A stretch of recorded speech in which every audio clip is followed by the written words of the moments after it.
So the two-time defending champions, the world and Olympic champions, Zhang and Zhao Yunlei, getting the first of our finals underway.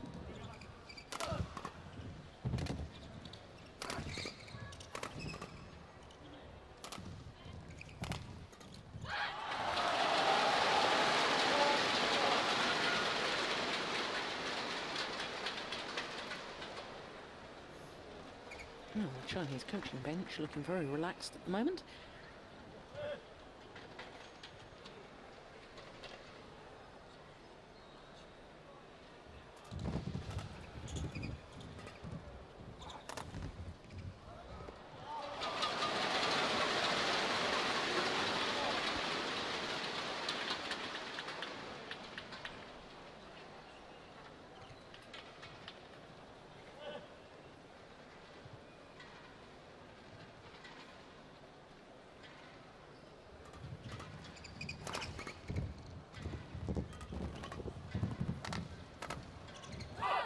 Good rally, pulled the defending champions out of position.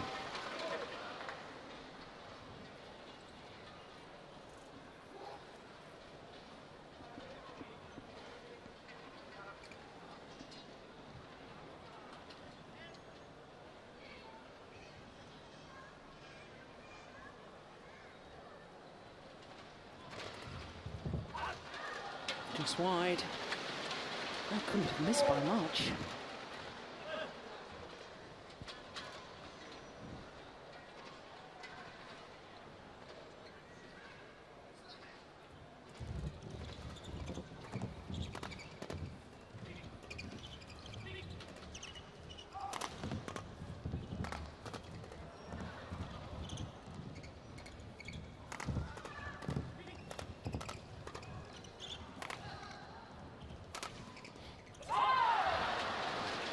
Well, I thought for a moment Christinna Pedersen was going to leave that.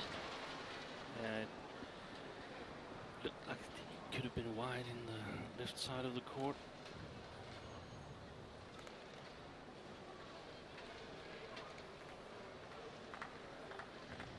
Very tense start of the match from both pairs, the way I see it.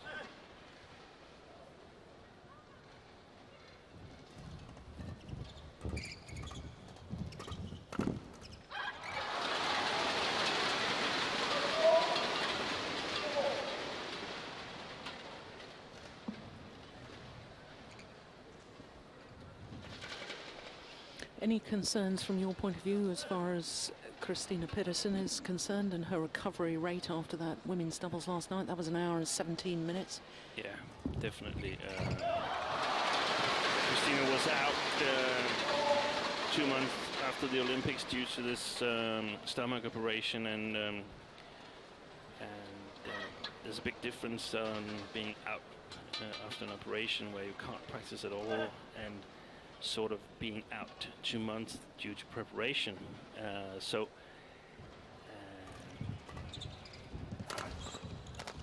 fear that she might get tired during this day, but hopefully she can postpone it as long as possible. Yeah, there'll be no questioning her desire. And she's played really well this week here in Shenzhen. I thought she was great in the first mixed double against these two Chinese players, Yunlei and Zhang. Really played well at the net, and an excellent defense as well.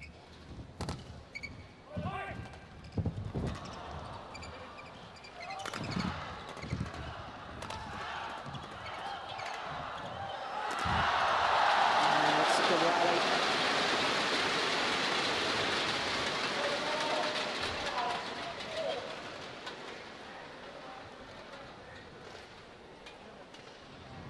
She also played well yesterday in the ladies double, and Kamilla Rytter Juhl, who can concentrate on the ladies doubles in this tournament, just played excellent. That's what you really need to beat the Olympic champions. So, a couple of good wins for Christinna this week so far.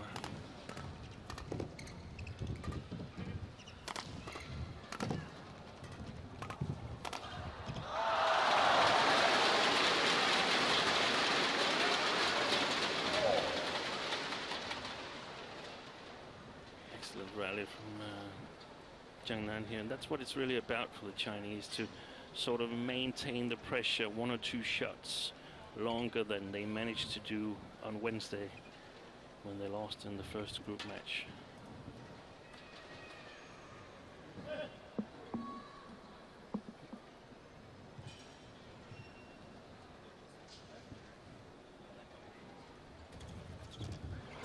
Oh, good return.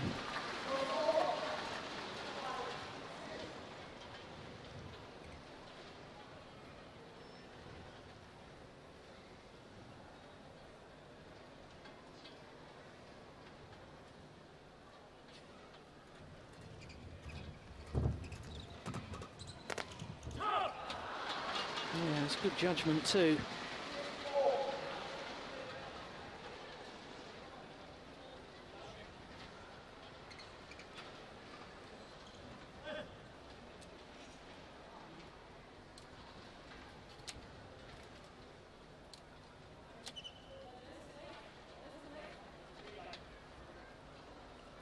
Yeah, the players are complaining there's some green laser light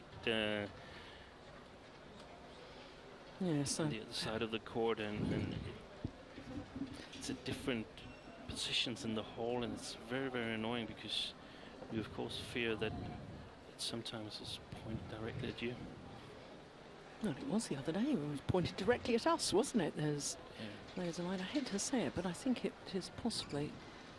Must be someone who can listen in on our commentary. They're very dissatisfied with us.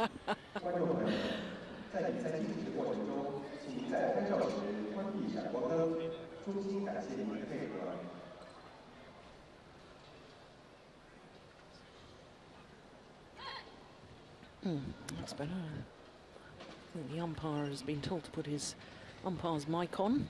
Hopefully we'll hear him a little better now.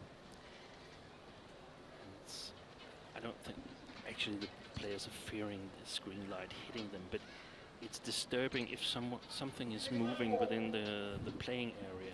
Very, Yeah. very disturbing.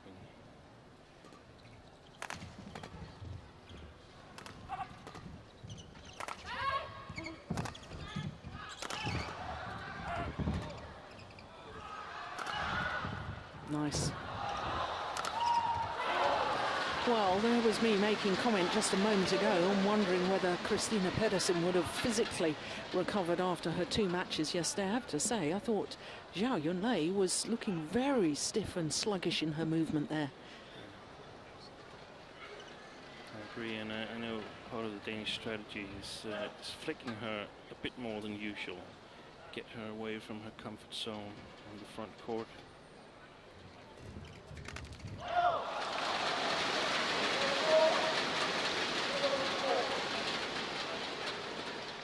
Joachim, angry at himself, knows that that was not the correct shot. Tian Qing, Zhao Yunlei's women's doubles partner.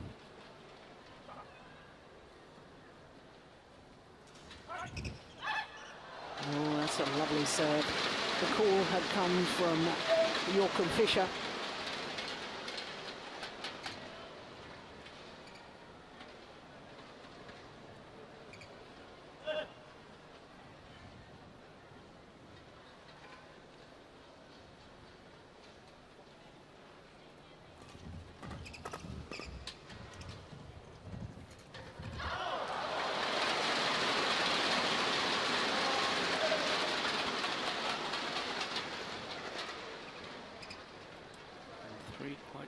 Points to Zhang and Yunlei here. Giving them a bit of control.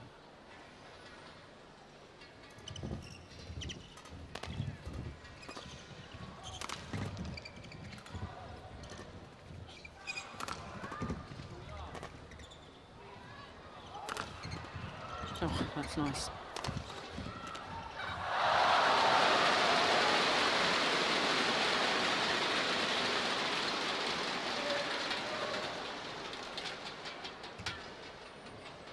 Strange miss hit there.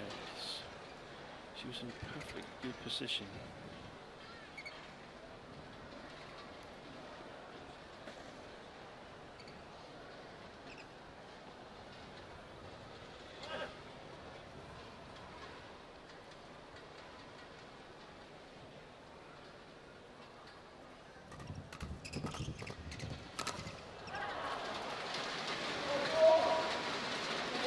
think that was important that the Danes stopped the run. There's the president of the BWF, Dr. Kang.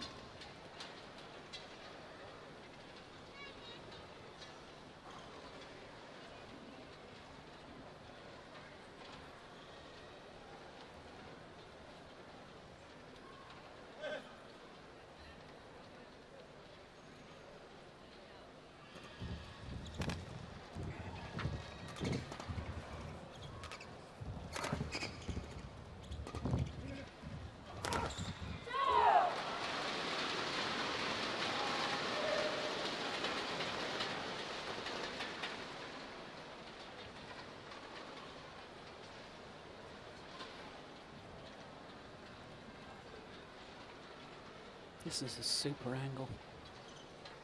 Saw that Zhao Yunlei was weighted, committed to her backhand defence, therefore smashed across her body. And you do have to be very careful because there's a real danger that you can hit wide of the court. And that was lovely control from Joachim Fischer. Oh, good serve.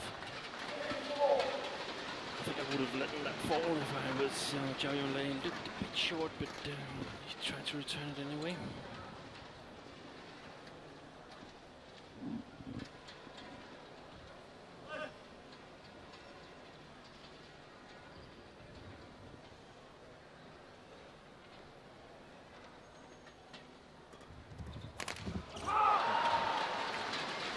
Wow. Very lucky for the Danes because that was really a poor serve.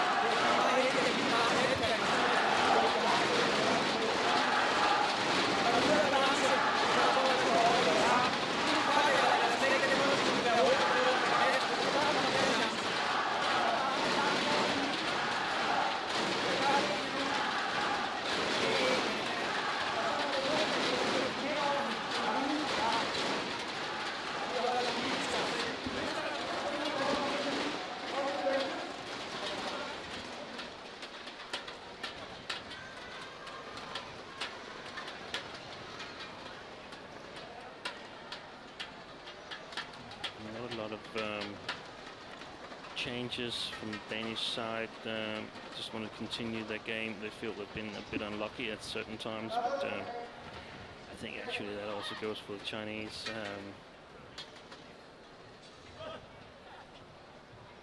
Continue to play these high lifts to Zhang Nan, not at all afraid of his attack.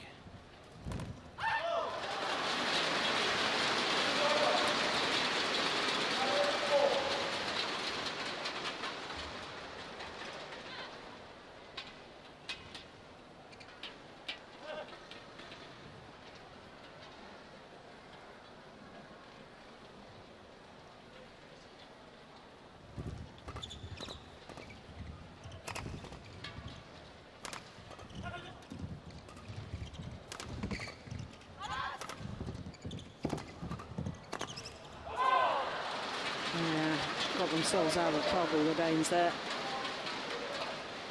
There's a bit of a question as to whether he should have played that one. His partner had called to leave it.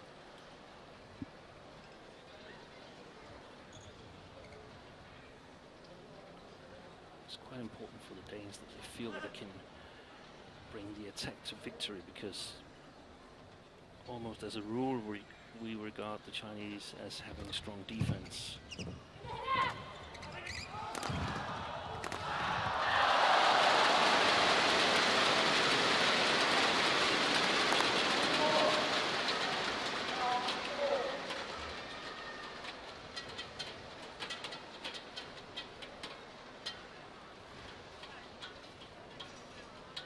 Yes, it looked to me as if he was really protecting the centre of the court, forgot about his own backhand side.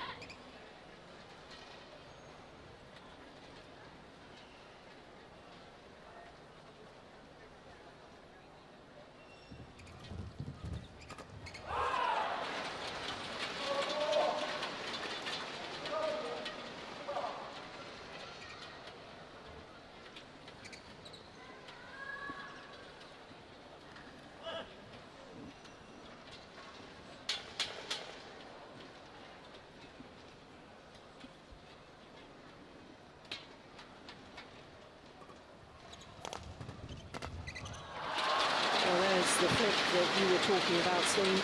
Didn't gain any advantage on that occasion. Very good return from Zhao Yunlei and an easy interception by Zhang Nan.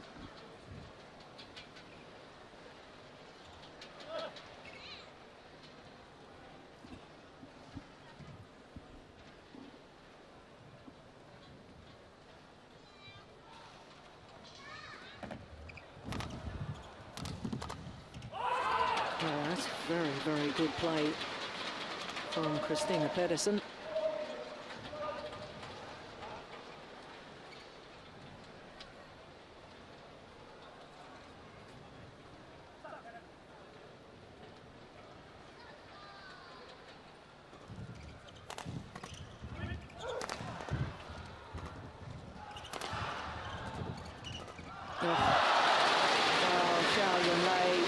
Just showing us why she is the double Olympic champion.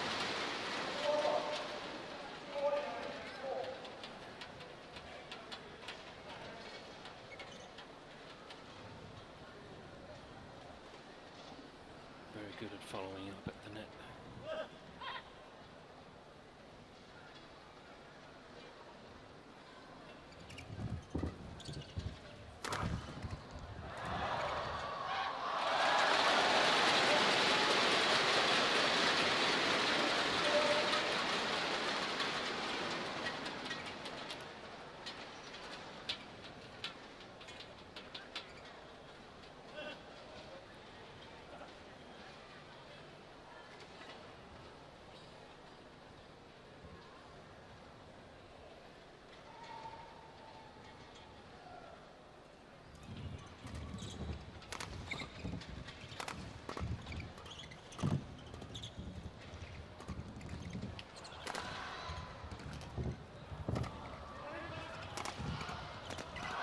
Oh my goodness. Lovely. What a rally.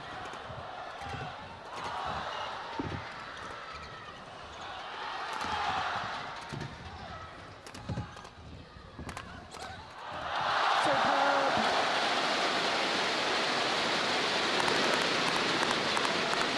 Absolutely fantastic badminton we're witnessing here.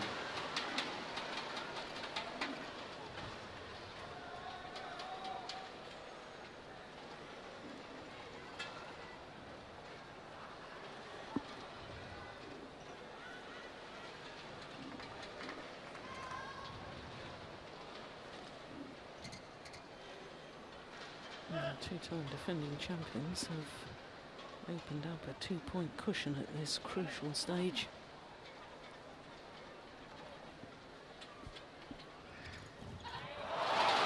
Not that 3 points.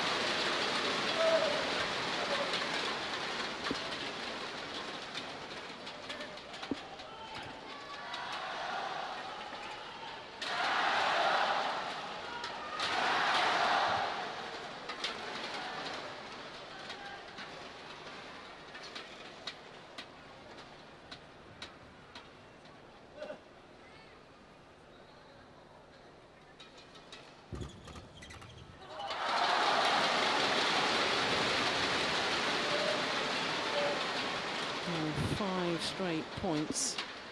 And it really has put a different complexion on this opening game.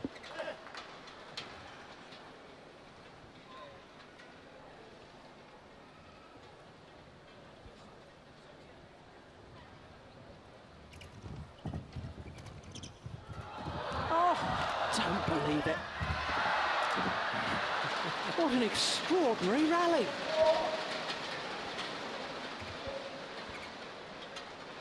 Danes were lucky there because they didn't expect Zhang Nan to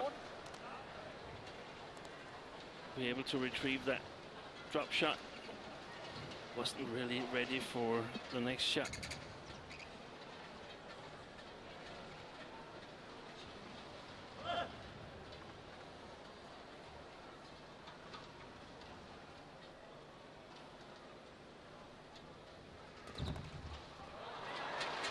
Turn of serve has pushed long of that back line.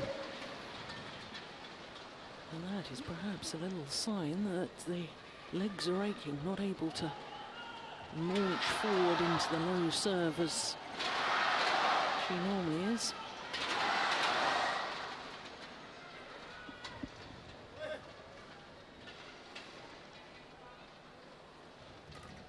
Not the best of serves.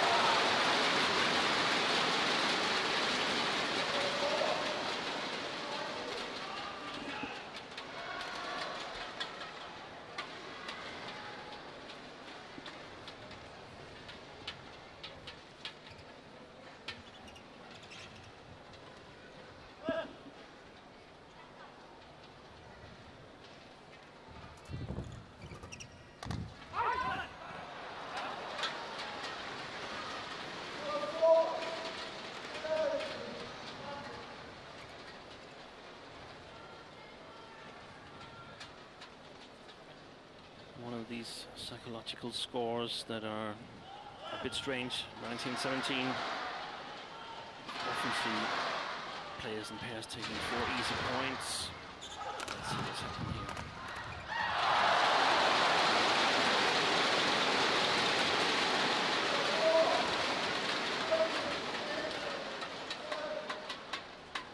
So now game point opportunities.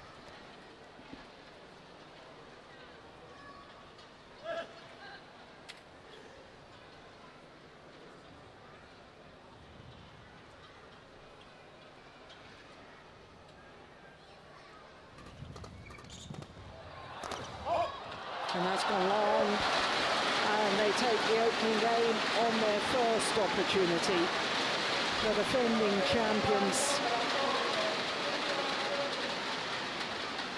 21 minutes, and it was that little run of points, 5 points from 13-14 down to take them to 18-14 up. And now the Chinese pair looking very impressive indeed. It was exactly those 5 points that decided the game. The Chinese had the chance at 10-7. They had an 11-10 lead at the interval, but the second time they were able to create a gap. They maintained the lead for the rest of the game. And before this match, I actually had the Chinese as favorites, even though they lost the match on Wednesday. And yeah, that's also according to the bookies, they're 3-5 favorite to win the match. And when the pairs are quite close, or if it's a singles match, the players are quite close. It's always nice when you've lost a match to quite quickly get a chance to get revenge, because you know what you've done wrong and you really want a chance to make it right again. Had it been a tournament match, they could meet them only in the next tournament, and perhaps it was next week, but perhaps it was only next month, and so. Good point. We have 2 more matches that are replays of group matches, and I think the ladies double might be too big difference in strength. The Danes lost the first match. The Chinese are heavily favored to win also in this final, but here they're quite equal in strength, and we often see the underdog do well. Or not the underdog, but the pair that has lost the last match.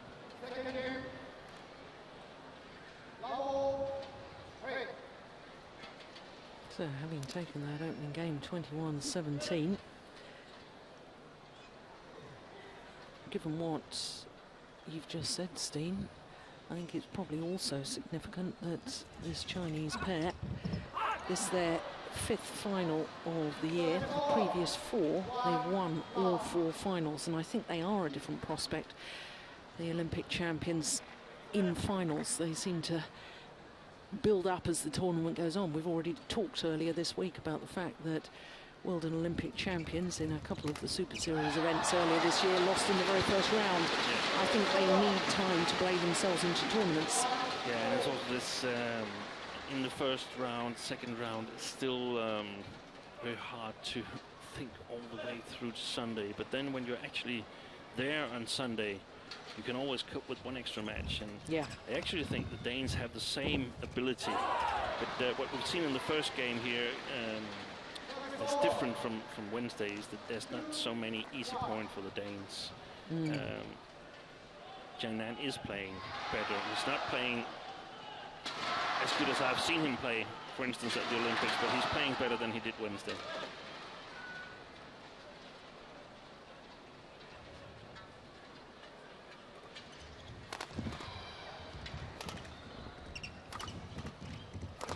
Yeah, really well played by Joachim Fischer here. And it seems like the flick serves are working better for the Danes when they serve them from the right service field.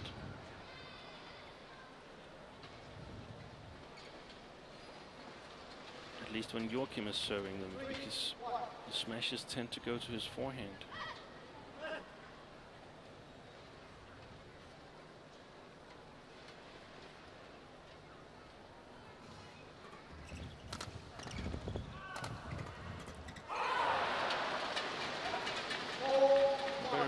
To flick it towards the sideline.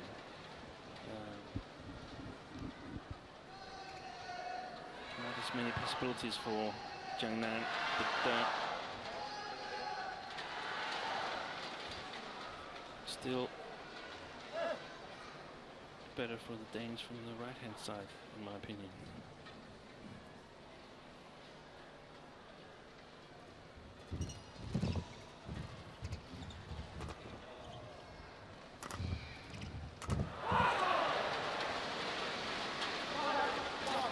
Every time I watch this Danish combination, there's no doubting their absolute desire. Always very, very fired up, but I guess possibly even more so. This is the first final they've been in for 13 months, and you know, for a pair that's achieved so much, not to actually have been winning titles or even contesting on finals day, they will see this as a big opportunity.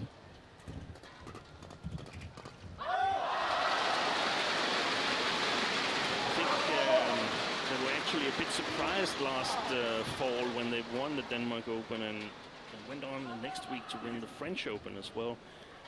They then did very well in Hong Kong Open as well, going to the semifinals, and I think the semifinals in China Open as well. So they had a run that sort of brought them up among the real contenders in the world, and it was, I don't think they before that saw themselves as tournament winners. They have now won 6 Super Series titles. That French Open last year being their last one that we've just mentioned.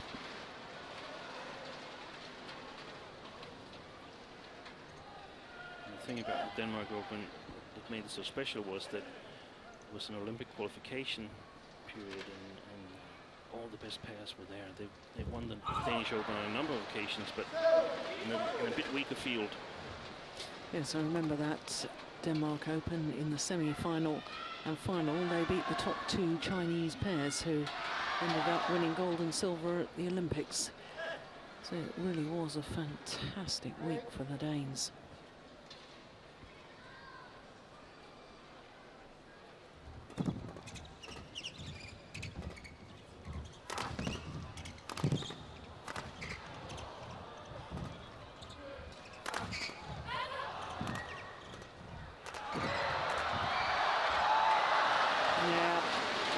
Aggression.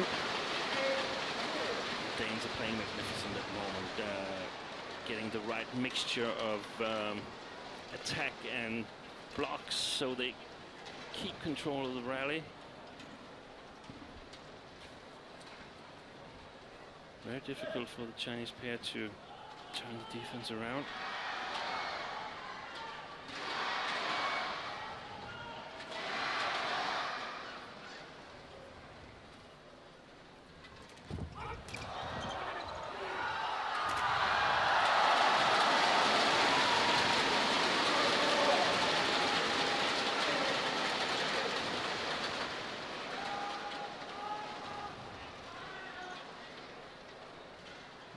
To guess the lift had been so short.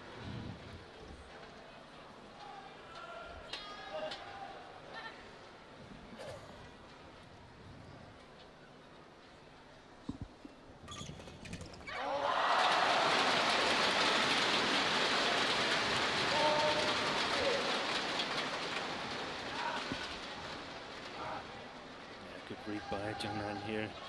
Joachim Fischer using a forehand return, and was almost certain that it would go to that area of the court. That was going to go wide, I think. Yeah, I agree with you. Dane's a little bit lucky there.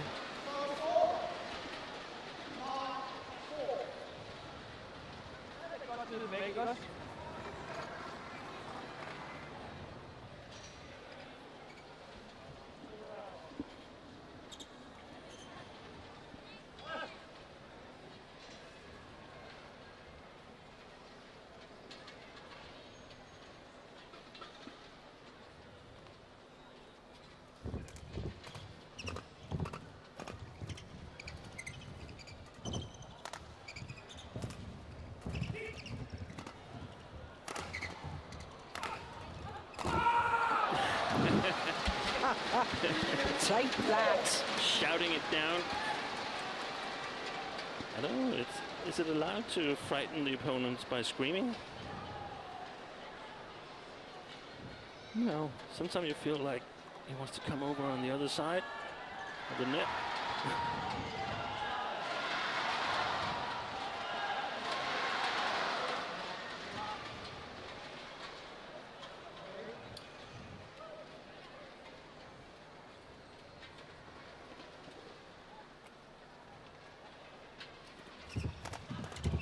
Oh yes, brilliant defence, absolutely magnificent. And you saw exactly that, the flick return coming to the forehand of Joachim Fischer, giving him a lot of possibilities, and especially this cross court here.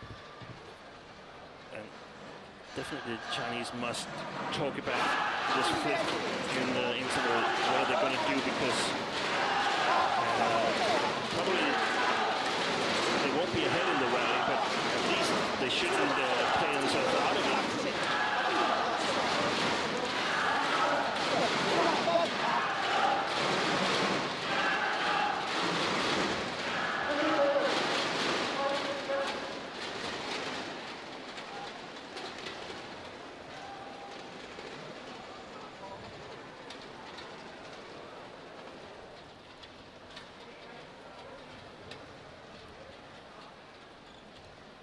The Danes playing very, very well at the first half of this second game.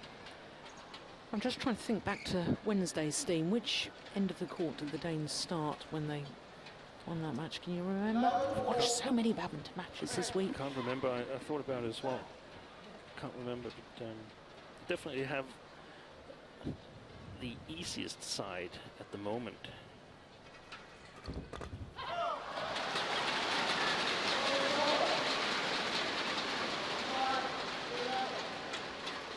They didn't make a lot of mistakes on the baseline in the first game, but perhaps they had to contain themselves a bit, whereas they can play a bit more freely now. But they've been in the attack almost all this game. Quick serve is wide. Dear me. Yeah, she looks emotionally drained to me, Zhao Yunlei. Yeah. And her partner just retying the shoelace, trying to give him and his partner time to recompose the thoughts. It's very important now for the Danes that they keep the focus on this game.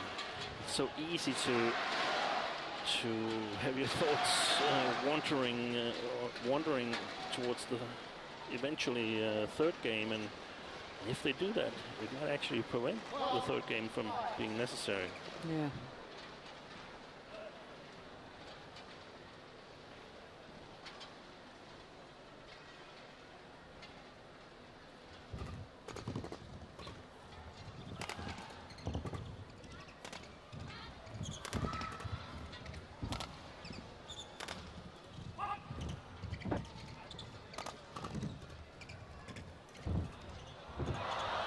Saved by Zhao.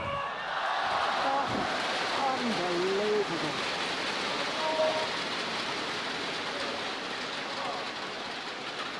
Well, that's the measure of the player, because I really thought after that previous rally that she was struggling mentally as much as anything, and then she comes out with a magnificent winner like that.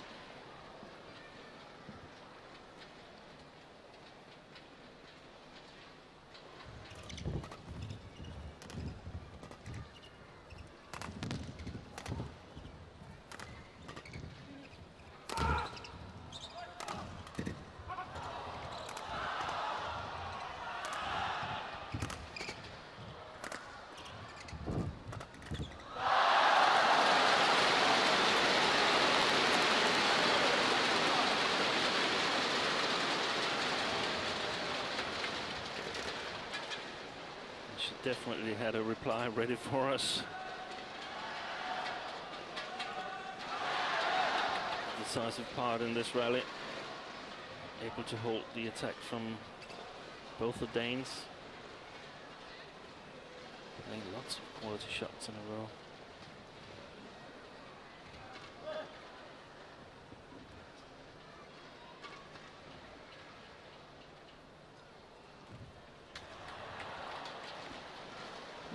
Well, you can tell from his body language what he thinks of his own serve there. Yeah. Watching up against the big screen here in the hall, see if he could spot what was wrong. But no replay.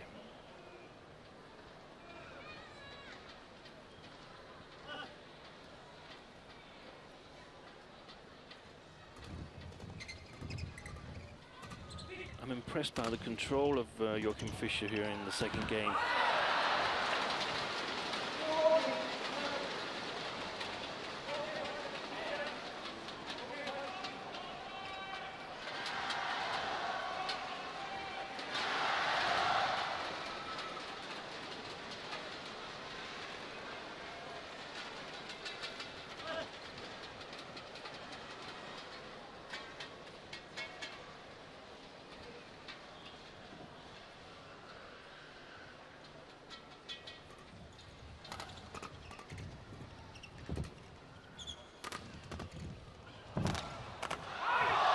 Going long.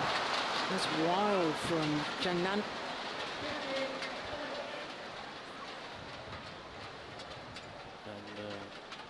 judged from the last 5 rallies, it's definitely an advantage for the Danes to put a lot more shots at Zhang because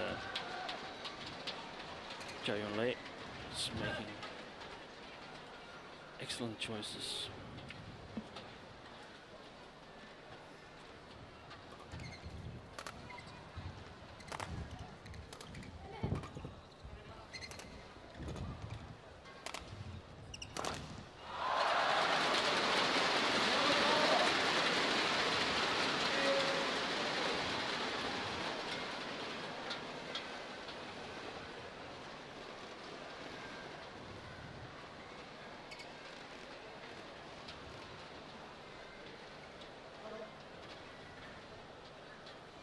A little bit of confusion between the two Danes as to who's supposed to be receiving.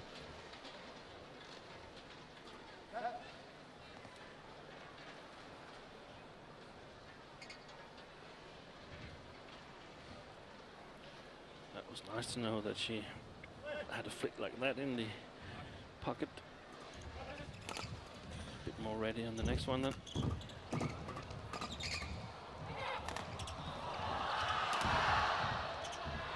Just overdone it. It was a lovely idea.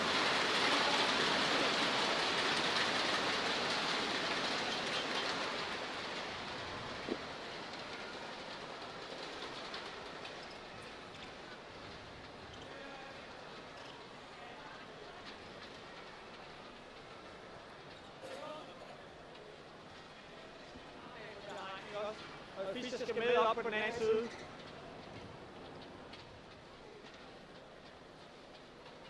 See that I think it's Chen Bingyi talking to the coaches, and there's at the moment 3 coaches in the chairs on the Chinese side, and that's not allowed.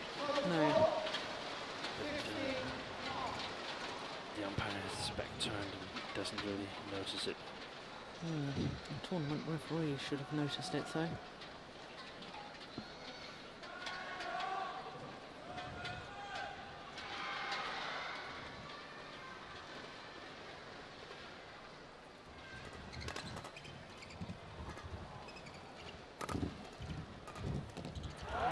Well taken.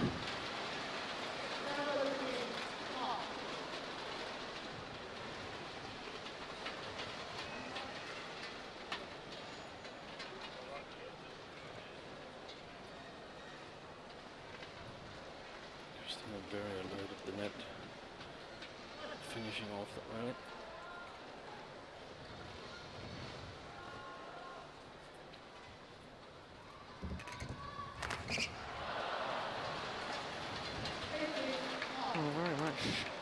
looking like we'll have a third and deciding game here in the mixed doubles final.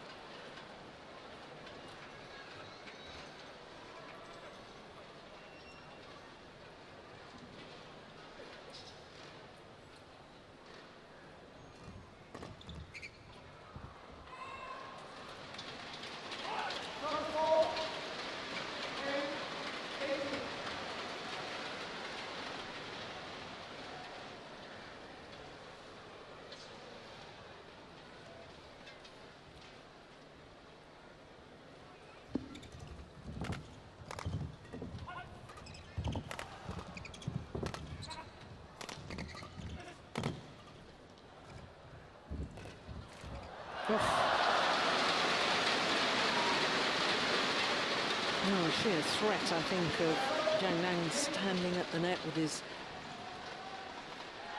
racket held high.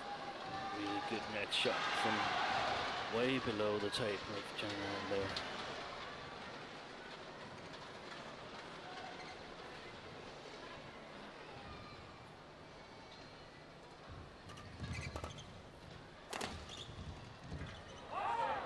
Good judgment.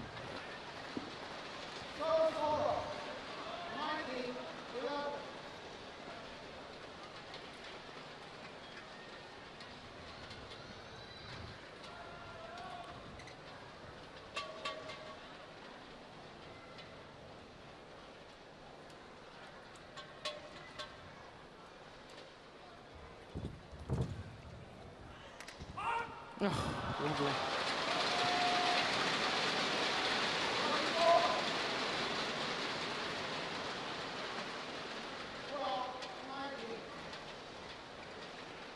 I noticed that Zhao Yunlei has got her left leg heavily strapped. I don't know whether it's a hamstring or whether it's a thigh problem. Either way, carrying an injury. Ah, it's nice.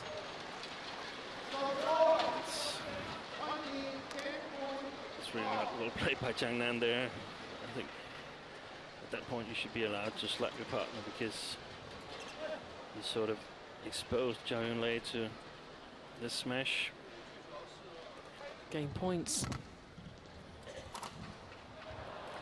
And the Danes take it first time of asking.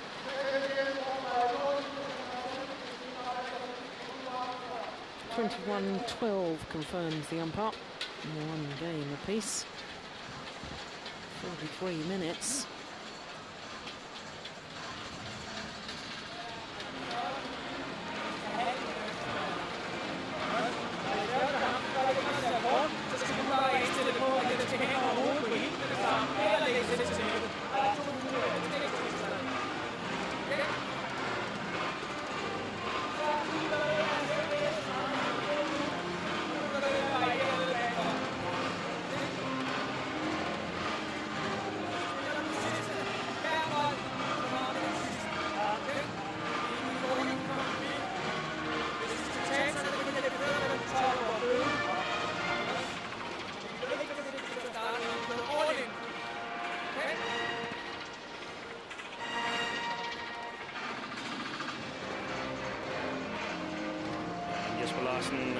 Urging the players to go all out on every rally, play every rally like it was the last one, and I guess that means that the Danes are not totally fresh. They feel the burden of the previous matches, but all in, and if we lose because we're tired, then we can't do any more, and that's actually very, very good advice.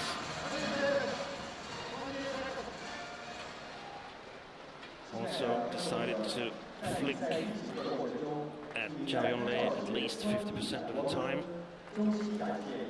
getting her away from the net where she's so magnificent. And for the Chinese, I think the key is to survive the first two shots when the Danes attack, or preferably prevent the Danes from attacking, so they can control the rally. Unbelievable. Oh my goodness, oh my, he's gone down again, get up!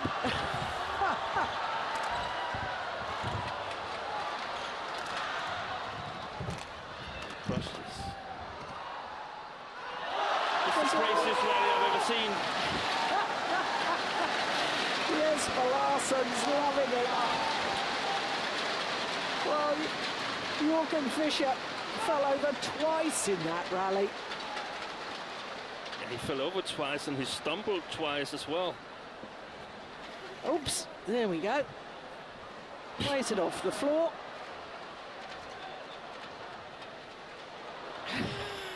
And lost his racket. Well, just extraordinary. He could have gone for a burger meal and came back.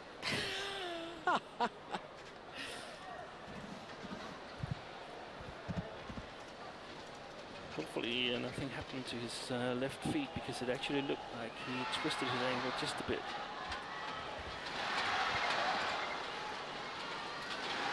Oh, the psychological effect of that, apart from it being great entertainment for us. Chinese pair will be really cross at themselves that they didn't manage to take advantage of opponents falling over, losing their footing. It's so important for them to just maintain the same amount of attack, because I don't think the Danes can keep on saving these crazy shots. Don't overdo it. Don't overplace the shots, because that would give easy points away.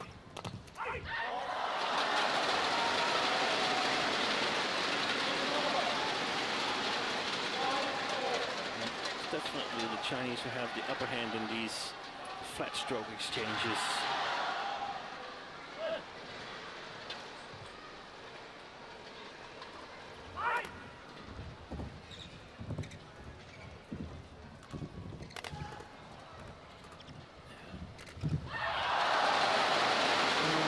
A little over-ambitious to me.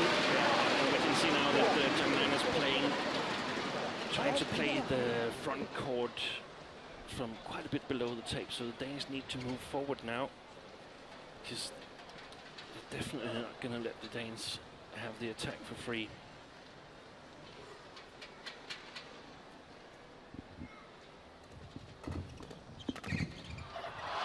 Well played.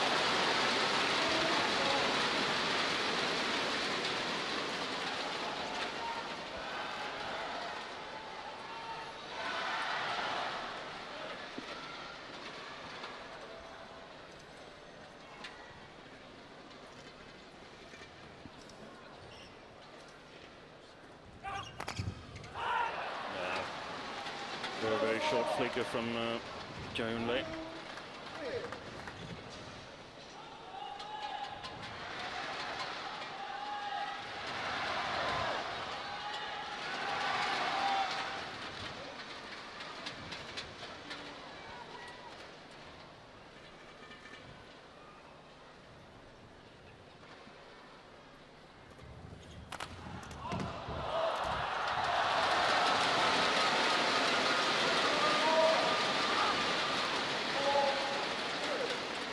Placement of the smash from Zhang here, directly at the body of Joachim Fischer.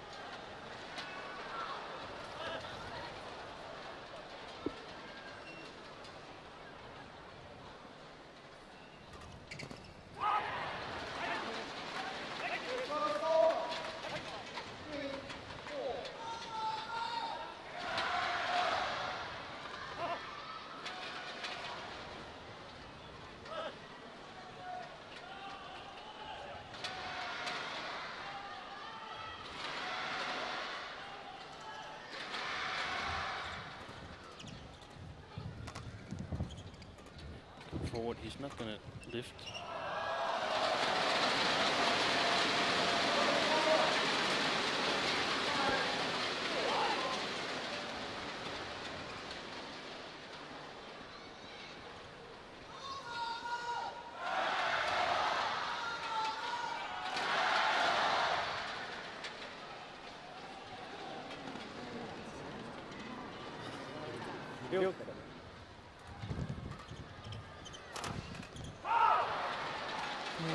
placement of the smash, aiming towards the right hip of Zhao Yunlei.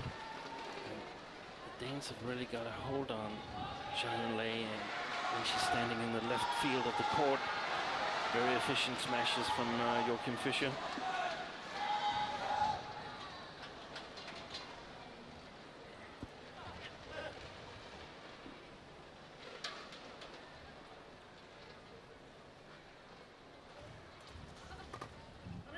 Short serve.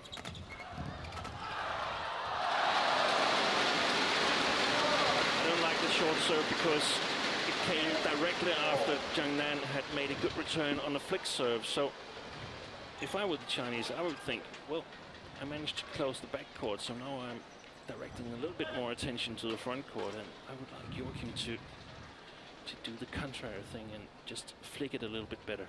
Yeah.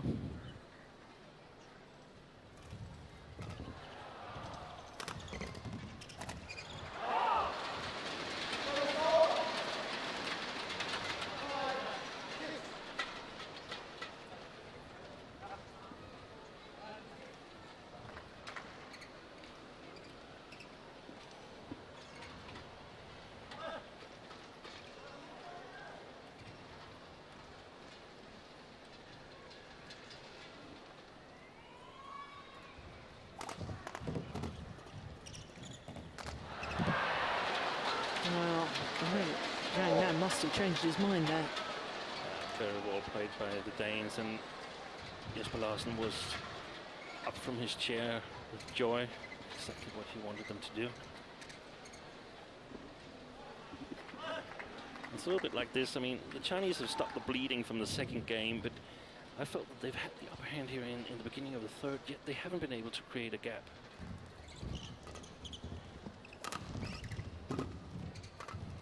Short. Yeah. And once again, Joachim kills it on Zhao Yunlei. Yeah, she just really doesn't have her normal sparkle, does she?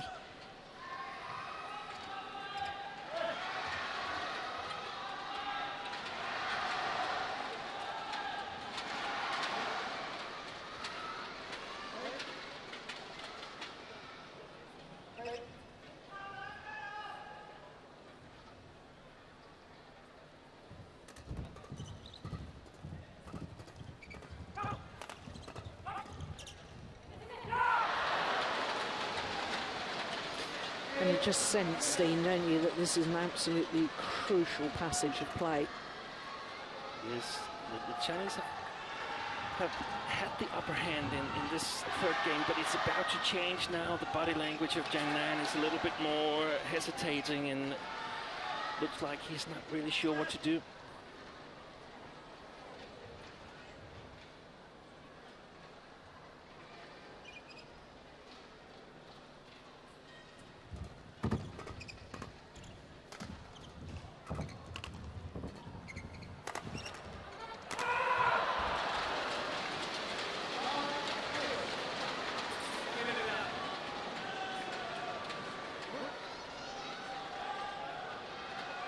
Five straight points for the Danes. And even the way Joachim Fischer put that one away sends a very clear message to his opponents.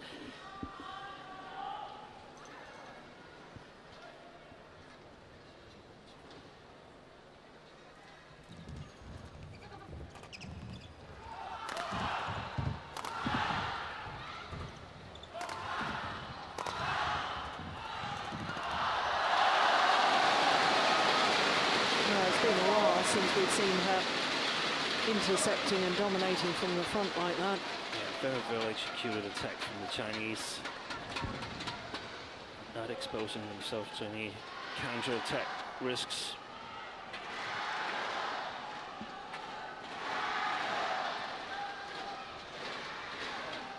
And we can see that when you play Zhao Yunlei at the net, she makes an awful lot of quality shots. And that time just enough pace on the return from Pedersen. And I think the Danes should actually thank me a bit for jinxing Zhao Yunlei there.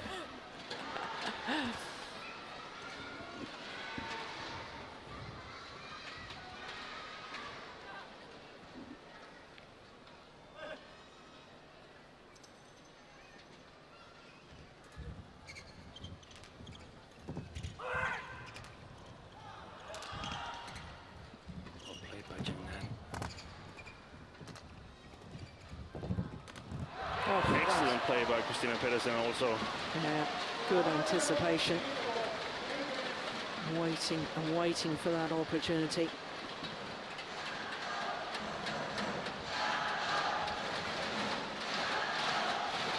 Yeah, that was well taken. 4-point advantage as they change ends in this deciding game. And of course, now the Danes will be finishing the match at their preferred end of the court.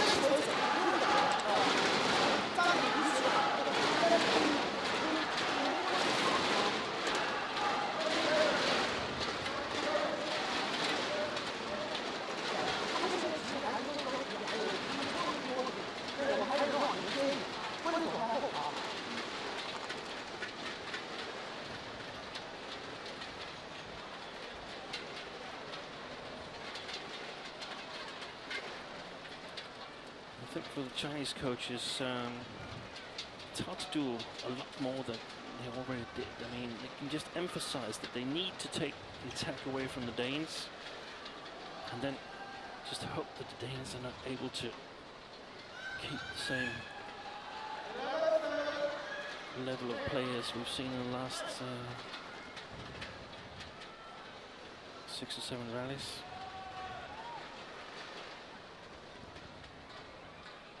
So 11-7 deciding game.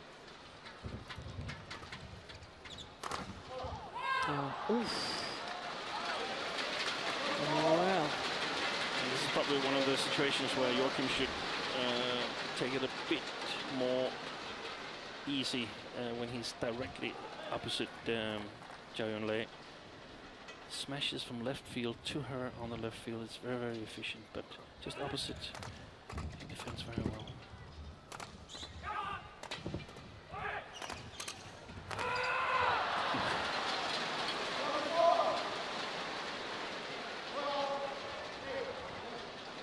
He has huge confidence in Christinna Pedersen from the back of the court, doesn't he? He's quite happy just to shout encouragement, keep going, and then as soon as he's got the opportunity to intercept.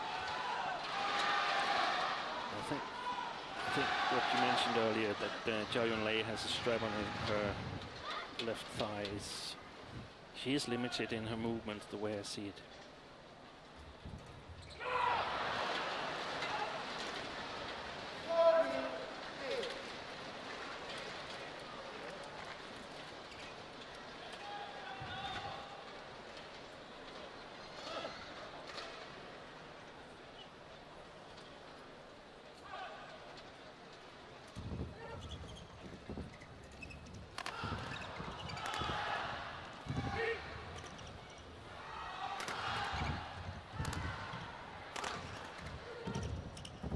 Good rally. Excellent.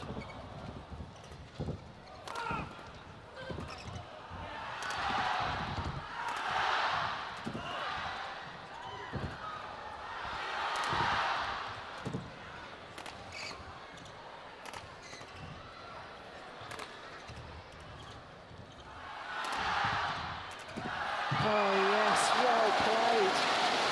What a shot to finish it off from Zhao Yunlei. Well, exactly an hour this final has been in progress. And they're still producing badminton of the very, very highest quality.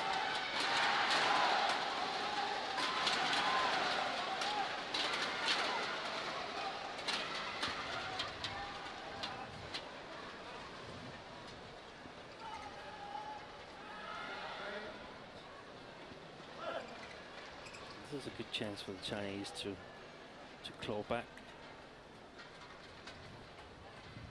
Looking for a couple of quick points here.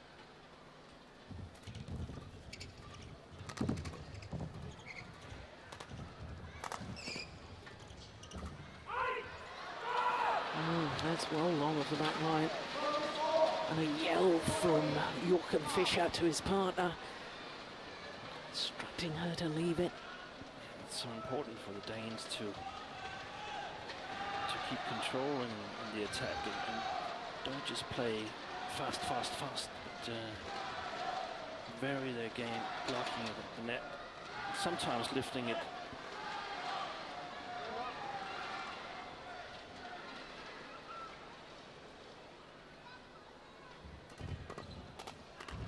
And short.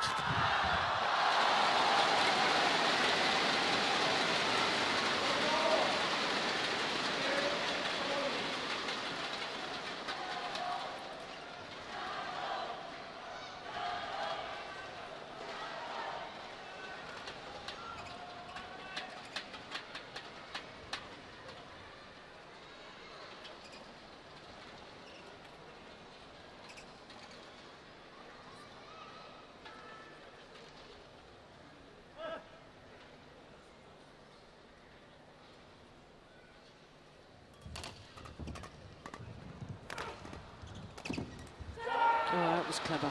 I was doing exactly as you suggested.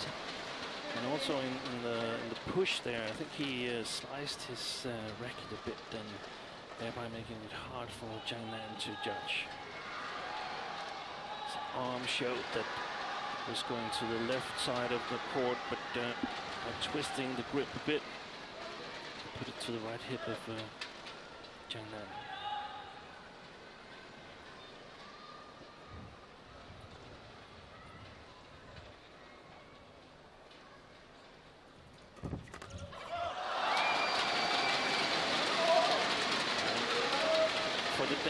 It's quite important that they keep flicking a bit now, because the Chinese, I mean, if they had the upper hand in just regular game, of course you'd be going for that, but they don't, so they need to go for the 50-50 chances and hope that they're just a bit better and a bit luckier than the Danes right now.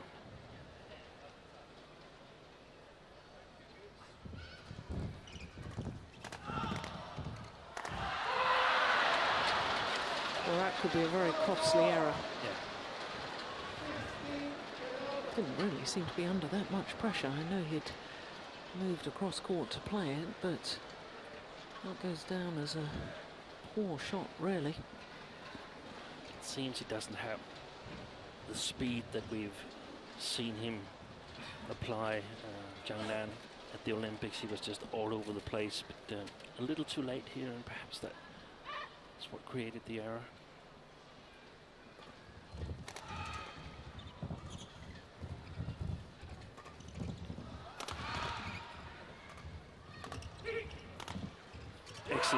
Excellent shot from Christinna Pedersen.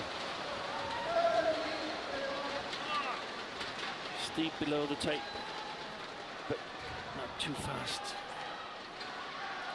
Yeah, just clipped over the shuttle, didn't she, with the racket head there, rather than a full swing.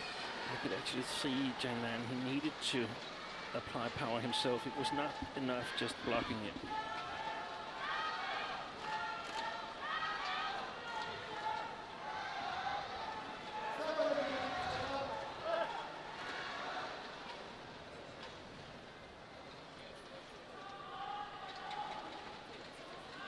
Just flick it one more time.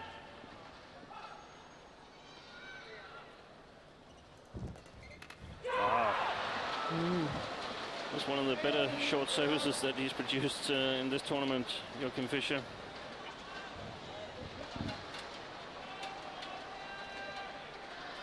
Yes, and of course, as soon as his partner saw that it was a good low serve, she moved her base even further forward to the net. 3 points away from the title.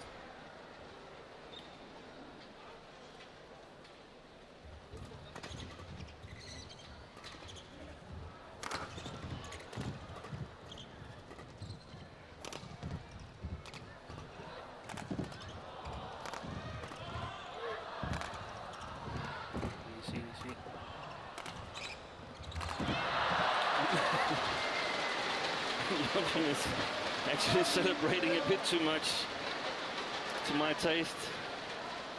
It was just 19, but I guess, very, very happy that the Danes managed to win that rally.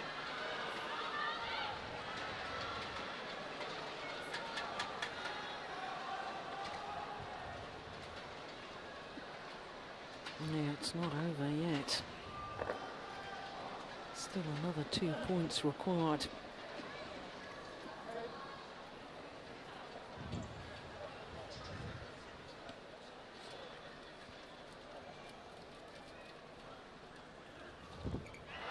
Yeah, it's a good low serve, and the fact that Zhao Yunlei, her return on the previous one, was pounced on by Pedersen. She looked as if she was a little bit nervous and therefore forced into error. And it is now 9 match point opportunities for Joachim, Fischer, Nielsen and Christinna Pedersen.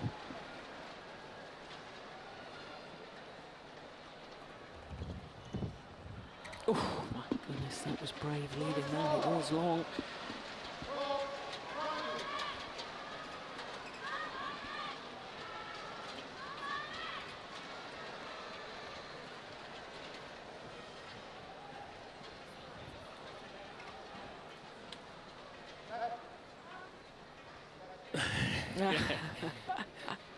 Zhang fired a serve, quick serve, but it was wide of the center line.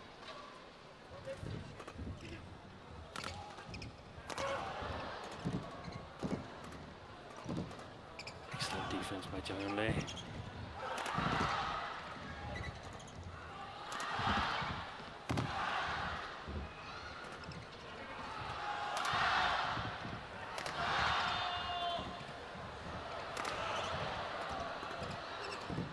What a rally.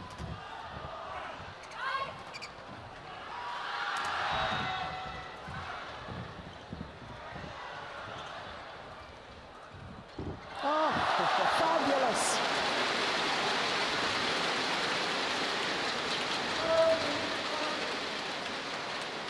Two match points have come and gone. And that second one, what a rally.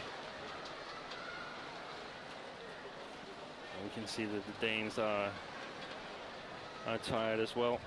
Yeah. And there's still another 7 opportunities, though, to regain the title.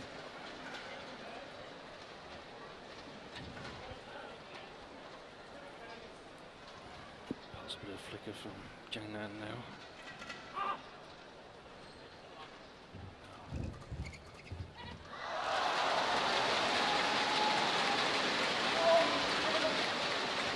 Just toweling up.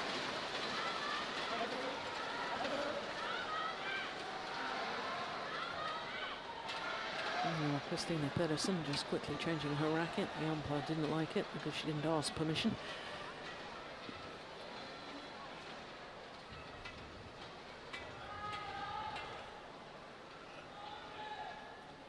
Match point number 4.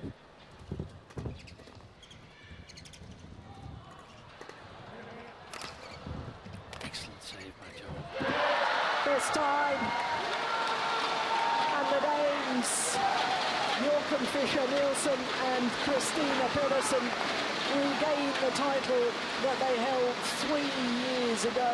They've beaten the 2-time defending champions, the reigning world and Olympic champions, in a thrilling final. And just look what it means to the Danes, their first title. 14 months. He's going to throw his shirt to a lucky fan in the crowd. And let's hope he stops with the shirt.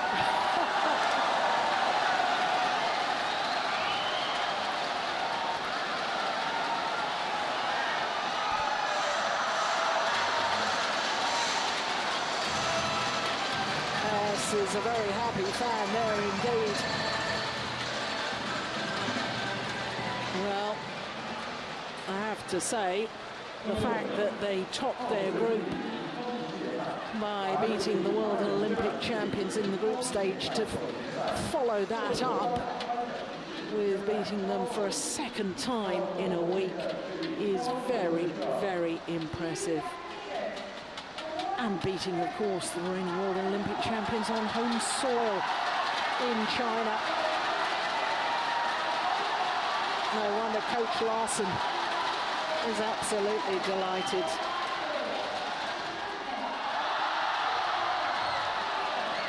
Well, of course, Christinna Pedersen will be back on courts later on this afternoon because she's in the women's doubles final as well. But their confirmation of a match lasting an hour and 10 minutes, the fact that they came back from a game down 17-21 to win 21-12, 21-14 in the deciding game. Fantastic performance by the Danes.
So that confirms what a thrilling opening match we've had here on Finals Day at the Super Series Finals for 2012. Next up, all Chinese women's singles, then men's doubles.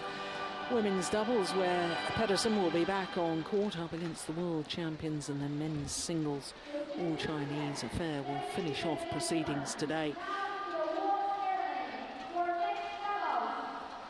Prize presentation for the mixed doubles just about to commence.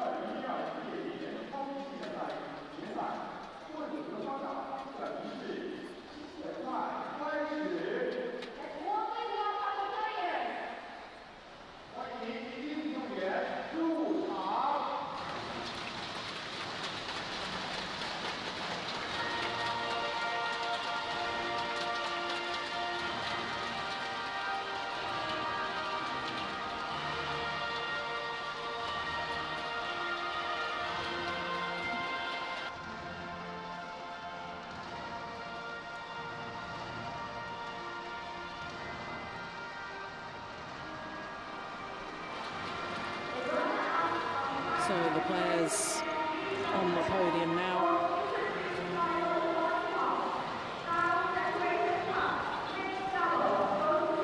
Oh, we thought we had some good semi-finals yesterday.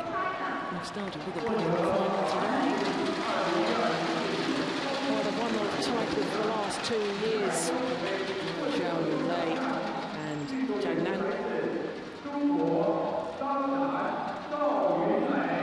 Couldn't make it a hat-trick.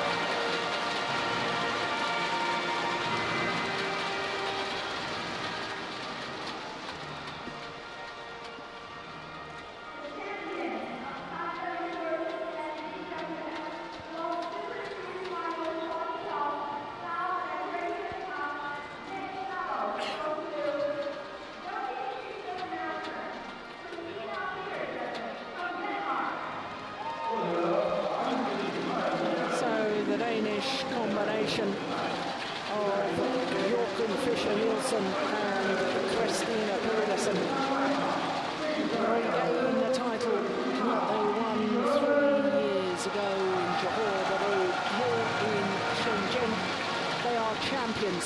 once more.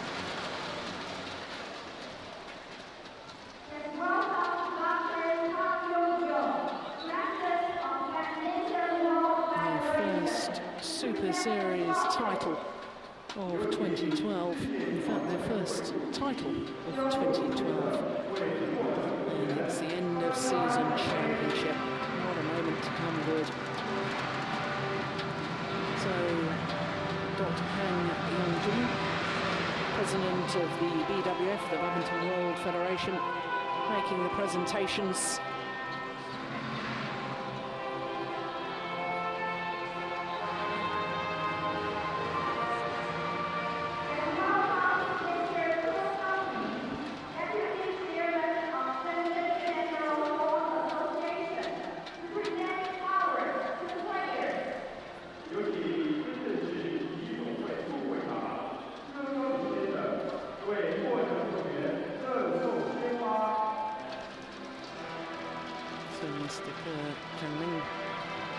Deputy Chairman Shenzhen General Sports Association presenting the flowers.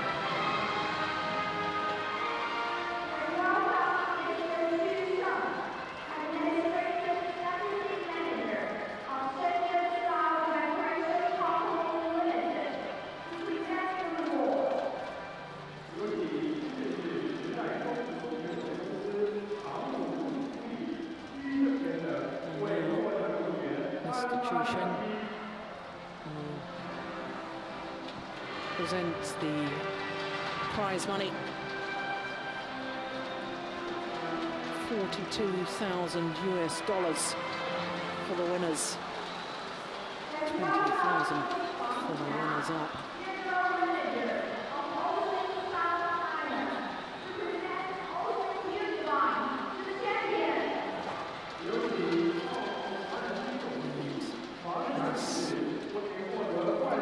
Fischer, General Manager of OSIM South China, presenting the mementos to the players.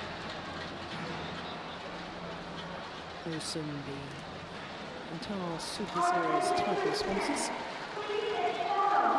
Well, what a great way to start finals day here at the CR BWF World Super Series Finals for 2012. A thrilling mixed doubles.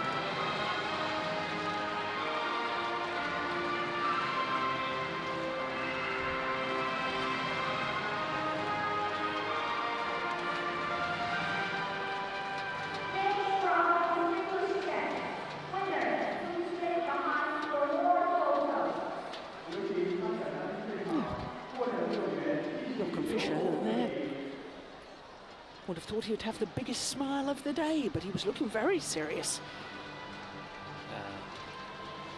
No doubt he's smiling inside.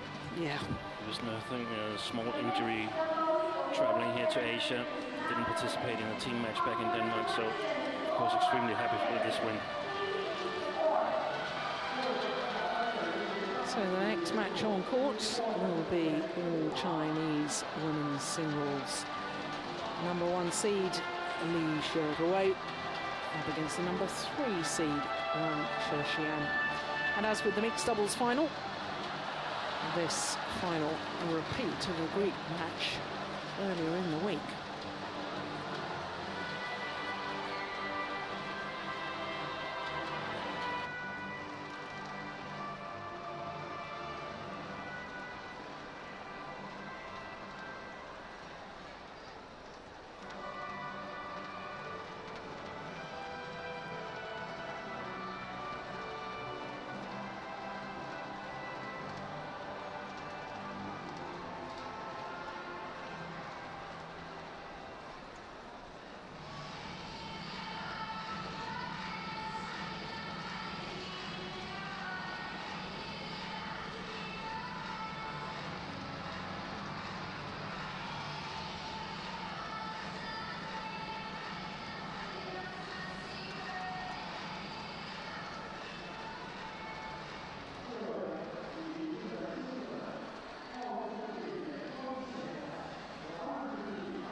So here come the players for the women's singles final.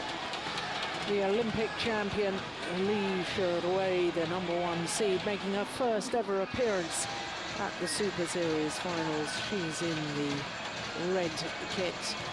And the former champion from 2 years ago, #3 seed this year, Wang Shixian.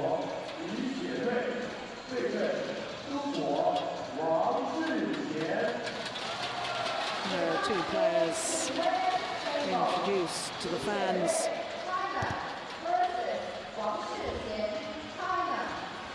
Well, when they played on Wednesday in the first of the group matches in Group A, Xuerui won in 3 games. Needed 3 games for a semi-final as well against India's Saina Nehwal. So Wang Shixian, #3 seed, won the Super Series Finals title in 2010. And as you can see, world ranking of 5 at the moment. Super Series ranking of 4, having played in 10 of the 12 tournaments, missed out in Singapore and didn't participate in Japan either. Of course, none of the Chinese team competed in Japan. Well, there's confirmation of her group matches. Lost out to her opponent of today in the first of the group matches, and then in the semi-final defeated Ratchanok Intanon in 2 straight games, the 17-year-old Thai player. Now look at the win-loss record for the year, 55-5. I can tell you she's been in 7 finals, 8 finals this year, winning 7 of them. But as far as Super Series is concerned, 9 tournaments, 5 finals, 4 titles. Well, it's still very, very impressive, isn't it? Topped her group. And this is the 4th meeting between these two players, and of course the last meeting was on Wednesday at the group stage of the Super Series Finals.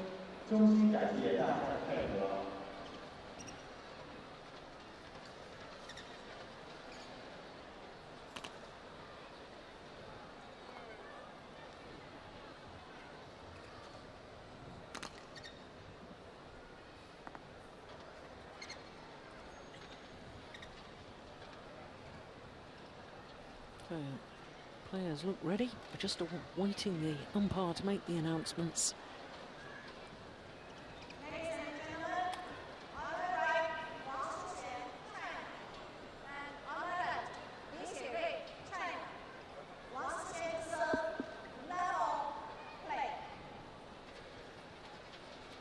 So the former champion, Wang Shixian, nearest to us.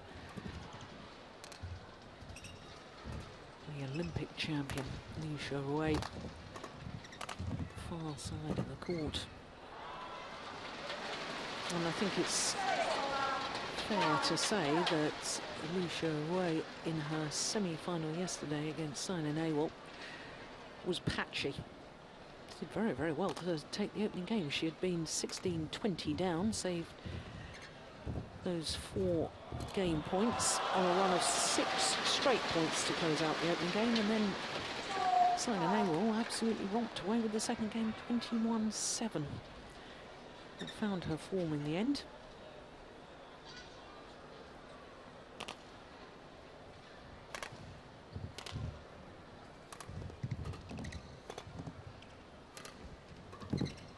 Now, I'm surmising here, Steen, but I could imagine that this could be a bit of a grudge match between these two players, because of course Wang Shixian was higher ranked at the end of the qualifying period. She was #3 in the world ranking, and of course at the Olympic Games you're not allowed more than 3 players per event. That's across all sports, and in badminton rules, to get 3 players into the Olympic Games, all 3 must be in the top 4. Well, China had the top 4, and China decided to select Xuerui instead of her opponent of today.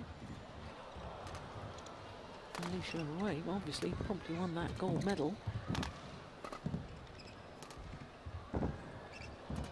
be at all surprised if Wang Shixian, very anxious to prove a point here. Yeah, I guess it will be, but then again, Xuerui winning the Olympics, so obviously it's not to criticize the coaches. Yeah. You can criticize them, but no, I mean, she's proved that they made the right choice, really. at least they didn't make a wrong choice, because we don't know if Wang Shixian could have won the gold medal had she been there, but I doubt it. She'll of course be looking to sort of get some sort of revenge here, and I thought yesterday that Xuerui had some concentration lapses, to put it nicely, during the match, but ended up winning anyway, and that also shows some character and some class. She started out the first 4 rallies here in a very, very good way, looking really concentrated, like she knows that she has to get her game together from the beginning here, but yeah. Let's see what happens.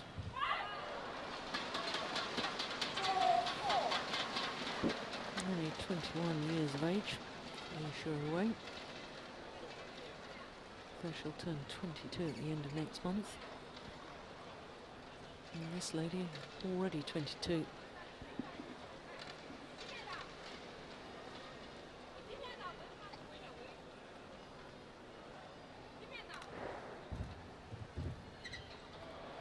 Yeah, that's very nice.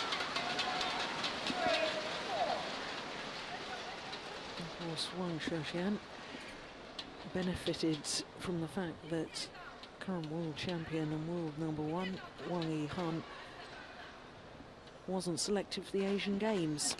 She got the opportunity. Wang Shixian promptly won the gold medal. So, I mean, they've both benefited from a bit of good fortune or good selection by head coach Li Yongbo.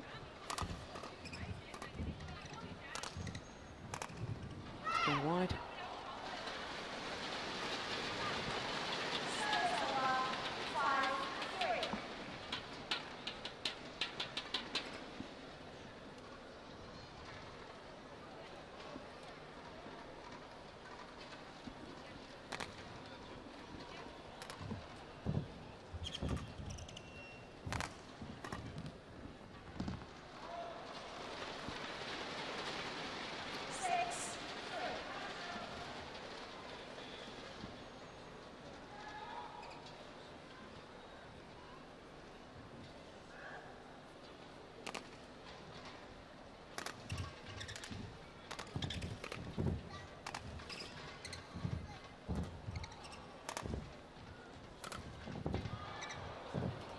Oh, what a net shot. Oh goodness, she very nearly got it back.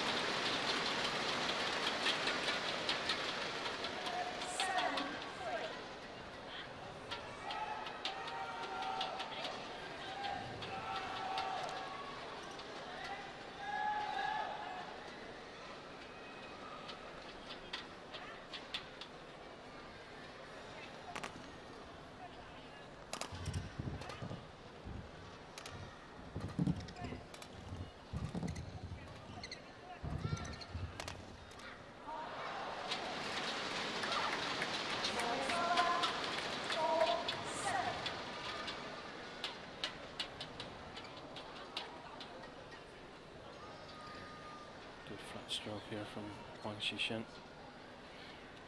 I think it's going to be a lot of a mental battle, this match here. Seems like when Xuerui is able to apply the correct pace and avoid mistakes like this one, then she actually quite easy can take the rallies to victory. But then there will be shots like this. Some easy mistakes, but so can she keep the mistake level, the mistake rate down? I think she's going to win this match. More powerful in the attack and very, very accurate in her shots.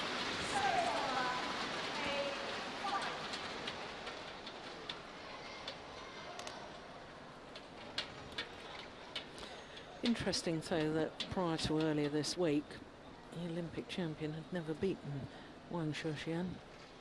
So I don't know whether that's a psychological breakthrough or...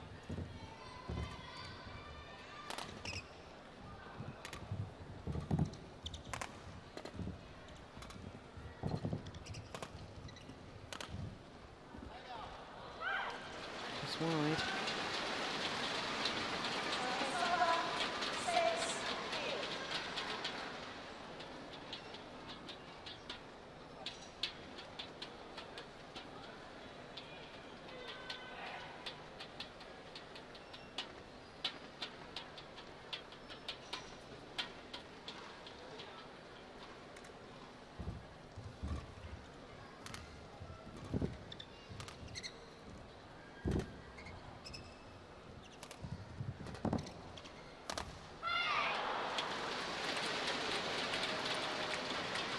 I should be disappointed with that. That was a real opportunity.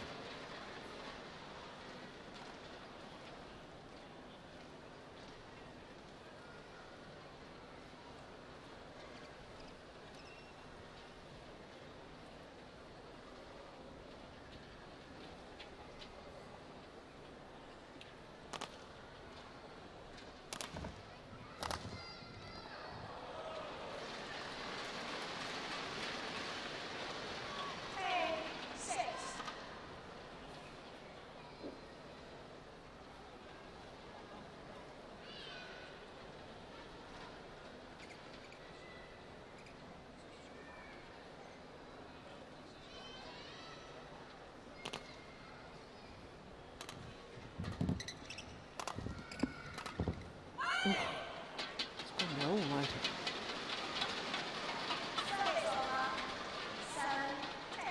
Well, I did wonder actually if she hurt herself there. She seemed to shake her leg after that rally. Yeah. Xuerui. Could have stepped down in an unfortunate way.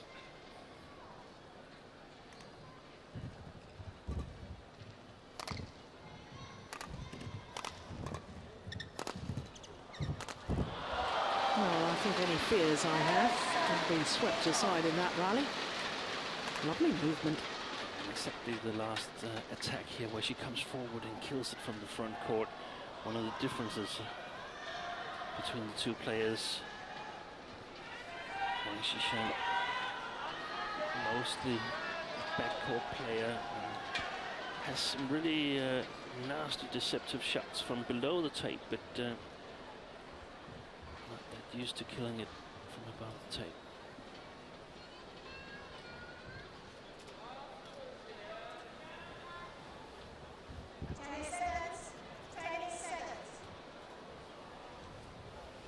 Definitely been the player of the year, hasn't she? Those 7 titles, winning her first ever Super Series event earlier this year. What a one to win your first, the All England Championships. Followed that up in India, China and Hong Kong.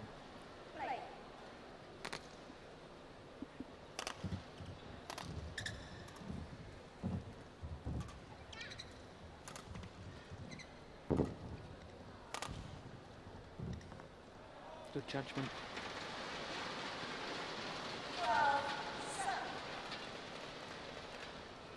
You can see that Xuerui is very alert on the front court, reaching the drop shots from Wang Shixian very early. That's a good body smash though.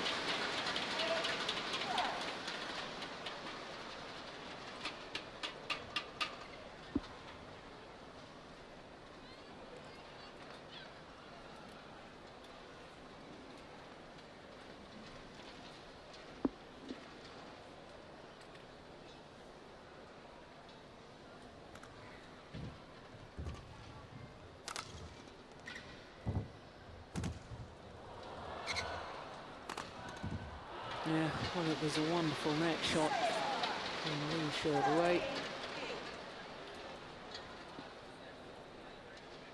Yeah, forced the lift, and the lift was short. She's quite clinical in her attack.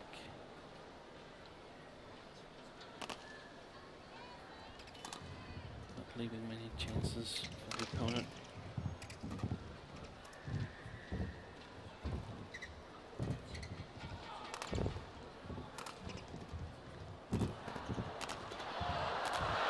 Yeah, super.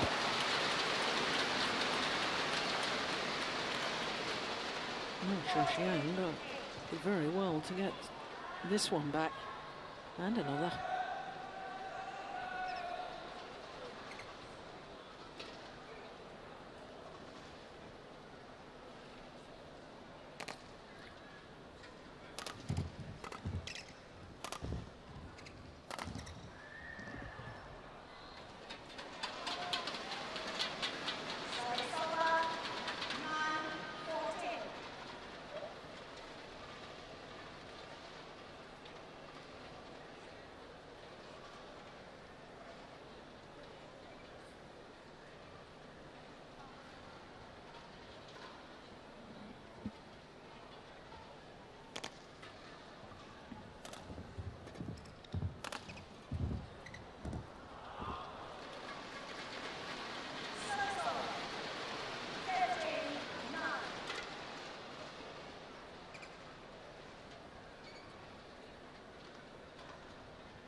Looks to me as if Wang Shixian is running out of ideas at the moment. Yeah, and of course she's having trouble pushing her clears on this side of the court, but I think that's exactly one of the reasons why she wasn't selected, that if the opponent can sort of read her game, then there's not a lot more to come with, as opposed to Xuerui, who's probably the best all-round player in the world. Not a lot of weak points to exploit.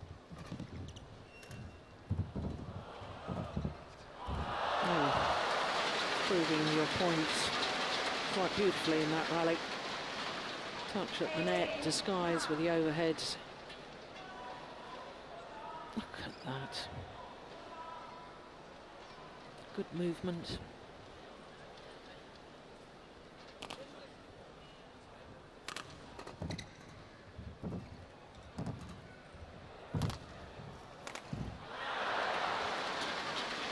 And now a 10-point advantage.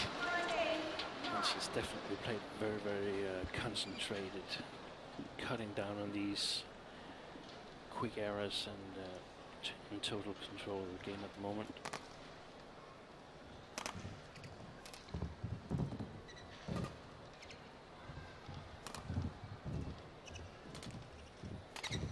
Oh, magnificent. At least you're right. Thinks the game's over. Wang Shixian, I do beg your pardon. She went off to the side of the court, picked up her racket bag.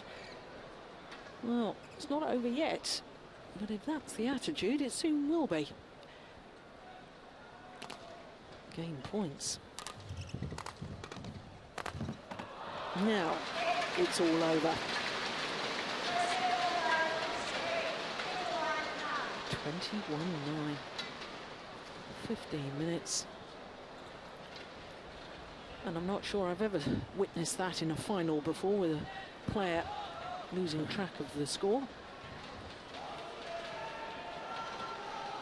That was extraordinary. It's understandable that she wanted to change side as quick as possible, because it wasn't going that well. But her back to the camera here.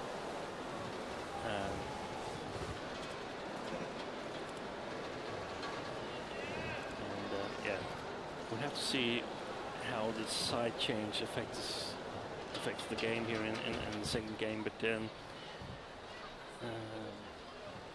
I watch Xuerui, I come to think of Chen Long, because it's actually very much the same strategy. I mean, there's no weaknesses, and we're going to be efficient, and we're going to play with you, and we're going to run with you, and we're not going to make a whole lot of mistakes. So it's up to you to try and beat us. And if you give us a chance, we'll put it away on your court side.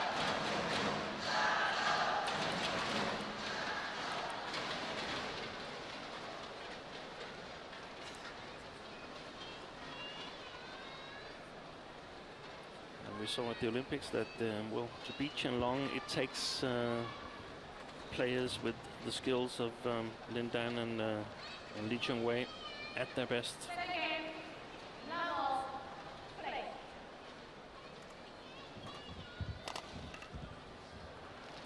Well, starting this second game as she finished off the first.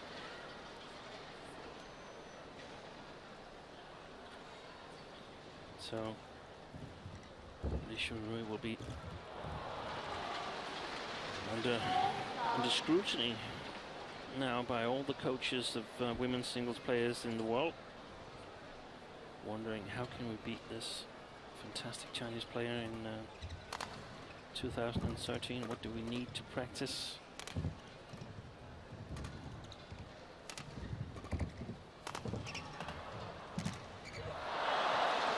Apologises for the good fortune. Well, give us your thoughts. What's your initial ideas on that? How to beat her? I think it takes. It's different for each player, but it takes a very strong skill. It's a bit easier to explain with Qianlong versus Li Chongwei and Lin Dan. Of course, Lin Dan has very strong attack, very good defense, very good mental abilities, but technically, compared to Qianlong, I like Lin Dan's technical skills a bit better. I think his attack can be sharper and his tactical understanding is great. So that alone is not enough. Technical ability and tactical understanding. His defense needs to be good. Not better than Qianlong's, just good enough to sort of prevail. His stamina and his movement needs to be good enough. And as for Li Chongwei, has superior movement, very fast player, but still his technique needs to be at a certain level. So I think in order to sort of push Xuerui off the throne, we must have a player that has some extraordinary skill, and then all the other skills must be at a certain level so that this extraordinary skill sort of decides the match. If we could make, for instance, Tine Baum 10 years younger, her very strong attack would be a possibility. Needed to improve on her defense, on her movement, but definitely a possibility.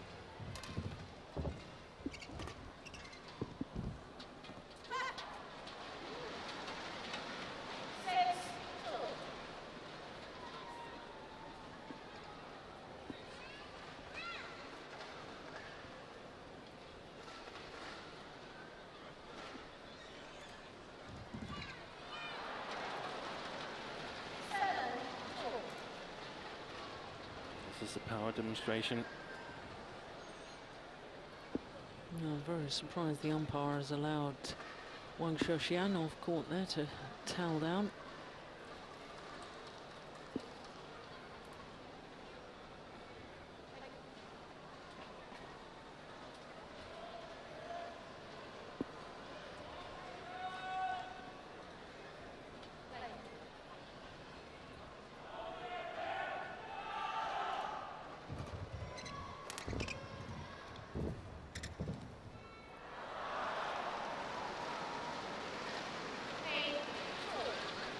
Oh, it's all very much one-way traffic at the moment.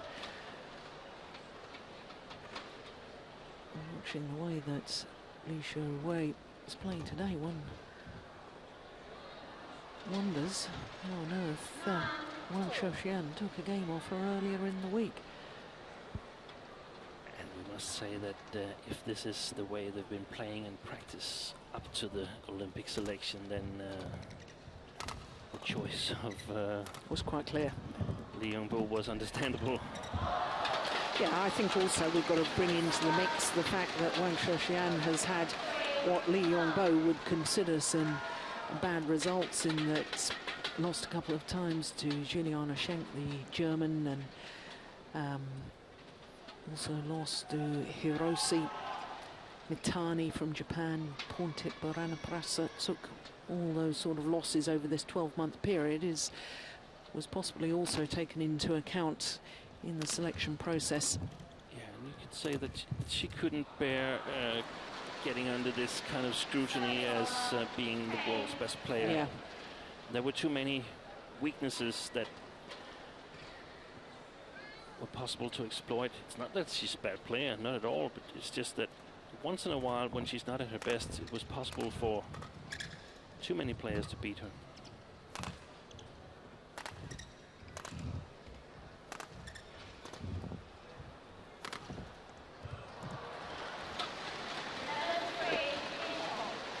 Yeah, I think it's difficult for people to sometimes really relate and understand to the enormity of the pressure that you're under when you are world #1. And as you say, everybody scrutinizes, everybody videos you, everybody looks for any little weakness at all. You know, I think to a sport like tennis, where the top women's tennis players are surrounded by their entourage, and yet how many different world #1s have we had probably over the last 5 years in women's tennis? A huge number. You know, Wozniacki from your country, from Denmark. Yeah. You know, and the whole... Sharapova. Yeah. Coming back. But Jankovic, Ivanovic, Safina. There's been quite a debate, especially in Denmark, because we were very proud of Wozniacki getting up to #1, but then people began wondering, she isn't really winning any of the major tournaments. And the thing about the world ranking is that it sometimes reflects who is regarded amongst the players as the best player in the world. I mean, the top 8 players, they know exactly who is the best at the moment. When they've played 2 or 3 tournaments, they know who is it who plays the best badminton. The world ranking doesn't always reflect who's the best currently at the world, as it is a year's results. And the results, the tournament, are weighted in a certain way, and in order to sort of make an easy, understandable ranking, you suffer the accuracy, because if you go for accuracy, it would be a much more complicated system that you take individual accounts. Well, I think that's probably why there's such debate in our sport about who is the best player. Is it Lin Dan or Li Chongwei? Because, of course, Lin Dan has won the World Championships and the Olympic Games, whereas Li Chongwei supports the Super Series the whole time, and, you know, reaches final after final after final, takes the title. I think one of the problems we possibly have in our sport is the fact that players don't regularly play enough. I have a suspicion here that Wang Shixian is calling for the tournament doctor. Perhaps a recurrence of her back injury, but this is certainly not a good sign. And this is why we need the top players playing more tournaments, because the more tournaments you play, I think the more accurate the world ranking is, because it is a better reflection of the overall standard. Yes, this is concerning, isn't it? Dr. Ashwin Patel. The doctor's saying, do you want to play? Yeah, well.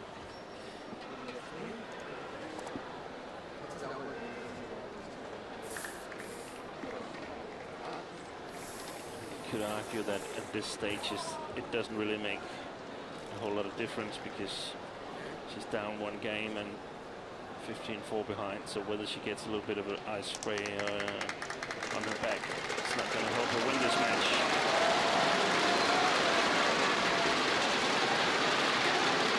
Oh, she's calling it a day.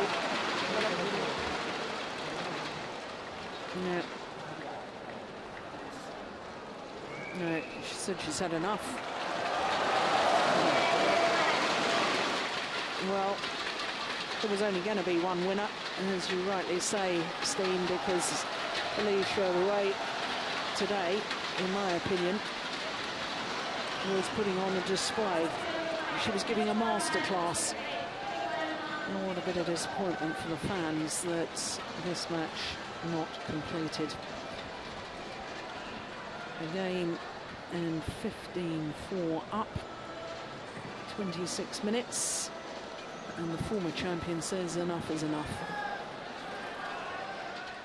Seems a bit silly to withdraw here within 6 points of concluding the game, but probably important to state to the audience and the coaches that, well, I wasn't really ready for this match.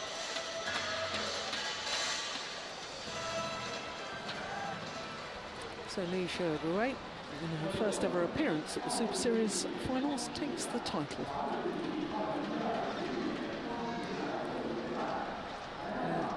Eighth title of 2012.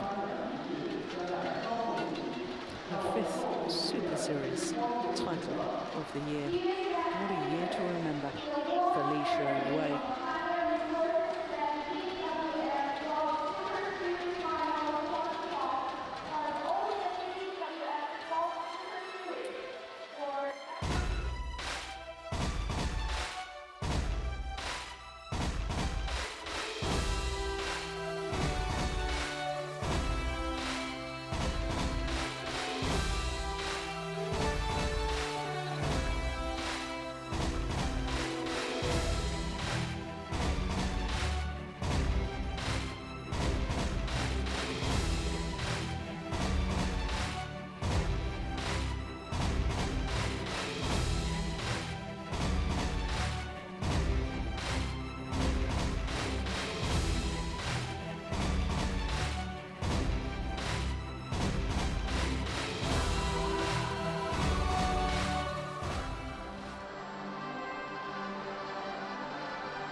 So there you can see confirmation that the Xuerui, a game and 15-4 up before Wang Shixian, the former champion, said, I can't continue. Men's doubles will be up next, then women's doubles, and we'll finish off with an all-Chinese men's singles.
before the prize presentation for the women's singles. Tournament organisers and the referees, deputy referees, tournament doctor, all honoured and an acknowledgement of the services they have performed throughout the week.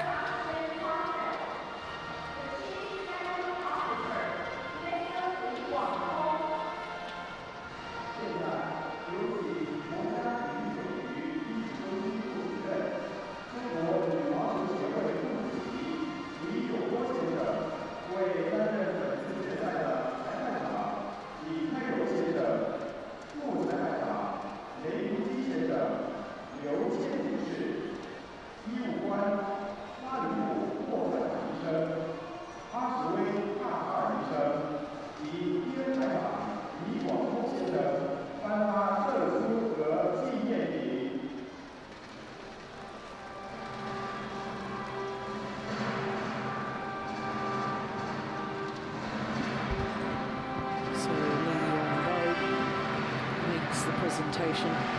Here's Dr. Patel. Of course, Lee Yong-bo, not only head coach to the badminton team, Deputy Director General of Table Tennis and Badminton Administrative Centre.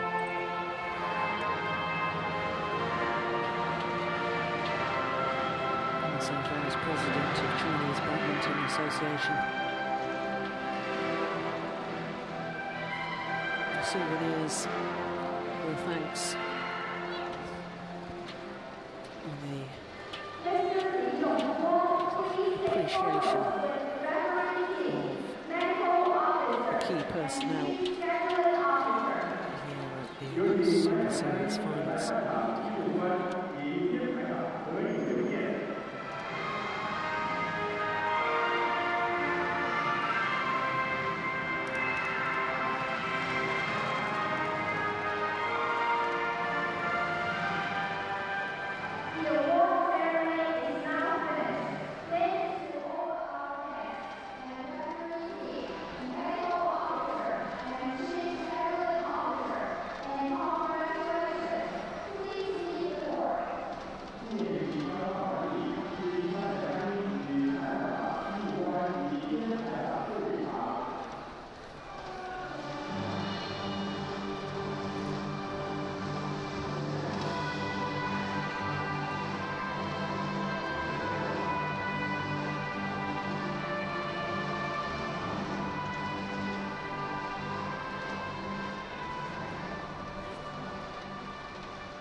So to the prize presentation for the women's singles.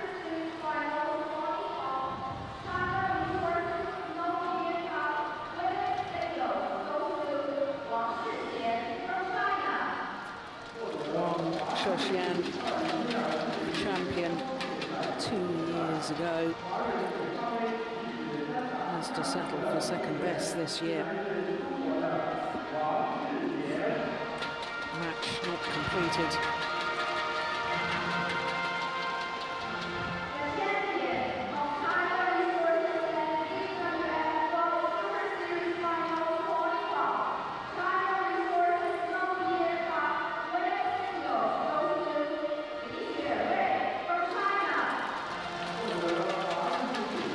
What a year Xuerui has had. The Olympic champion, winner of 8 titles throughout 2012,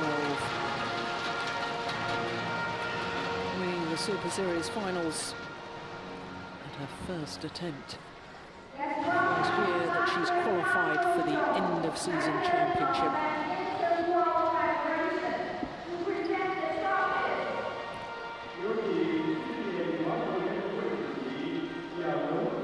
President of Badminton World Federation, Dr. Zhang, presenting the trophies to both the beaten finalist and the champion.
$40,000 reward for Xuerui, capping off the most magnificent year she's had in badminton terms.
4th consecutive year, the Danish combination of Mathias and Carsten Mogensen come out for the men's doubles final here at the Super Series Finals. Of course, they won the title for the past 2 years and were beaten finalists in 2009.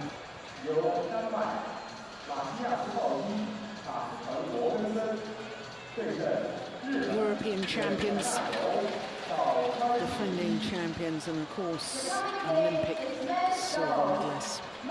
Their opponents today, number 2 seeds from Japan, Kenichi, Hayakawa and Hiroyuki Endo.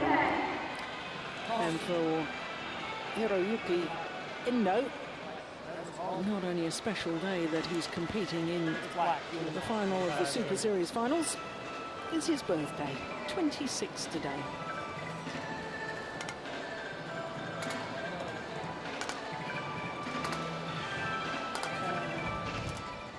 Left-handed Mathias, the oldest player on court at the age of 32. His partner, 29. So the Danish pair, number 1 pair in the world rankings, but only played 7 Super Series tournaments this year and therefore only qualified at number 6 on the Super Series list. Right, from their 7 tournaments, 2 finals, winning one of them, the premier event in China. So the Olympic silver medal, first ever Olympic badminton medal for a men's doubles pair at the Olympic Games from Denmark. So Denmark have won gold previously in men's singles and silver in women's singles. And of course, the London Olympics, bronze medal in the mixed doubles as well. It was fantastic games for Denmark in the badminton competition. So here we can see the world number 5 ranked pair, the number 2 pair on the Super Series list, having competed in 11 of the 12 tournaments.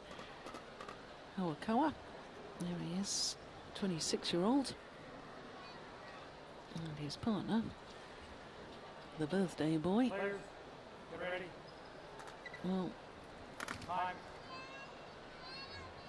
undefeated so far in the tournament, and that can't be said of the Danes, because the Danes lost in their group match to the number 1 seeds Kukian Kiat and Tambun Hyong of Malaysia. An hour and 13 minutes that was, and in their semi-final yesterday against number 3 seeds Hongwei and Shenyei from China. What a marathon match that was, an hour and 28 minutes it had on the clock, winning through 26-24, 24-26, 21-15 in the decider. Had to save 6 game points in the first game. Had 3 match points in the second game, but failed to convert, and it went full distance. And I wonder, as that was late on yesterday evening, finished I think that one about midnight, didn't it? It was the men's singles that finished at 1 o'clock in the morning with Du Pengyu. Whether they've fully recovered. Of course, semi-finals played over 2 sessions, and the Japanese pair were done and dusted by, I think, about 3 o'clock in the afternoon, so they were able to get a nice meal in the evening and warm down nicely. And whilst it's all played on one court for obvious reasons, you can sell the stadium seats On my right, to lots of television. Mogensen, Mathias, Denmark. And on my left, Hiroyuki Endo and Kenichi Hayakawa, Japan. Mathias to serve with Hiroyuki Endo.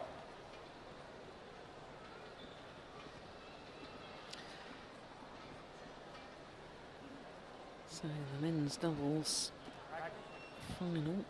Level. The defending champions will get us underway.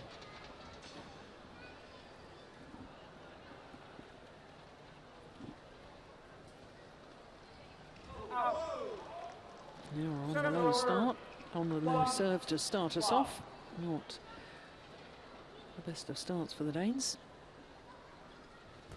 Of course, the Japanese pair benefited from a walkover partway through their semi-final against Tai Yun and Fu Haifeng.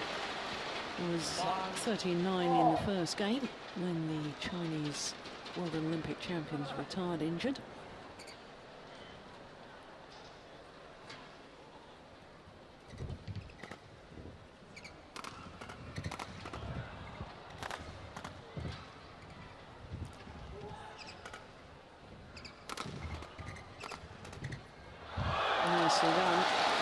And of course, Steen, well, you know, you can't do anything about injuries, and sadly they do happen, but it does raise an interesting issue, really, as far as badminton is concerned, because, you know, it's a very important point that the Japanese pair have had a long time to recover from their semi-final, whereas the Danish pair, after finishing at midnight, they'll have had to warm down, stretch out, get something to eat.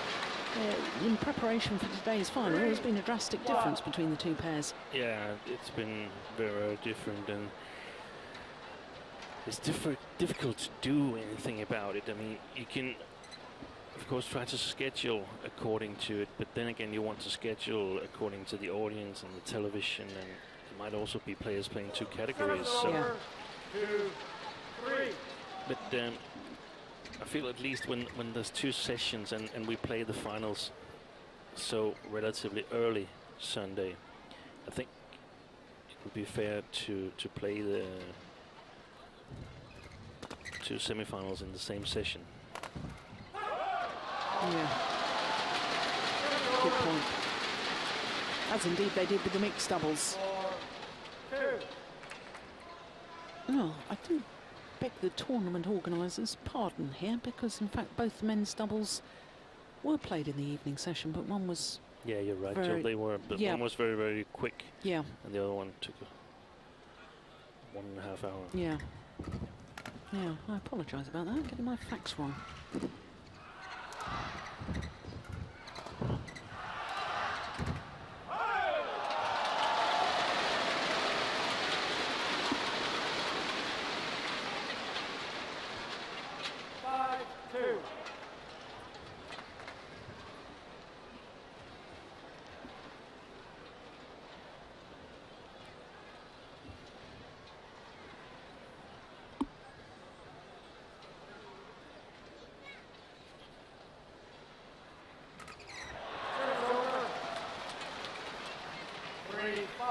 Very, very short high serve here from Mathias Bo, or a very, very high short serve.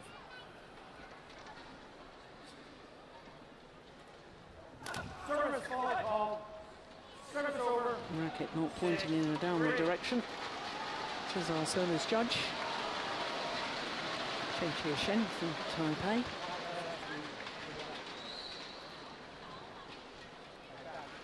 Well, I'm always bewildered when the players start asking, because the service judge gives a very clear hand signal as to what the fault has been called for.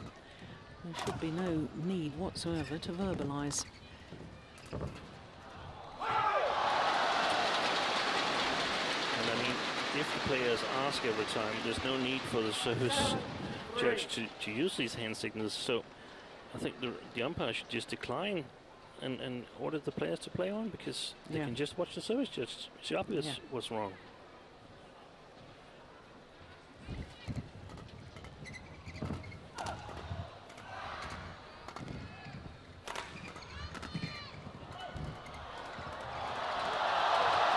Good rally. Rapid fire exchange. Excellent defense from Mathias Bo. 8-3.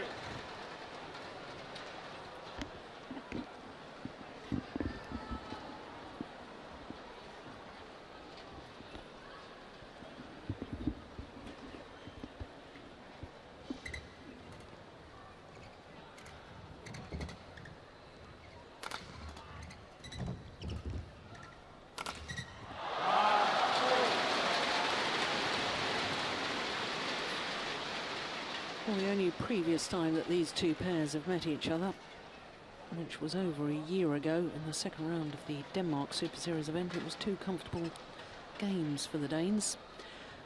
But I thought prior to the start of this match, I thought, well, this could be very interesting, because I think the Japanese pair have improved considerably over the last 12 months or so.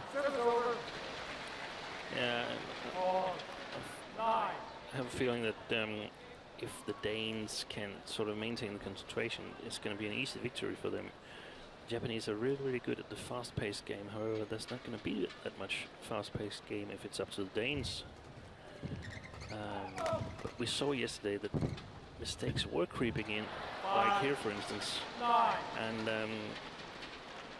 it's up to the Japanese pair to take advantage of that. Put so much pressure on the Danes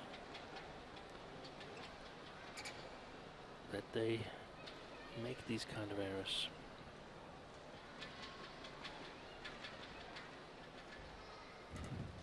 Oh, what a good return of serve. It is one of the Danes' key competences, the service situation. The first 4 shots, very strong there.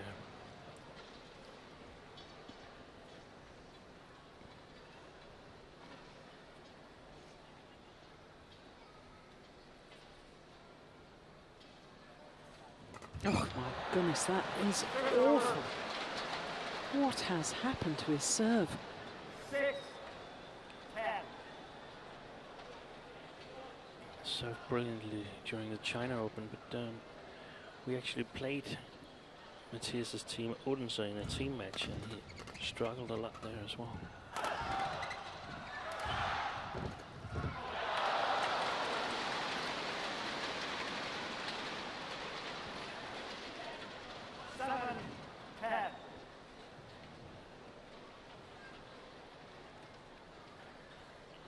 Japanese pair should of course try to avoid lifting very, very high to the Danes.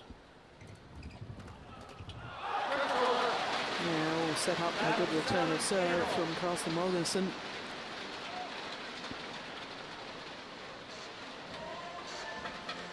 There, nicely done. 11-7. 4-point advantage here in the game interval.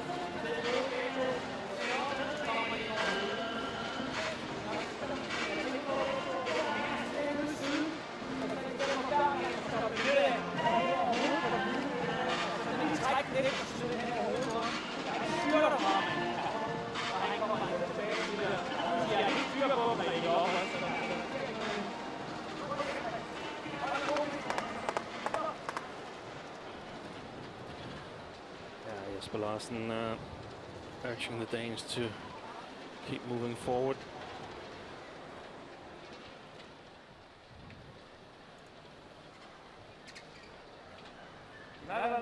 Seven, play.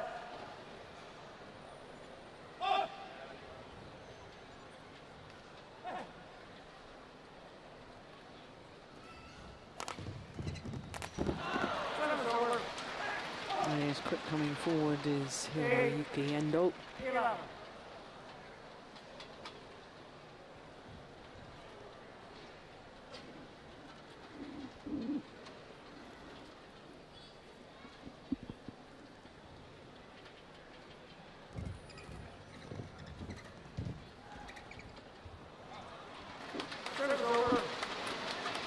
Good judgment by Carsten Mogensen here. Now, what's he going to do with his serve this time? Mathias Bo.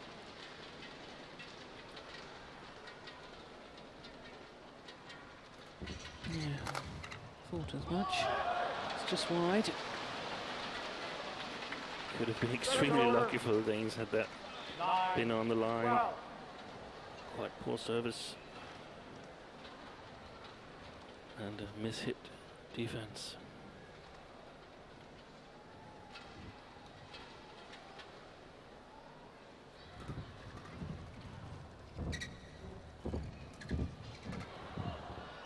Retrieval.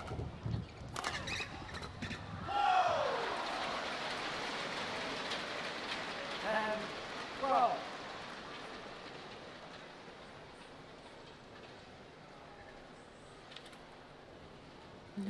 actually won a Super Series title, this Japanese pair.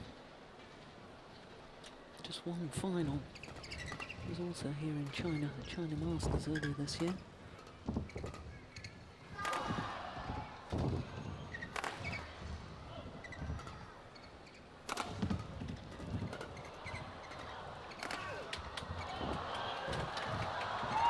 Good reaction.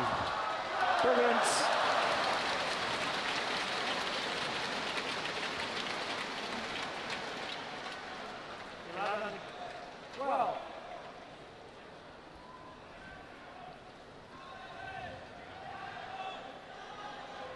So important that net player here, Hayakawa, reaches that one. Right in over his head.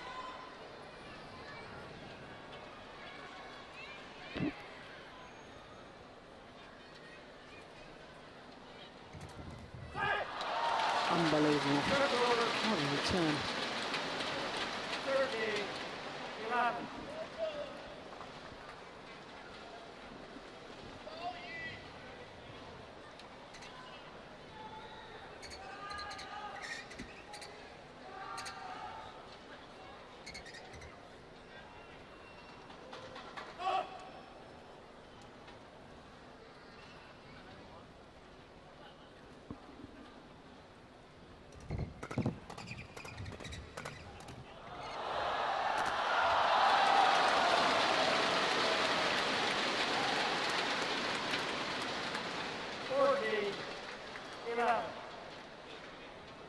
Yeah, well, it hit him first.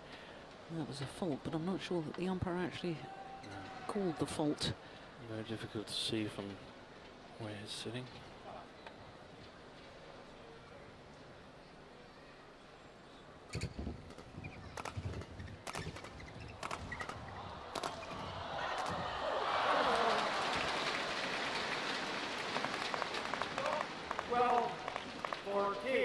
Danes hasn't really established a good defense. It's a bit too easy for the Japanese, killing their attack on them.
Yeah, just block it, coach says. You wouldn't have hit it so hard.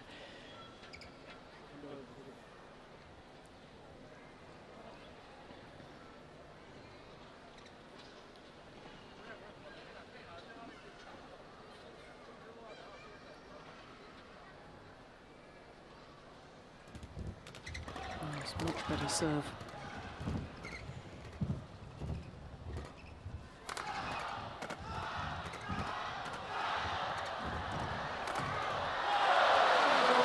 Terrific movement by Endo.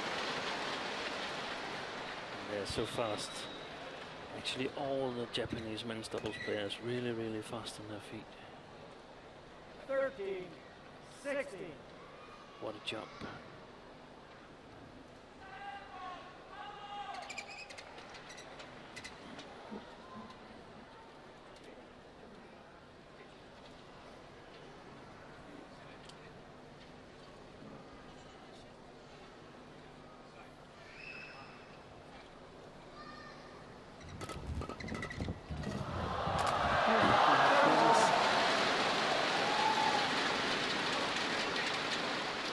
Making some excellent service returns, Carsten Mogensen.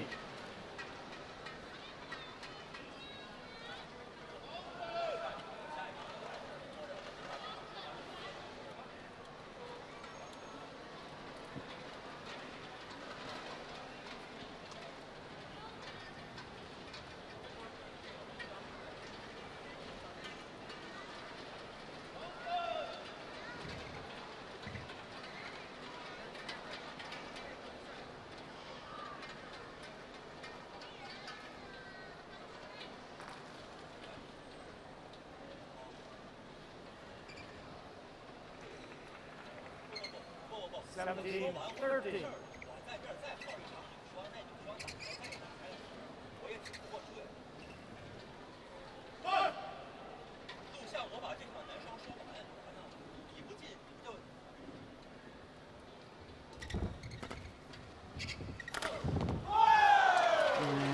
Very, very good angle.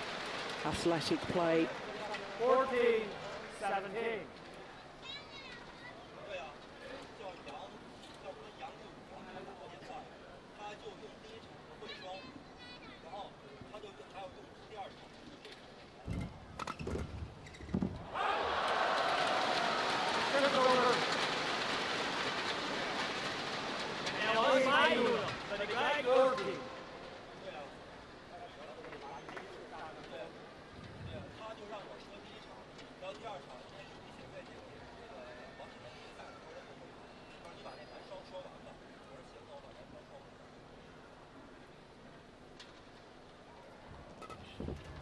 Yeah, nice variation on the serve.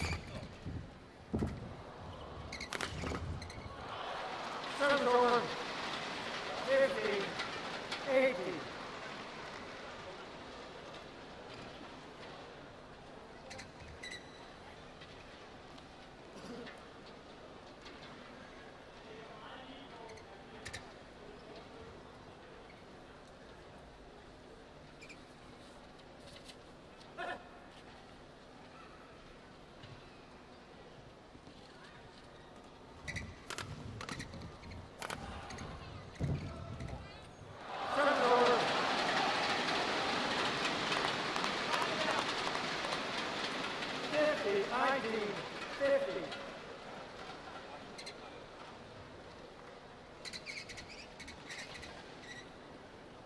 Say that most of this first game have gone according to the Danish wishes.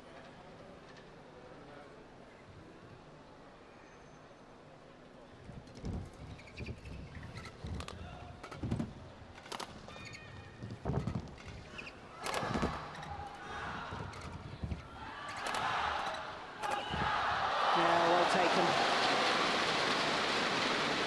Brings up game points for the defending champions.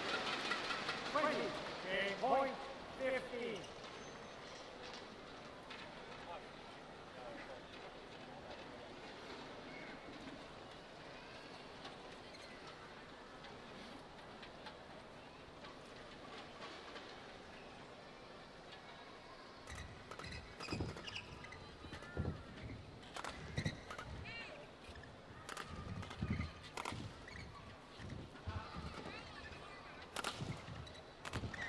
Yeah, they really are trying to pressurise Mathias Bo, aren't they?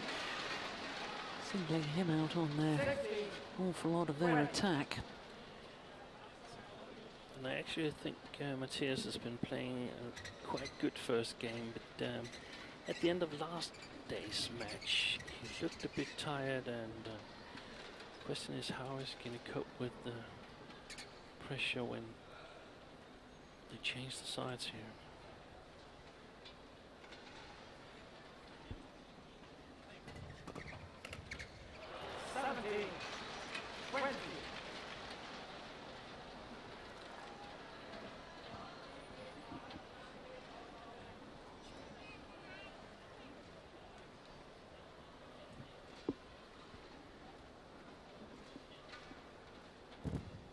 Oh, super return. And indeed, the defending champions close out the opening game. 21-17. First game won by 5.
20 seconds.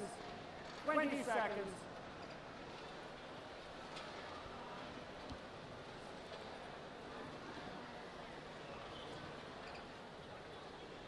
Second game. Level. Play.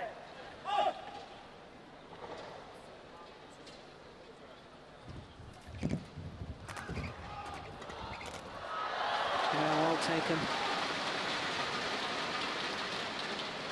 Wow.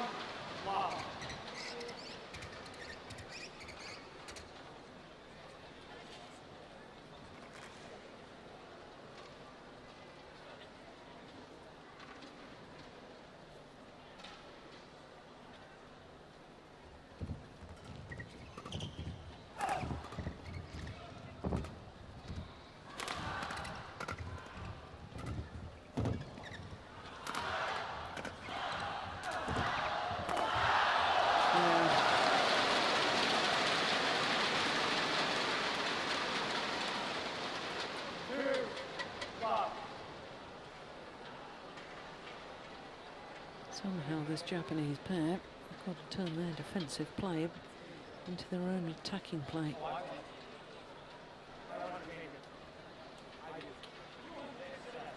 Well, that's interesting. The umpire wants to change the shuttle.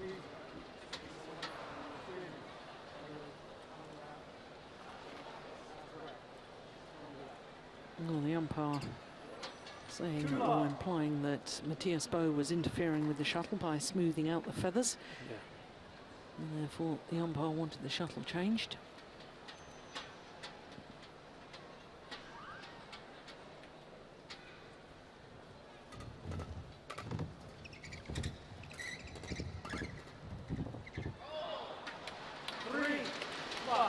No, better idea, better rally from the Japanese pair.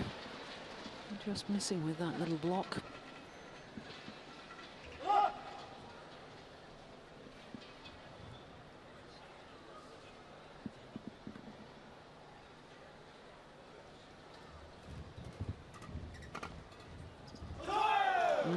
That's nice.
Much longer rally. And the Japanese pair couldn't help but think just too content to defend. Lucky to get away with that.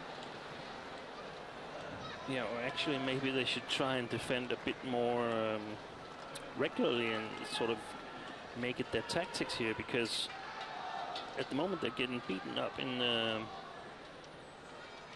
the game around the service situation. The first 4 shots the Danes are controlling.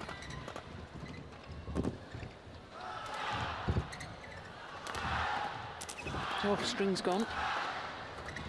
Mathias Bo's racket.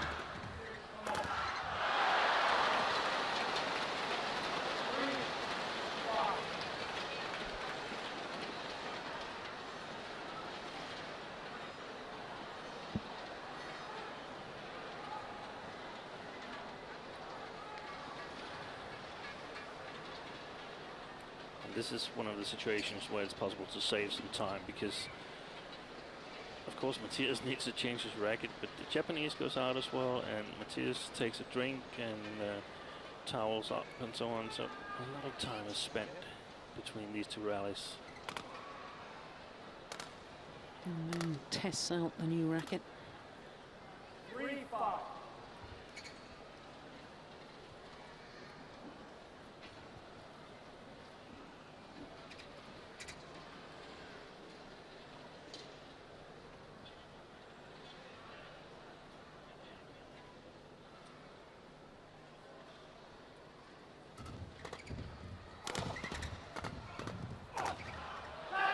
Yeah.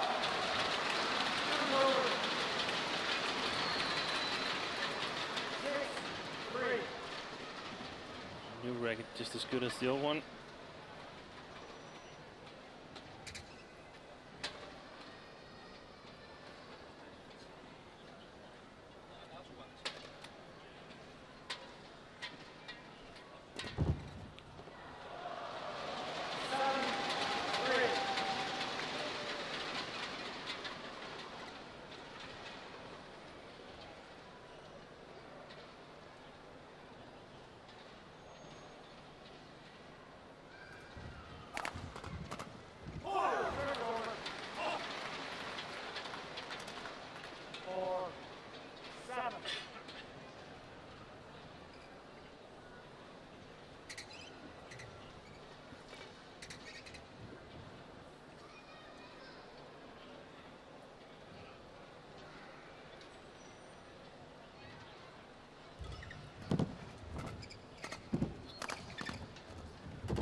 Just feel that the Japanese pair need to try something different. It's all too much the same, and same of what's not been working for them.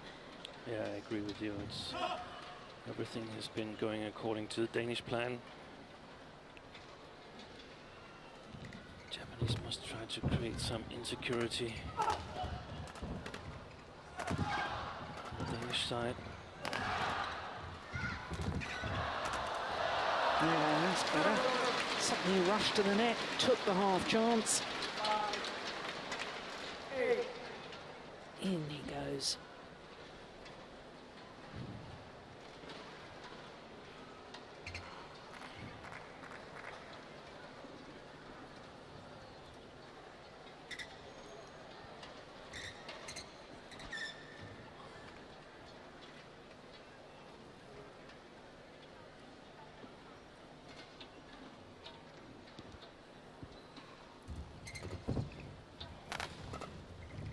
Oh, yeah. 6. 8. Driving the defence rather than just lifting.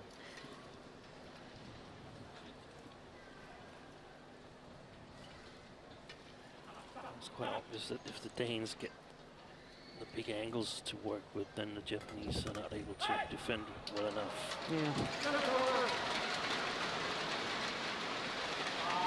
6.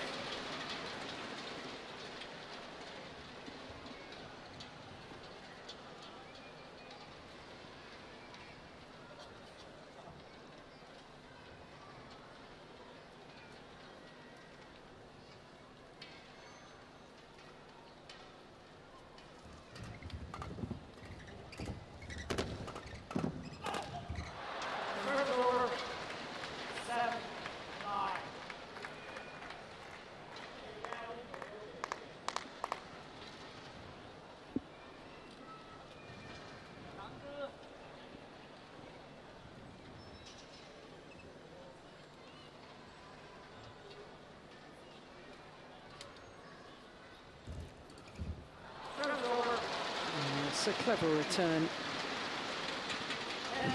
7.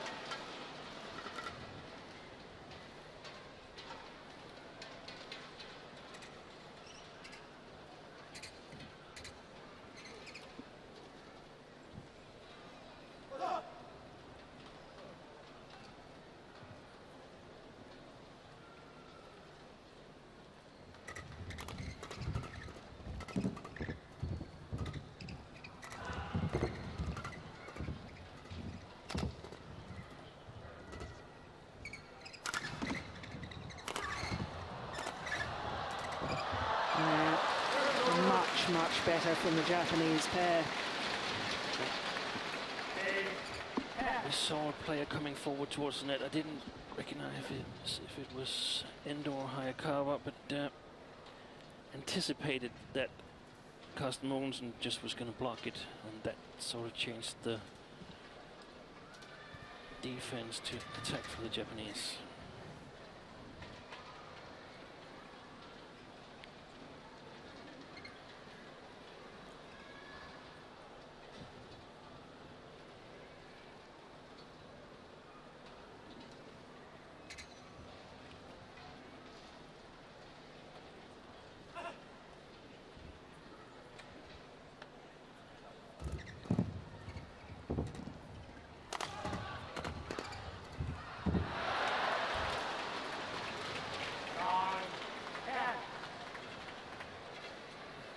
See that some relatively easy mistakes are creeping into the Danish game here, and I think actually we have to give the Japanese players credit for creating these opportunities by not giving the big angles away and moving forward.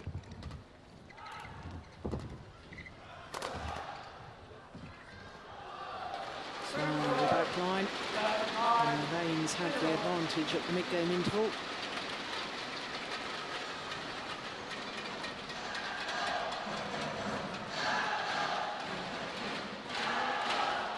There are definite signs that the Japanese pair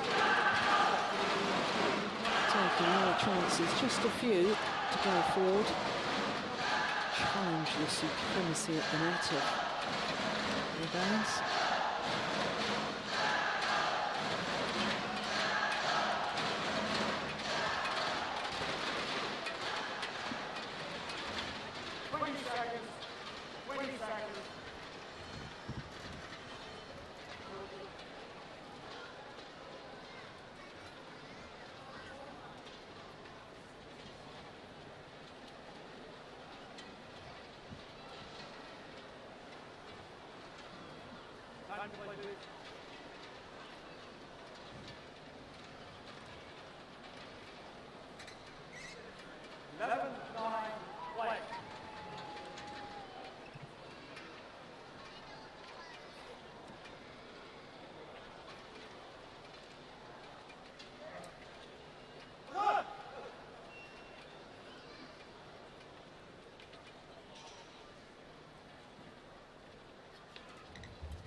I just feel that the Japanese pair can't afford any more errors like that after the mid-game interval, because once the Danes get on top and open up a bit of a gap, psychologically they're going to be on a roll. Yeah, it's a good return from Hayakawa. Also lucky it hit Carsten Mogensen, because I think it would have gone long.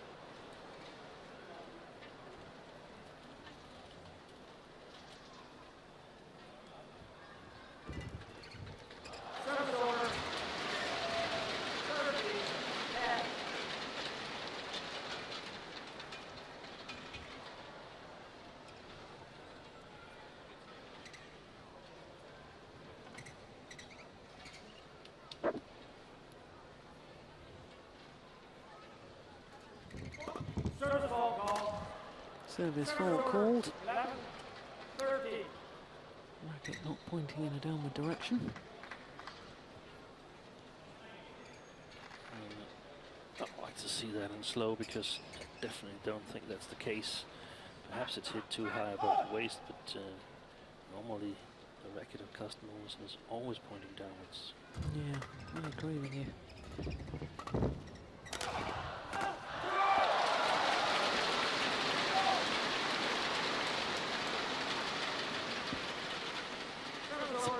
Like the first game, the Danes building a lead nice and easy.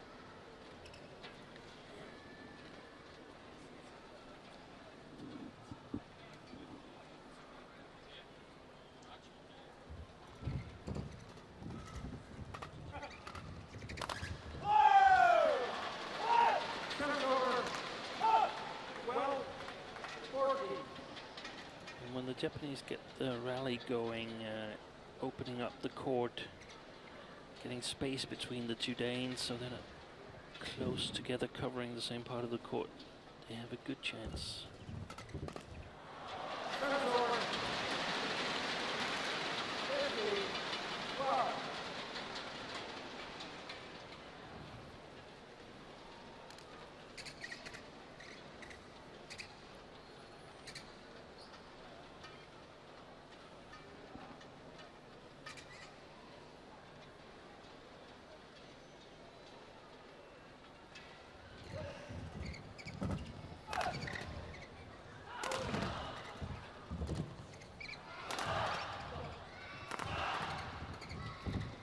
Yeah, nice.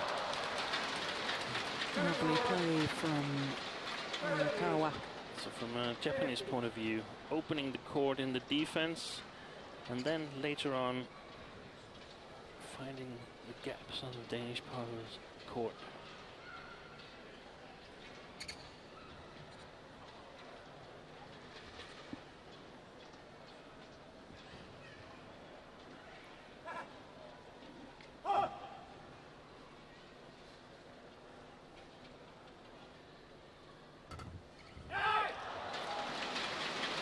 Not the best of low serves.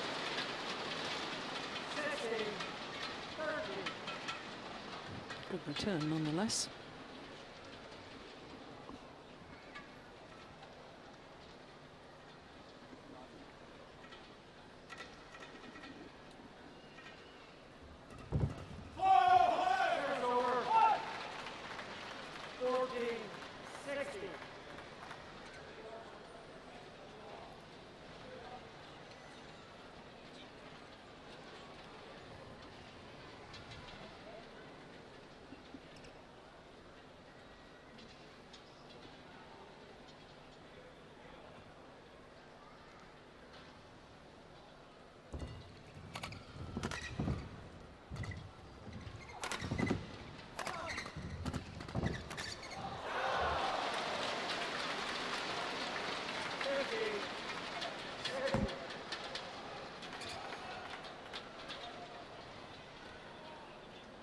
I think he managed to finish off that rally with a broken string.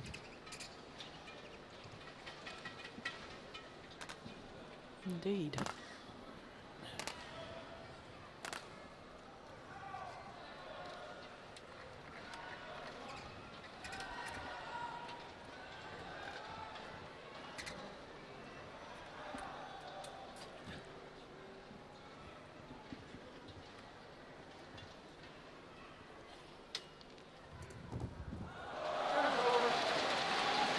Another good service return from Carsten Mogensen. He's been dominant in short service returns from the left field.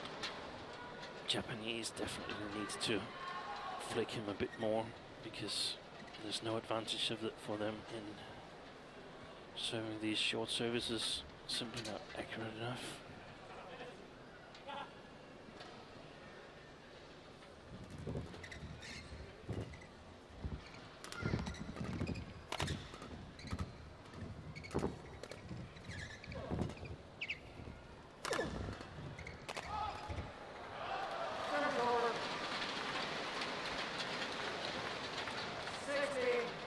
It's actually too easy for the Japanese to bring the attack to victory once they've got it. The problem for them still is, and as it has been throughout the whole match, getting the attack.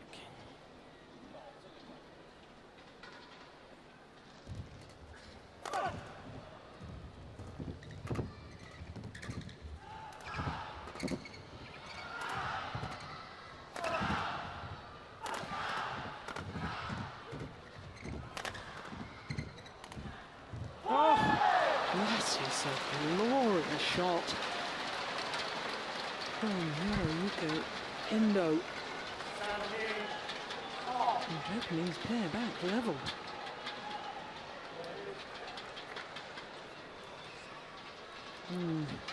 Jesper Larsen not happy with his men.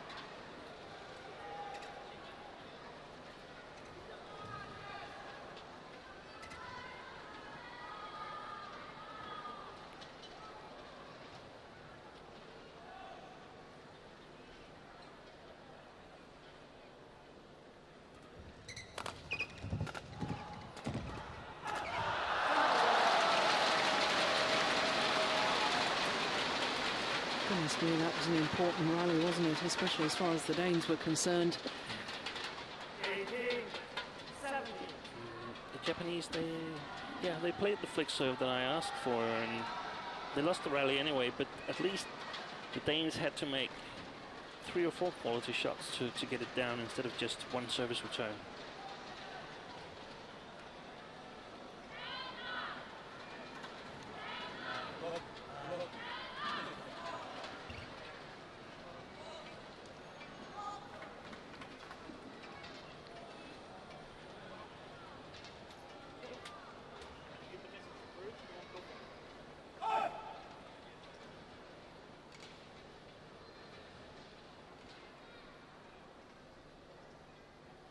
Left. Must not undo delay. Yeah, well, umpire Mike Walker from Canada saying that Mathias Bo mustn't unduly delay his serve. He does take an age, that's for certain. Yeah, and that's short.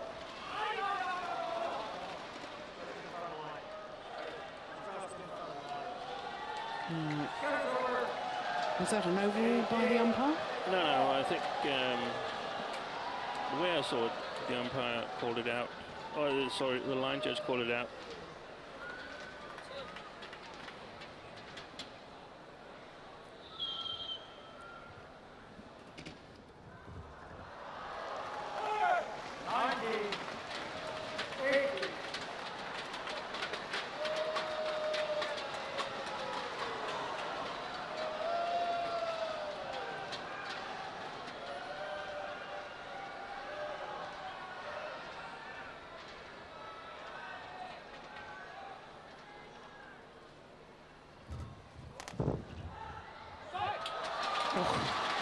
Just wide by a whisker.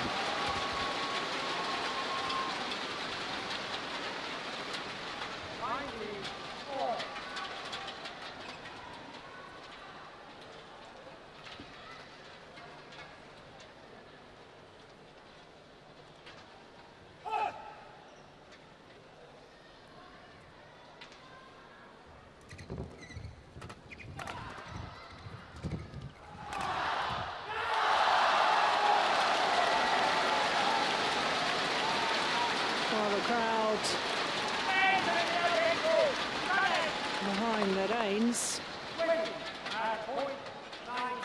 and they've earned themselves a match point.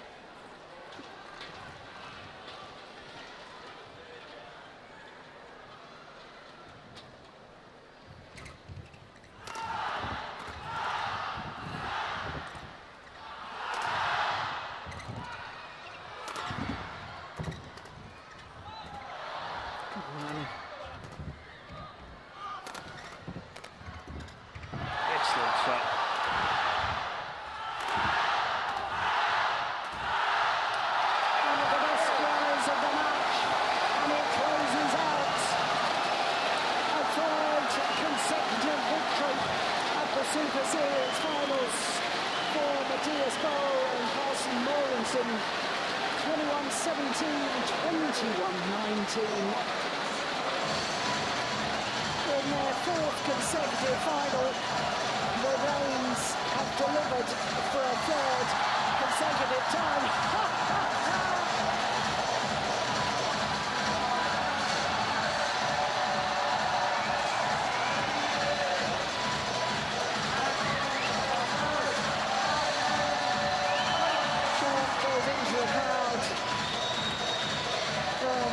Mathias Bo. Well, goodness me, they had a long, hard battle last night. Today, in the final, 2 straight games.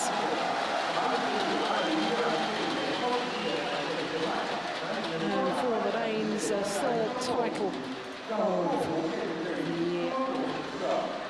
2nd Super Series title, and the 2nd one here in China. And the China Open, of course, now the end of season championship Super Series finals. Olympic silver medalists have retained their Super Series Finals title.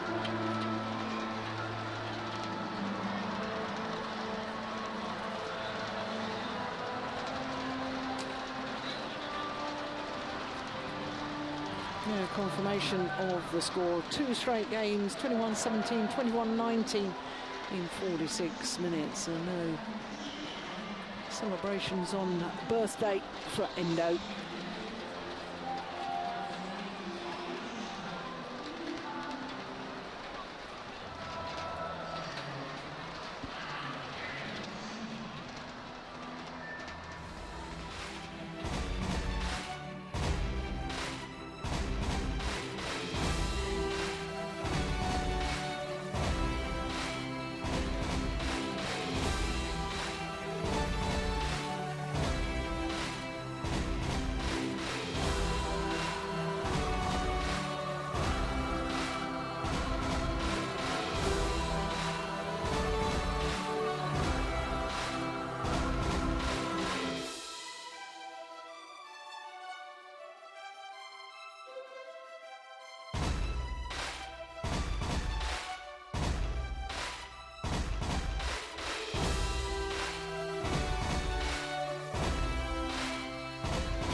So 3 finals completed, 2 titles for Denmark.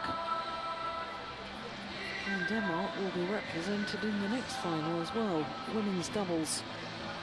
Where China, of course, guaranteed the men's singles title because it's an all Chinese affair, as indeed was the women's singles.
The Japanese pair look very dispirited, having lost that final. Of course, Hiroyuki Endo celebrating his birthday today, but unable to celebrate a victory.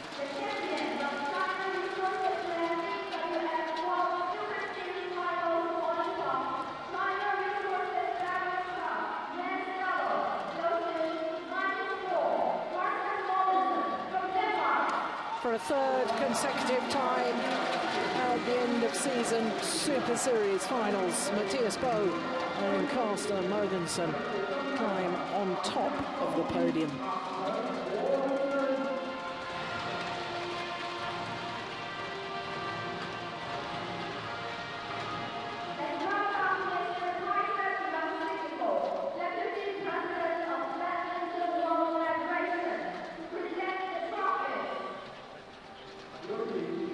Nice and sick ball.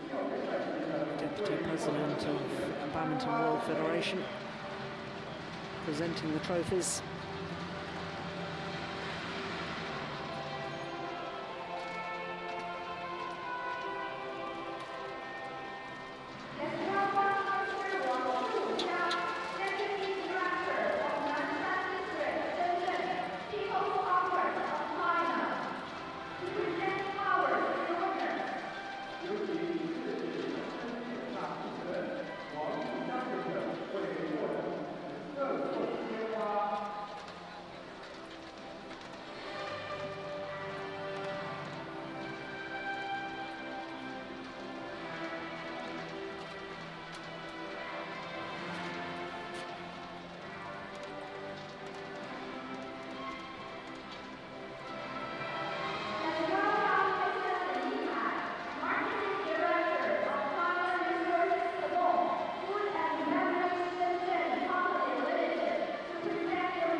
Super Series title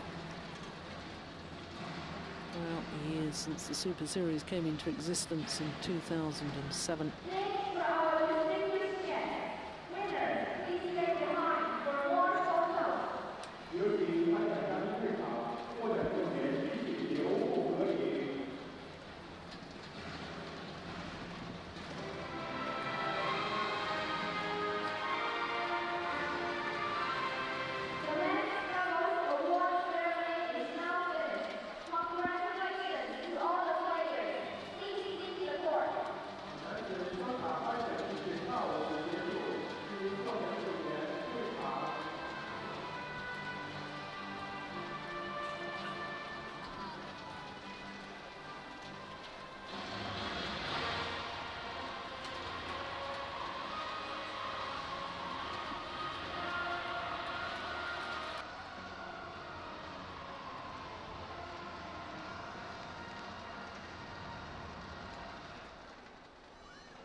So to the women's doubles final, and a second appearance on finals day for Denmark's Christinna Pedersen.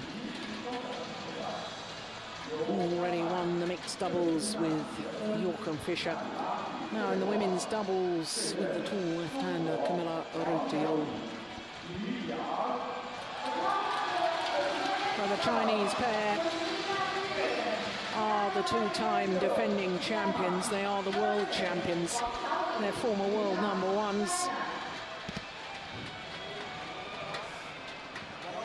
So it's the European champions against the world champions.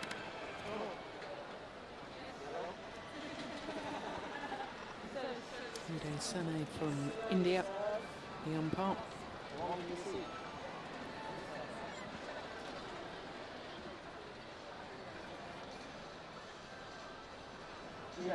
As with the mixed doubles and women's singles, this final is a repeat of a group match from earlier in the week. Both pairs from Group B. Super Series ranking for the European champions of 8. Having competed in only 8 tournaments. World ranking, career high of 4.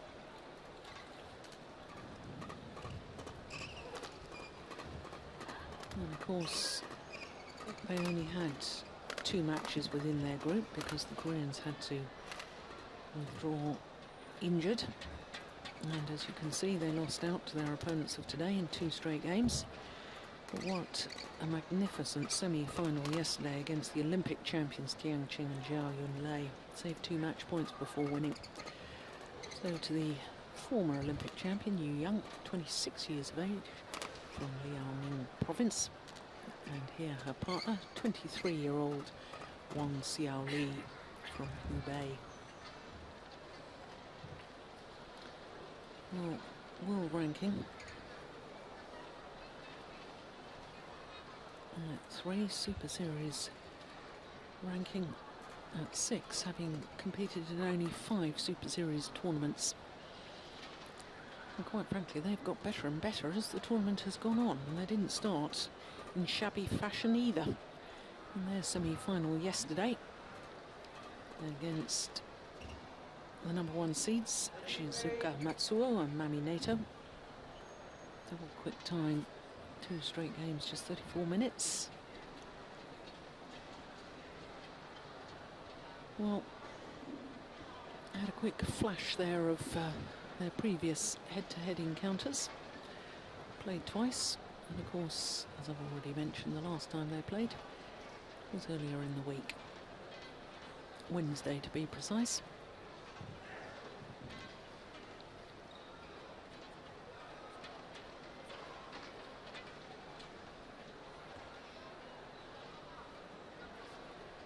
Wang Xiaoli hit a smash earlier in the week at 2:35.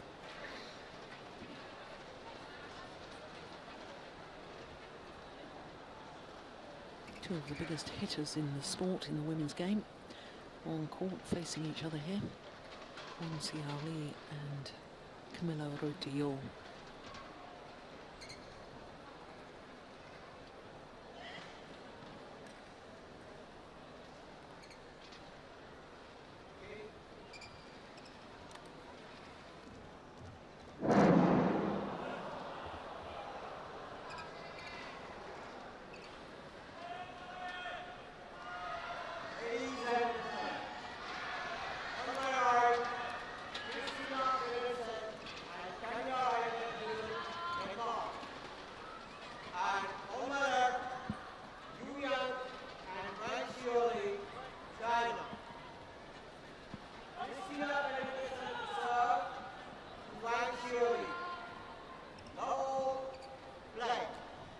So the European champions from Denmark against the world champions from China. The Danes, Christinna Pedersen and Kamilla Rytter. World champions Yu Yang about to serve, and our partner Wang Xiaoli.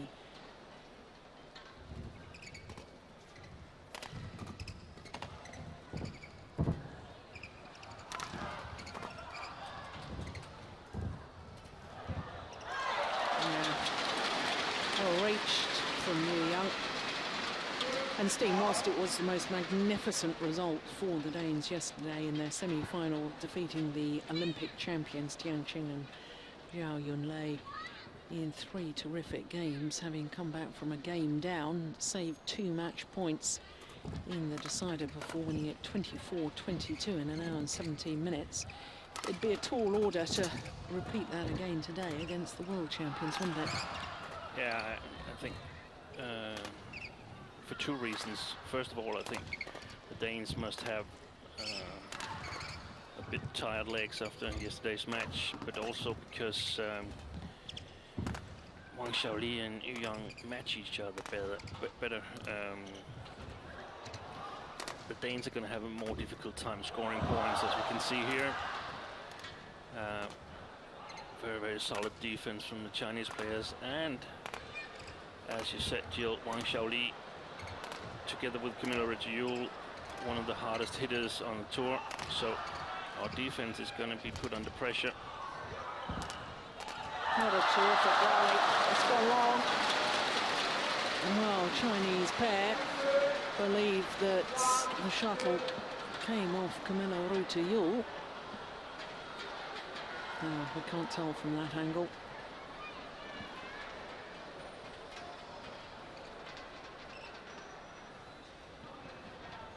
I don't expect the Chinese to play the front court very often compared to shots directed at the back court.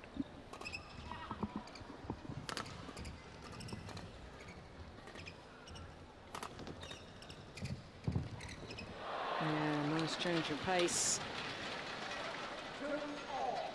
Wang Xiaoli deep in her defensive stance, afraid of the big hitting left-hander.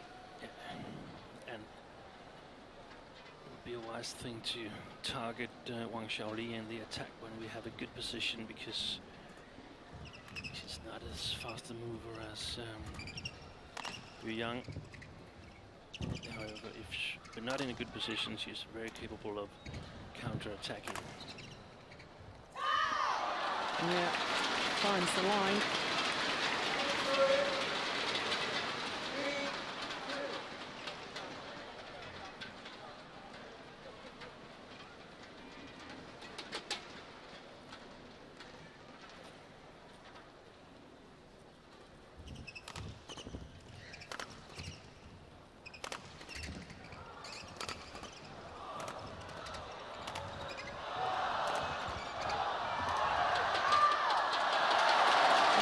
Illustrating your point quite beautifully.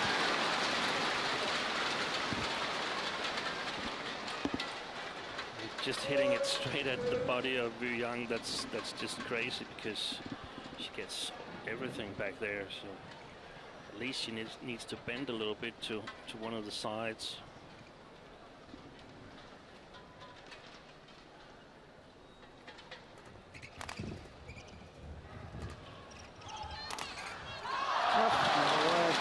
That's a fabulous smash.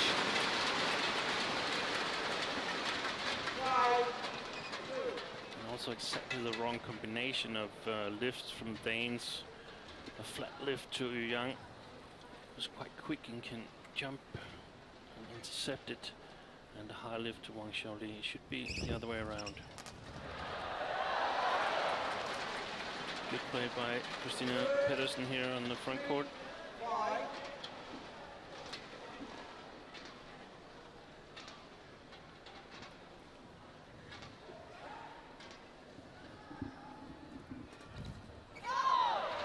Pushed it wide.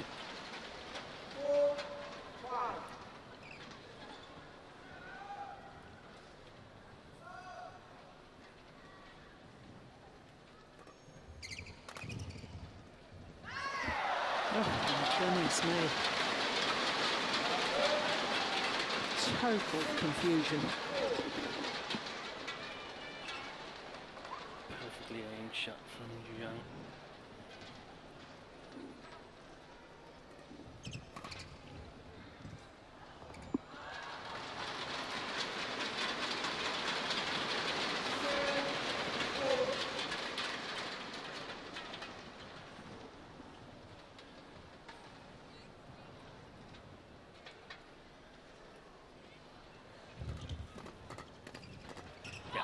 Well played by Kamilla with the Juhl. I think they can challenge Wang Xiaoli in the flat game. And then if Wang Xiaoli lifts, then just break it off. Don't do anything that can be used as counterattacks. 6, 7. We discussed yesterday, Jill. It's Wang Xiaoli who creates the points, but she also makes some mistakes once in a while. And whilst Yang very, very solid, doesn't make a whole lot of winners, but almost never any mistakes.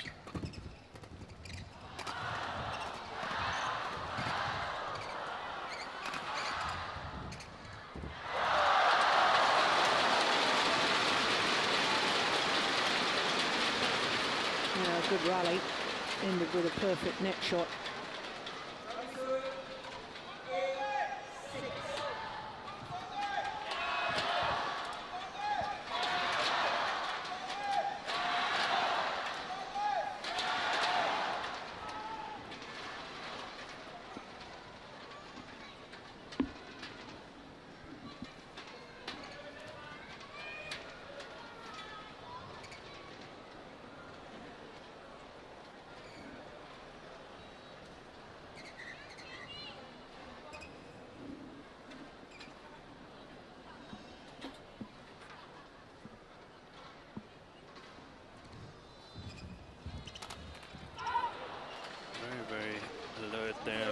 Christinna Pedersen.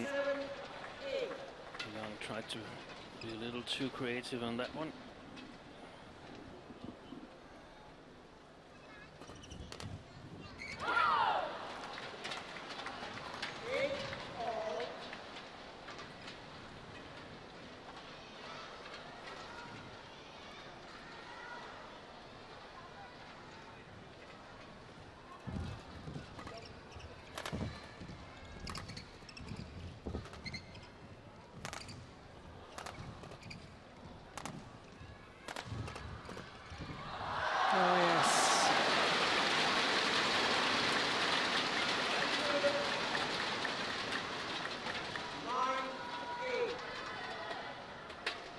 Making the tall left-hander twist and turn.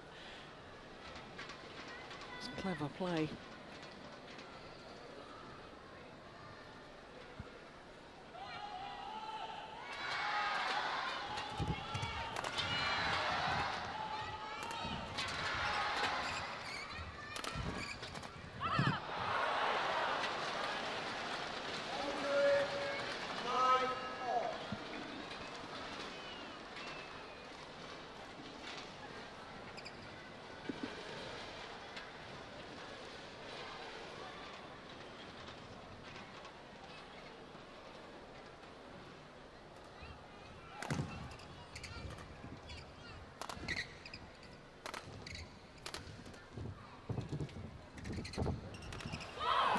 Really took her opportunity to rush to the net.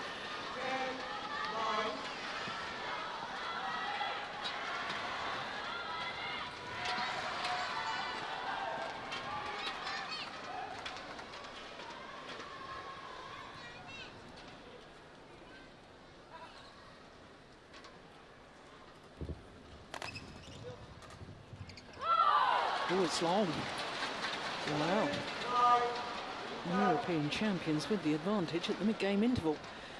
And I'm not sure I would have predicted this. No, neither would I. But they've played tactically well in the second part of this first game. They've exploited these small weaknesses the Chinese pair does have. It's been a bit lucky as well, but so far they must be really satisfied with the game they played.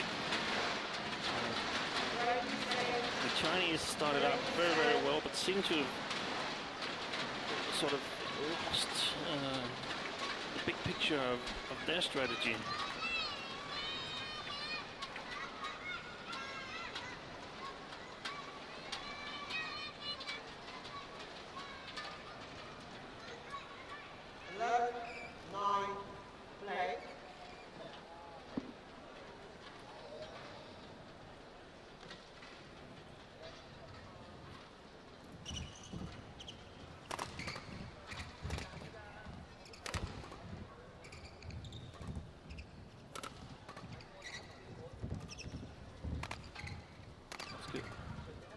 Well played again. Of course, it's the Chinese making a mistake, but it's correct tactical play by the Danes that creates the opportunity for the Chinese player to make this mistake. The Danes are not playing too fast offense. They're sort of using the whole court, moving Wang Xiaoli and challenging Yu Yang at the net. You can see that Yu Yang is not very good at intercepting at the net, and that could spell for a tough match for Wang Xiaoli if the Danes can keep their composure, but very close net shot here. It's lovely. And the run of 4 points comes to an end.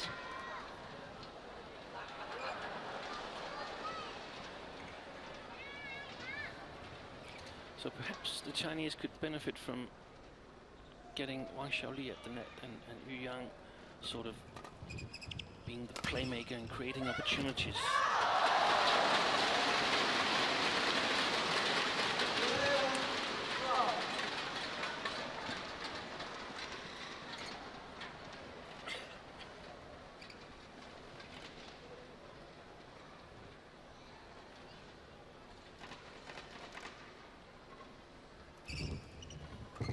Oh, that is just a moment of magic.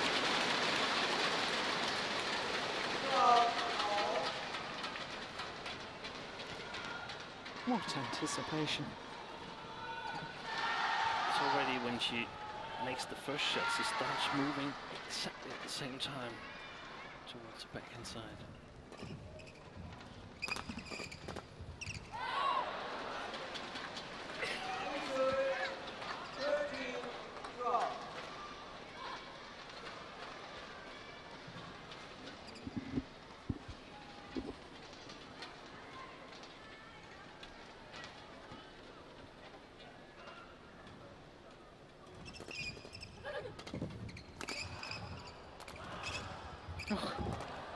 Good defense. Oh, a lovely smash from Wang Xiaoli.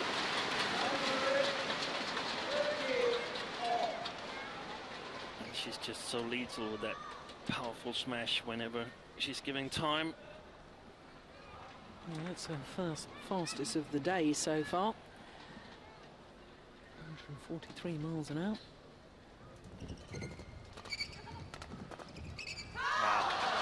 Well played by Yu Yang there at the net, very, very alert. And put some pressure on the Danes by intercepting the first service return.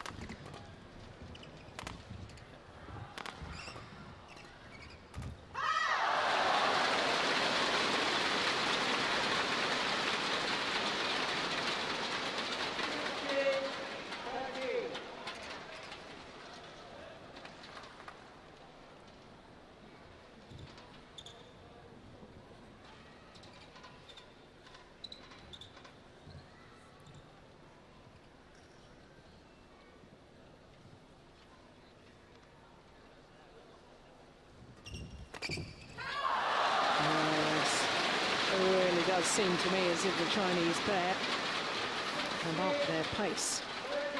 Really hunting the shuttle now. And It's all been set up by excellent short services by Yang. The Danes cannot put pressure on the service return, and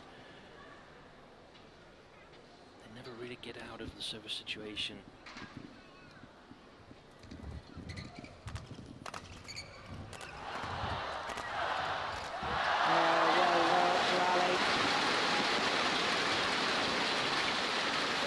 World champions finding their rhythm and their groove.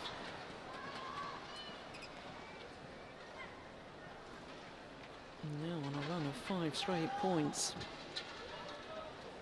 Not much rather that the Danes just lifted flat to Wang Xiaoli and let her fire the first smash.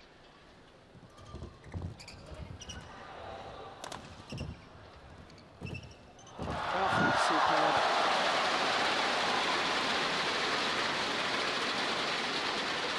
Simple, efficient, positive. Just guiding the shuttle across court into that open space. There wasn't a lot to play with, but it was so accurate.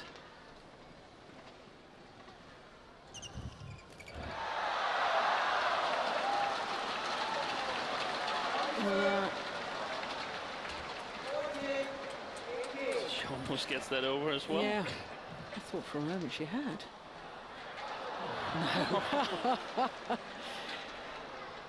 Look at the service, so accurate. It was actually over, but rolled back.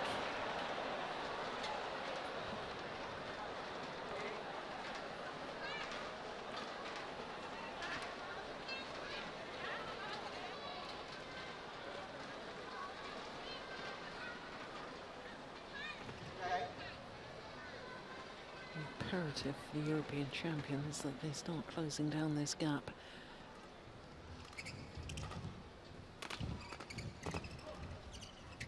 When Yu Yang is at the back line, the Danes have to go closer to the net. Now it's very, very dangerous with the powerful smashes of Wang Xiaoli, but Yu Yang is powerful, but not as powerful as her partner.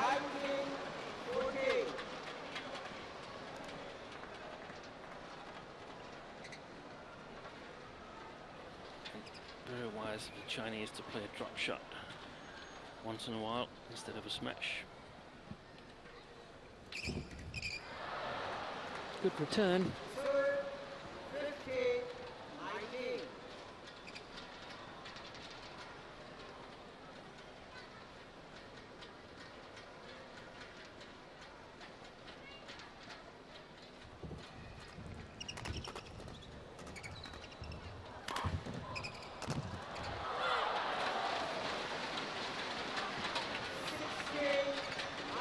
It's all about who can get on the attack, isn't it? Oh, it's a delight to see in women's doubles. Yeah, and there's a bit more rallies than in the men's doubles, where it's very much service return. A little bit of discussion between the two pairs there. I think the right decision was made by the line judge. I think it was just wide of the mark, and therefore it's gaining points to the world champions from China.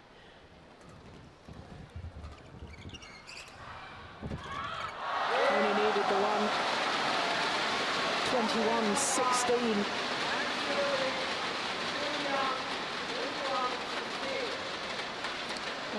Minutes of play. 18 minutes of excellent play of women's doubles. I must say that the Chinese certainly came back after the interval. Just took 4 or 5 rallies, and then they were completely in control.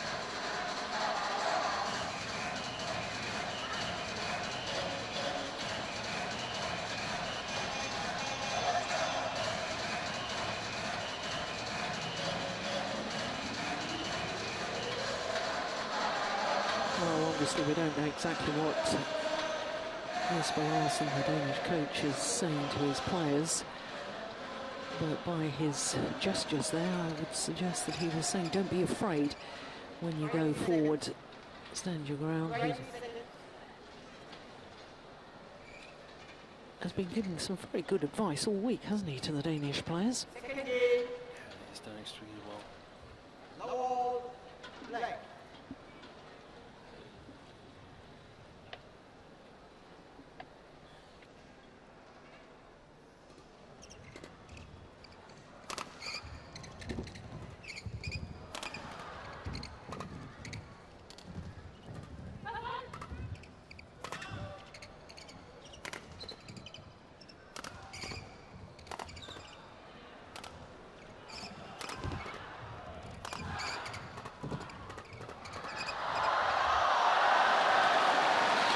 Idea.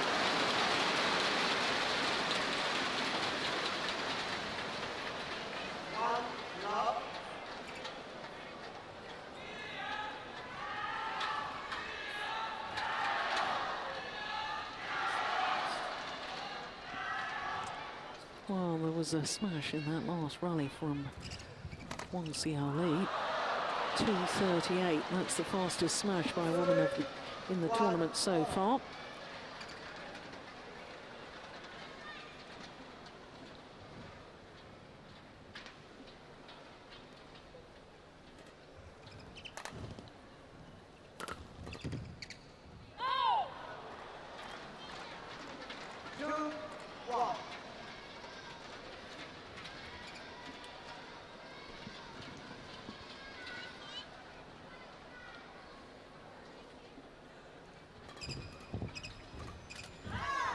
Oh, she read it. I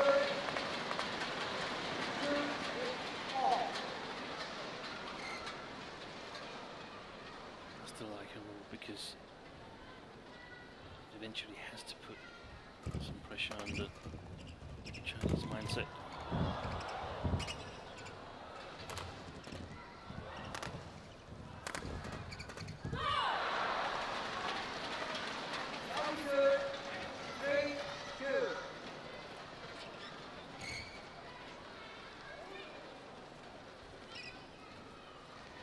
Easier for the Danes to lift on this side of the court, and they need to lift. If they're afraid to lift, they're going to lose.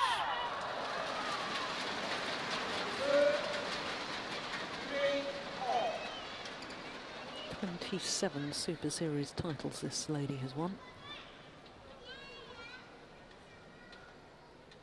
Only 5 of them in mixed doubles, but 22 women's doubles. That's extraordinary, isn't it?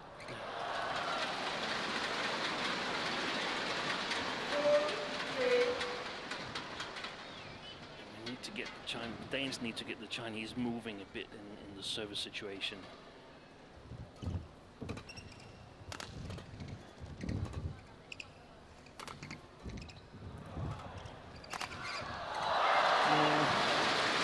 It's a powerful smash of Wang Xiaoli once again doing the damage.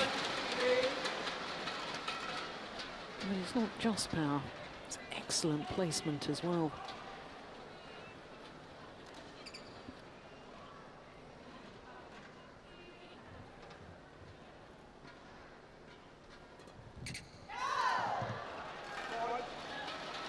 Good serve. I think if the Chinese can take 2 more points here and create a 5-point gap, I don't think the Danes will have the resistance required to challenge for this game. Good return.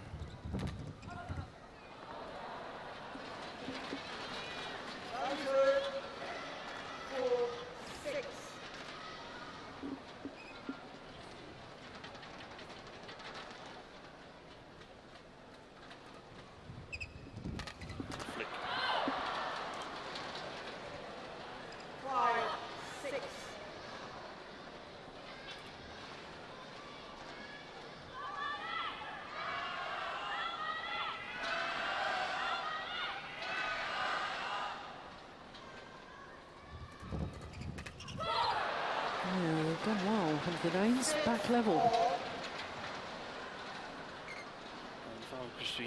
flick again to Young. Out wide again? Yeah, and two Danes really close to the net, blocking the attack.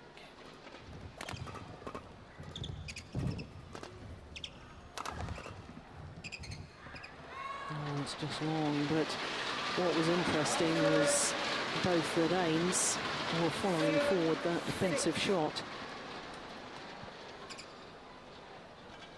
Yeah, clearly long.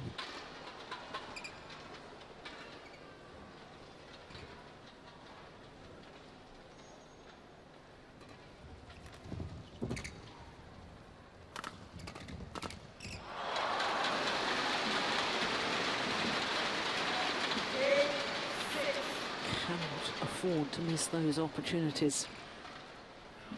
It's a winnable rally that is lost in one stroke, and that's very tough mentally.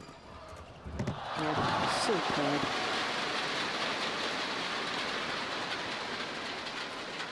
Yeah, I just sense that the Chinese pair have another gear they can go to, whereas I think the Danes are at just about optimum at the moment. They're playing well. Whether they can raise their games to match any raise in performance by the Chinese opponents, I'm not sure. No, I agree with you, Juhl. And it's like the Danes have to work a bit harder for their points, and the Chinese are a bit more dangerous. If the Danes are playing a little bit incorrect, they are punished at once.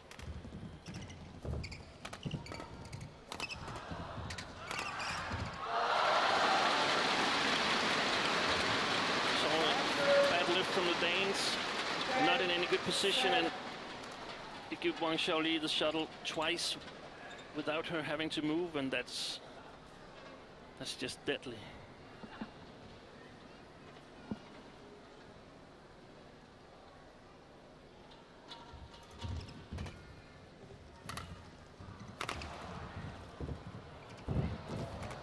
Oh, superb.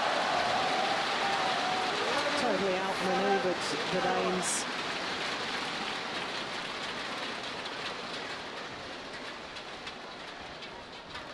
Young, calm as you like, sees the gap, just places the shuttle into the open space.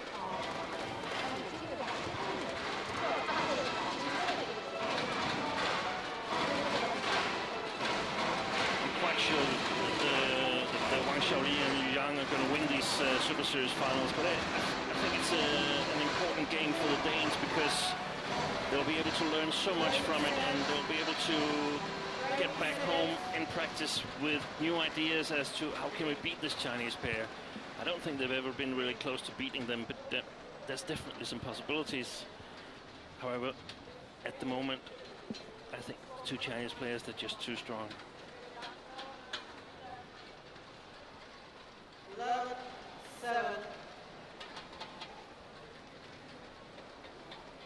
And this Chinese combination didn't actually qualify by right for these Super Series finals because they were the third-ranked Chinese pair, OSIM and Mogensen, unable to compete because of injury problems. And so this pair of Wang Xiaoli and Yu Yang invited instead.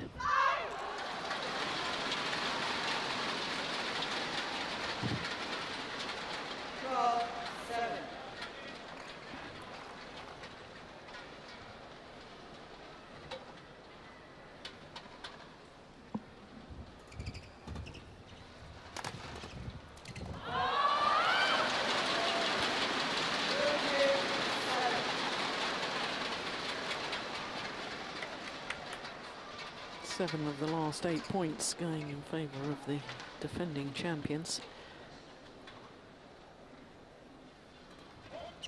Oh, service fault called. Struck above the waist.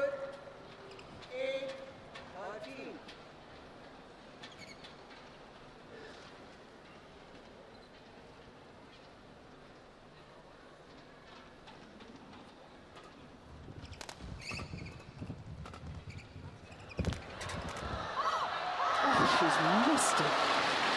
Oh, would you believe it? What a fantastic retrieval by Yu Yang. Yeah. Got it back with high quality, even though she was totally on her way in the wrong direction.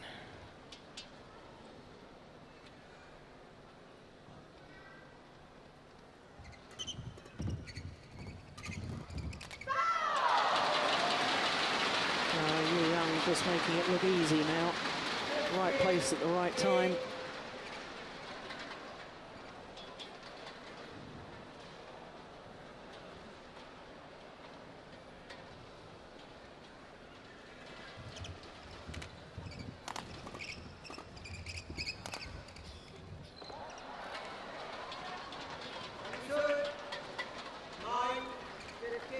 Oh, time running out, I suspect, for the Danes.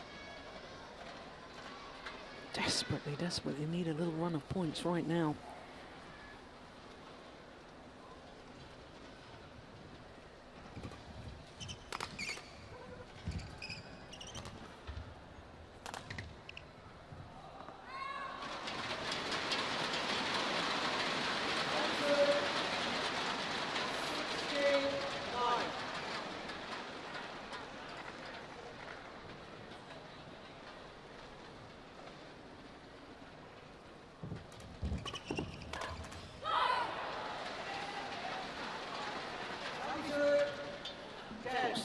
Chance to get some quite easy points at the moment because the Chinese feel quite relaxed that they're going to win this match. But I still don't think they have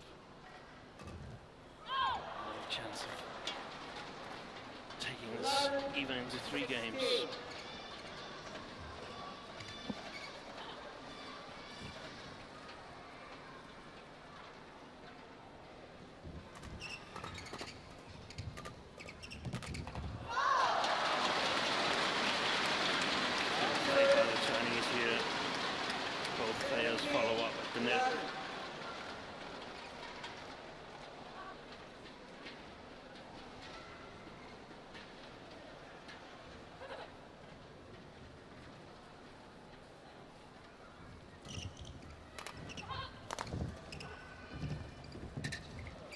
Going wide.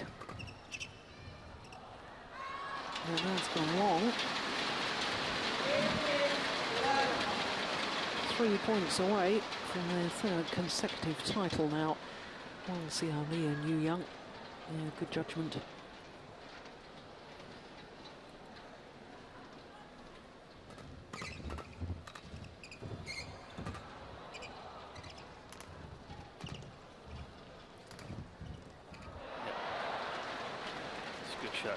I'd actually rather that the Danish drop shots were directed at Wang Xiaoli. Here, perfectly in the middle of the 2 players.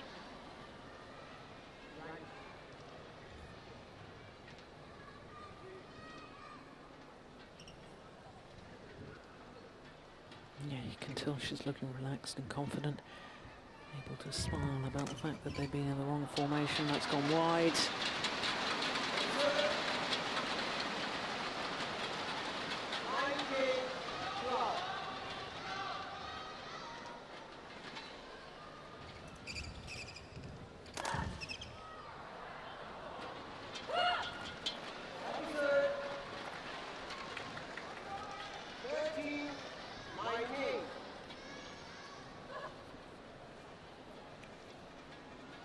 So important to get some video material where you actually can see what you're doing against different pairings, where you have some possibilities of scoring points. And I think that's what the Danes can take back home from this final. Played an excellent tournament, but I have to admit that the Chinese pairings are just too good. Yeah, indeed. And as up comes 6 match points.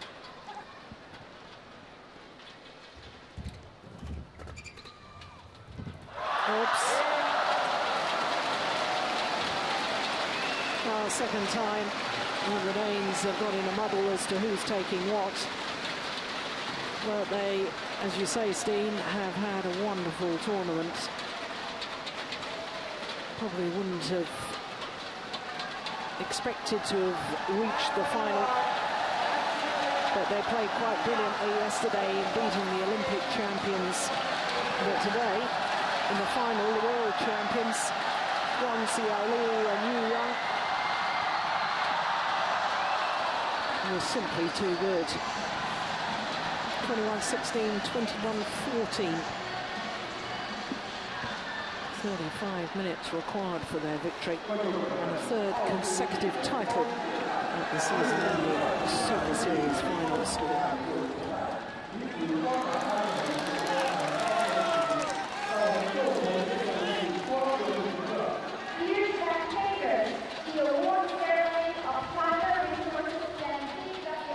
This is how it ended.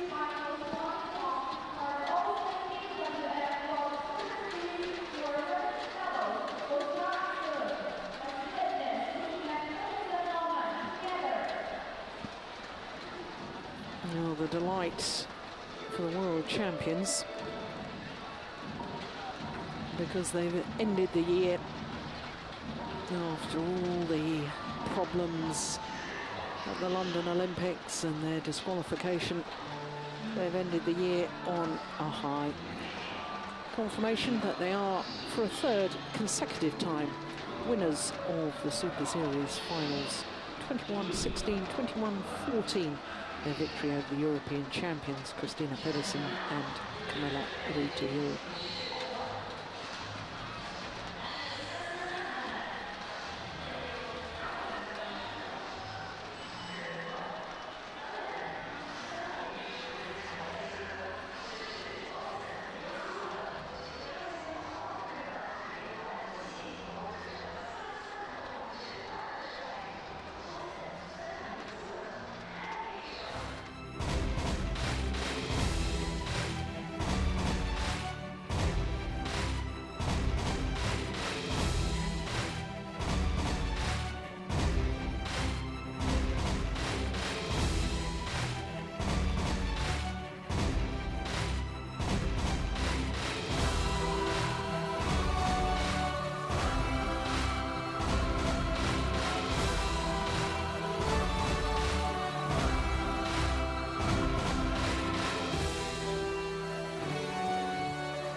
So to the prize presentation for the women's doubles.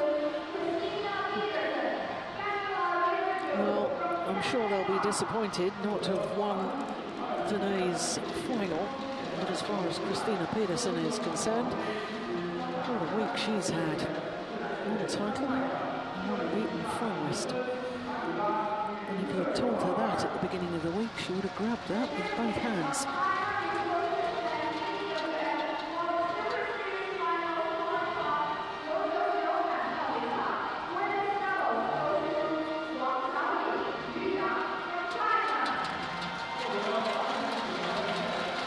So,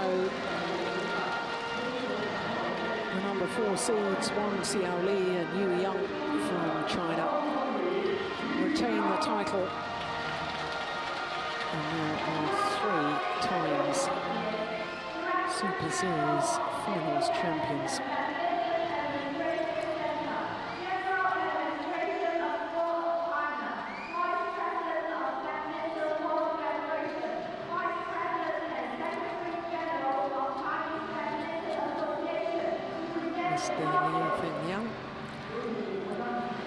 Director General of Table Tennis and Badminton Administrative Centre and Vice President of Badminton World Federation.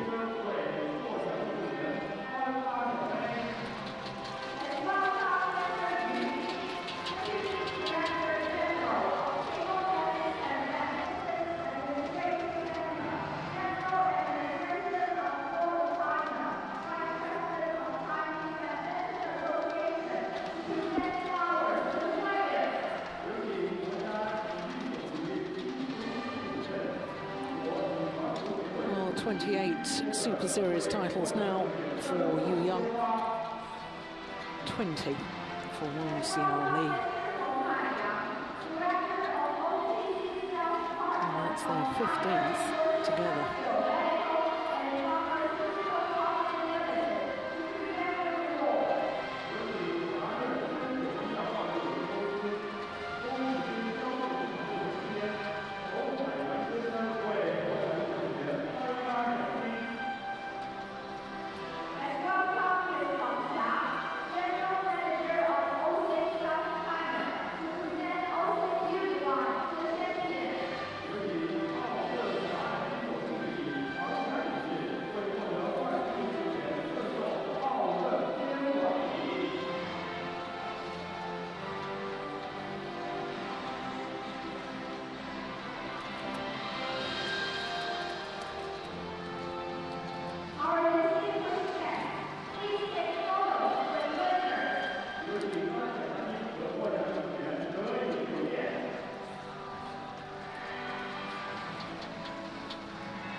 So to the last final of the 2012 Super Series Finals.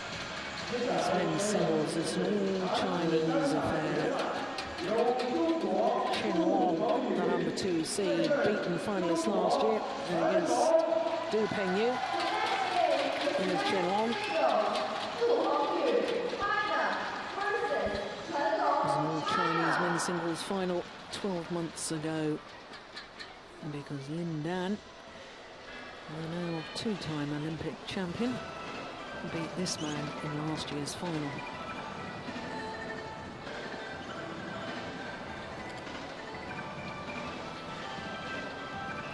23-year-old Chen Long, tall man.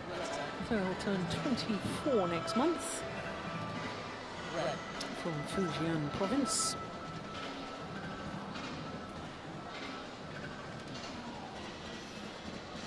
Olympic bronze medalist, of course.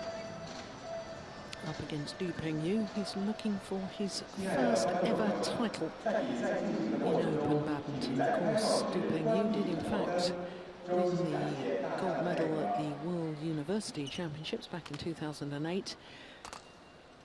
But as it's a restricted competition, as far as open international badminton events, still looking for his first title. Whereas this man, 10 titles to his name. Number 2 seed, 2 on the world ranking, 2 on the Super Series ranking. In fact, the 3rd consecutive year that he's been number 2 on the Super Series ranking. And as you can see, his path through. Number 4 seed yesterday, Hu Yun from Hong Kong, disposed of in 2 straight games. Du Pengyu was the man who had to play against the number 1 seed Lee Chongwei in the first of his group matches. He beat the Malaysian, but that then became void as far as he was concerned. There you can see how he beat him, but that didn't count towards the positions in the group because Lee Chongwei withdrew from the tournament. And look how hard he's had to work in his other matches. 3 games against Boonsak Ponsana in the last of his group matches, and 3 games against Hans Christian Vitinghus of Denmark yesterday. Well, I say yesterday, it was actually this morning, 1 o'clock in the morning, that semi-final finished. Now, this is the 7th meeting between these 2 men. Honours are shared on the previous 6. And it might surprise a number of people. It certainly surprised me when I saw that it was Du Pengyu who's won the last 2 times that they've met.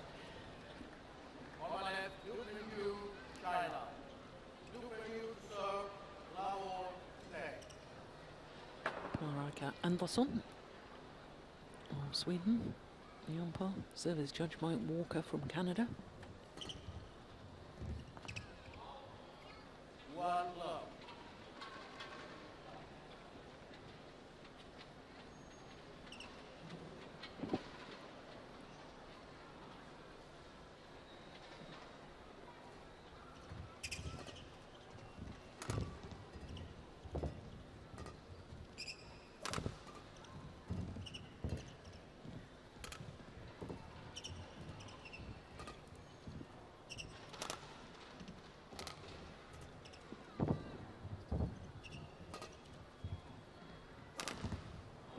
Missed it. Well, we've seen throughout the week, haven't we, Steen, that Du Pengyu is very much a worker on court. He grinds down opponents. His retrieving of the shuttle and his court coverage is absolutely excellent. He's been on court for a total of 4 hours and 20 minutes. There's Charles Franzeux, men's singles coach to the Chinese team, able to sit back and just enjoy this final.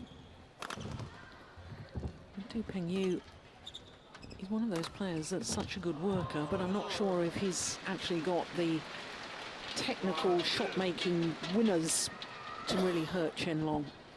No, I saw the match in Denmark where Du Pengyu beat Chen Long quite easily, but I felt it was a matter of physical endurance back then that Qianlong wasn't in the right form.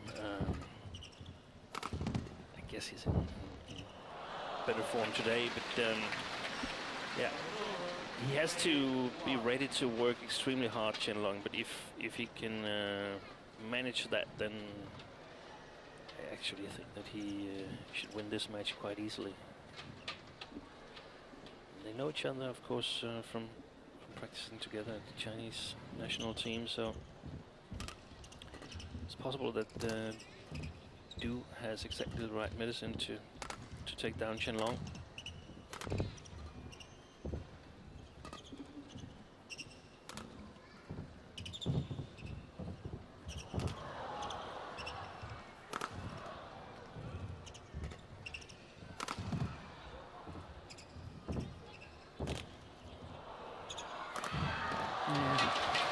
Force the short lift with the tight spinning net shot. And for Du Pengyu, this is fourth final of the year, his third Super Series final of the year, but he's really been a little inconsistent. 6 times he's lost in the first round of Super Series events.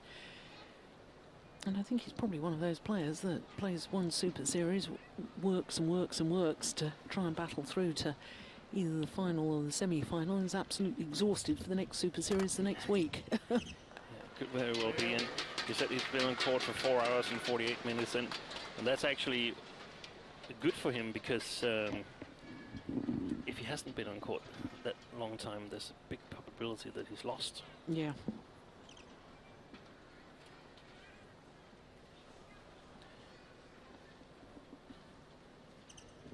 Of course, we saw him yesterday against Hans-Christian Wittinghus, and I'm at least convinced that he's much better from his backhand side of the court. Much more varied attack, much tighter net shots, whereas the forehand side is quite weak, especially if Qianlong is able to attack his forehand with hard smashes.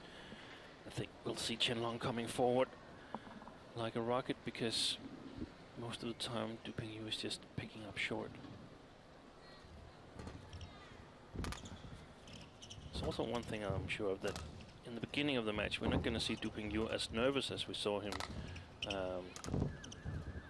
against Wittinghus in the first game.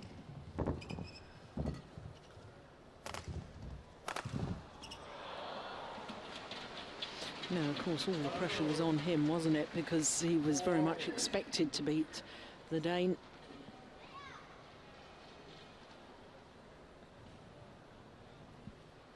And it really is amazing how pressure can affect players and how freely players can play when they're not feeling pressure. Big contrast.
Can expect this to be a match of quite long rallies. I don't see any of the two players just going for the fast points.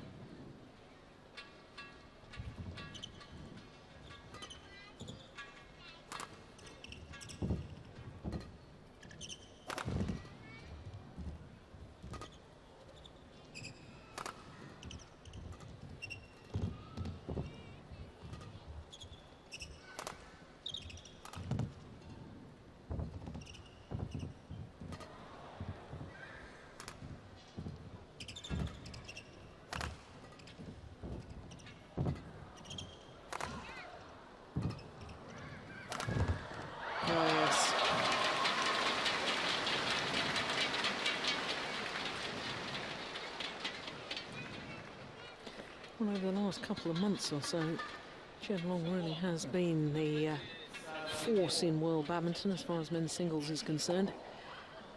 Because prior to coming here, he'd won 3 out of his last 4 tournaments.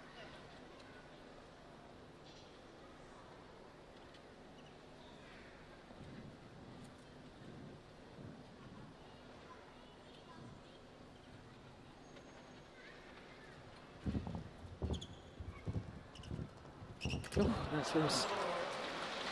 I did wonder earlier on in the week when Chen Long was first of all taken to 3 games in his group by Vitinghus and then by Liu Darren and again by Kenichi Targo. I wonder whether all those matches over the last couple of months were beginning to catch up with him. Accumulation of tiredness.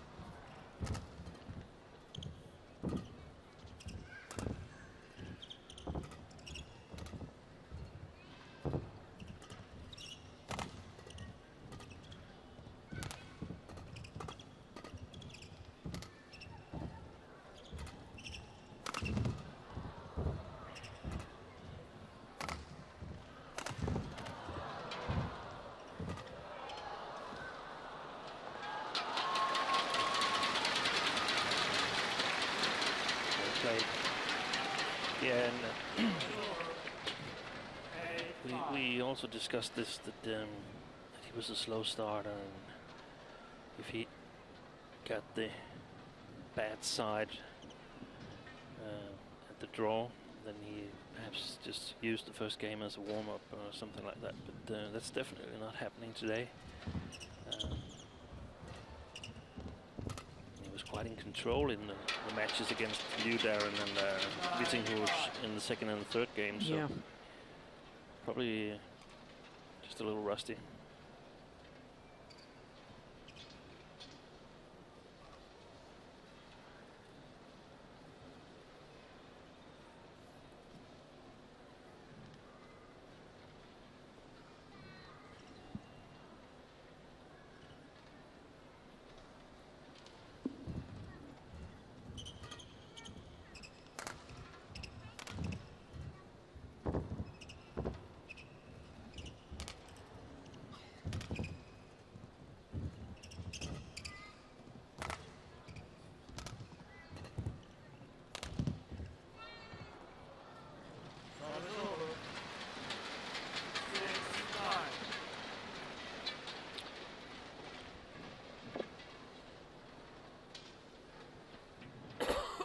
Because you might wonder back home, isn't it just the same kind of shots they're doing all the time here in these long rallies? And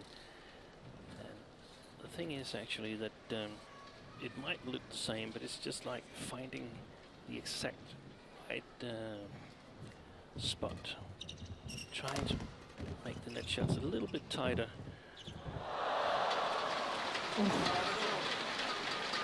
Well, I was just about to say, well, there you go, that's... It looked as if it was on the line. I thought so too. Directly on this line.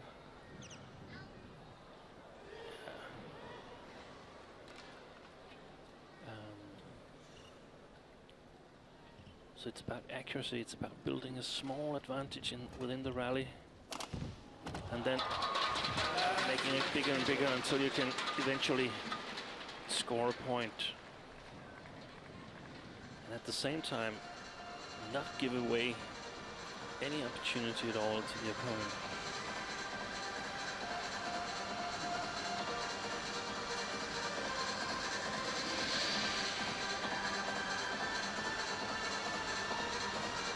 Of course, no Chinese coaches involved. The two players from the same nation play against each other. Almost always, players just left to their own devices.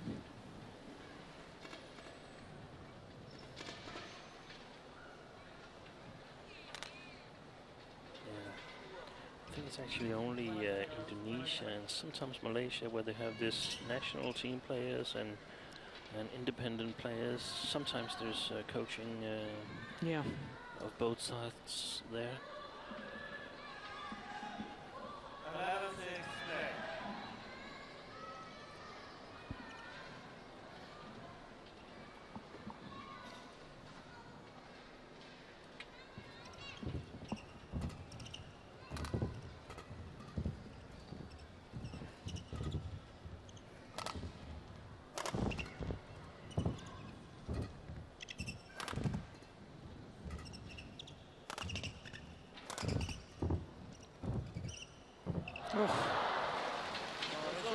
think about it.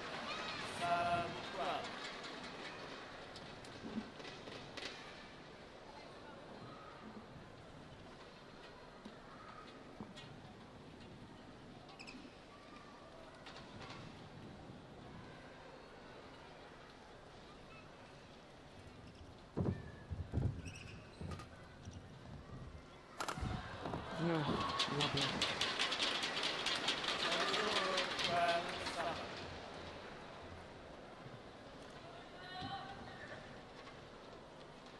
And the more powerful attack from Qianlong should be able to do the job for him in the long run.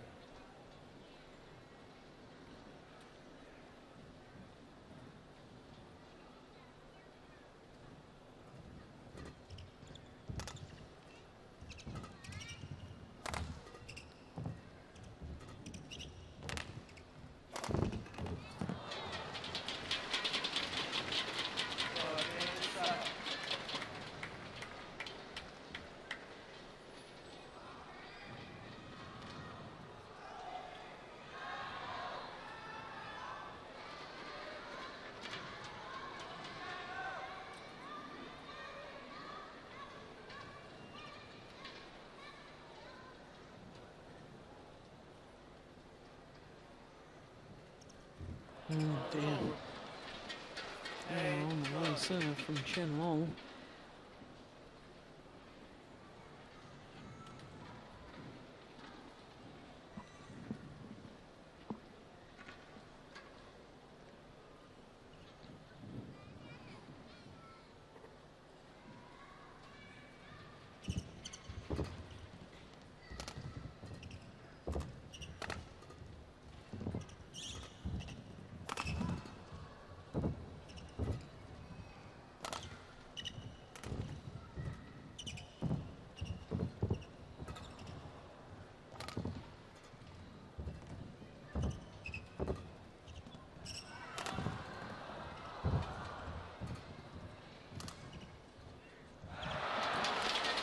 I'm watching these rallies, Steen, and I'm saying to myself, what has Du Pengyu got to really hurt Qianlong?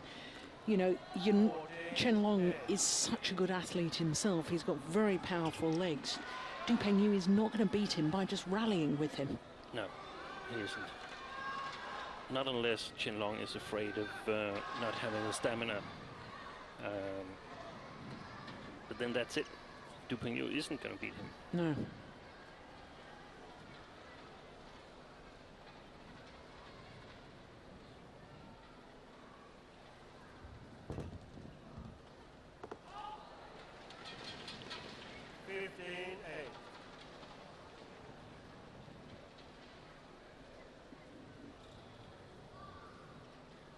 So it would be easy to make some kind of harsh comment on Du Pengyu, and I'll refrain from that. But yeah, I think Qianlong is the man to beat at the moment. The most informed player in the world right now.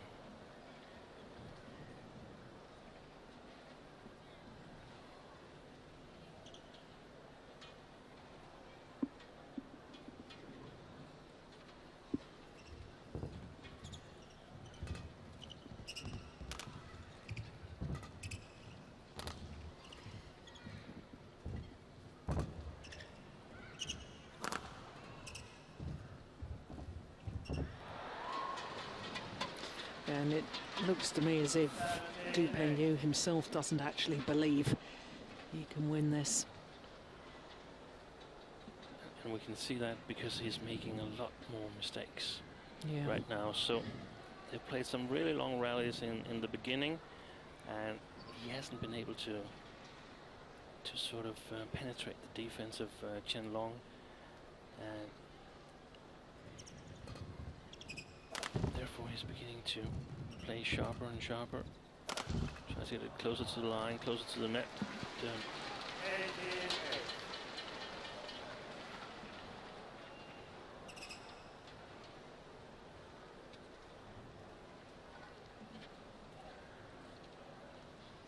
And the long rallies that I predicted in the beginning, they're actually gone now.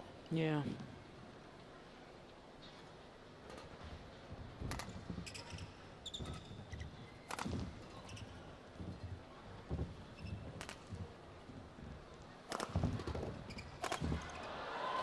See a couple of attacking shots from Chen Long, and he's broken down the defence of his opponent.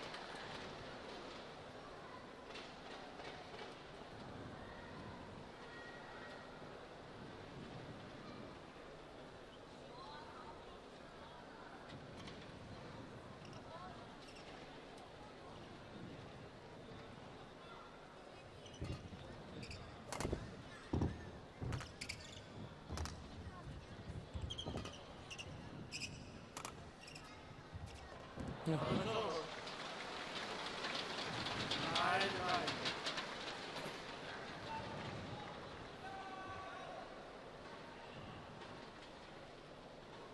One of the nicest shots he's played all match so far.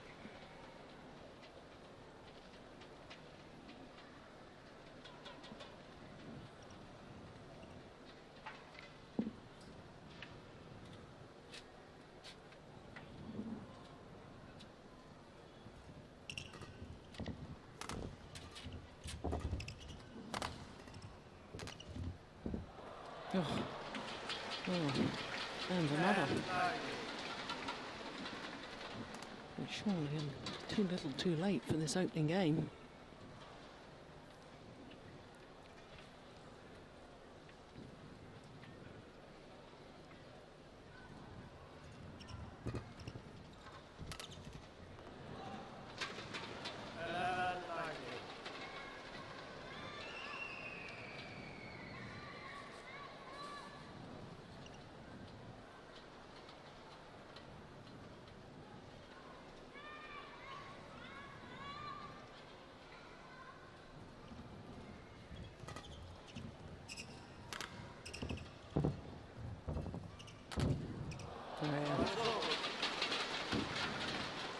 Well taken.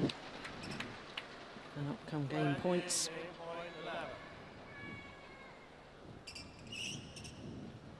It's a bit of a odd match to finish this tournament with, because there isn't really any cheering going on from the audience. I mean, it's two Chinese players meeting each other. Yeah. Who should you cheer for? People are polite, applauding whenever there's a good rally.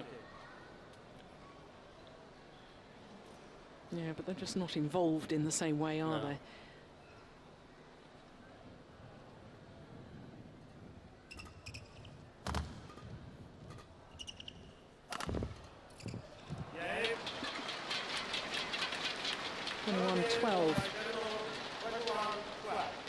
Opening game to last year's beaten finalist. 20 minutes of efficient badminton.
So Chen Long very much in command in that opening game, which he took 21-12.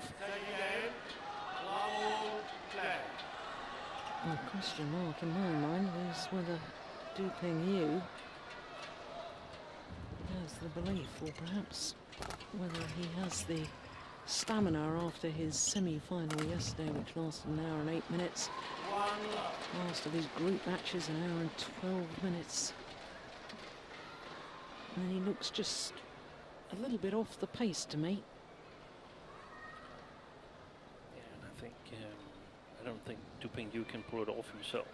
If he's to come back in this match, he needs help from Qianlong. And that help could be that Qianlong should struggle in finding the baseline, playing too short, because he's playing into the wind on this side of the court. Drift going from Du Pingyu's side to the side of Qianlong.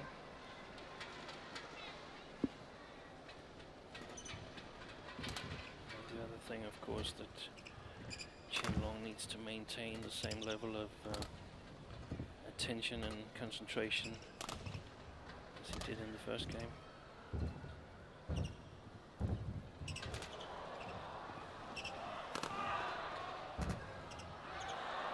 Yeah, nice.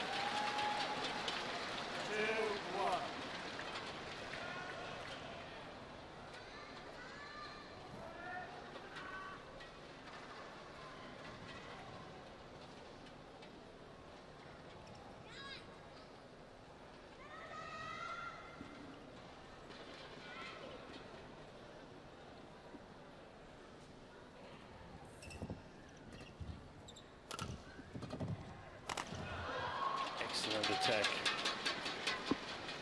Very, very fast movement from long forehand corner. Look at this. There he comes jumping into it.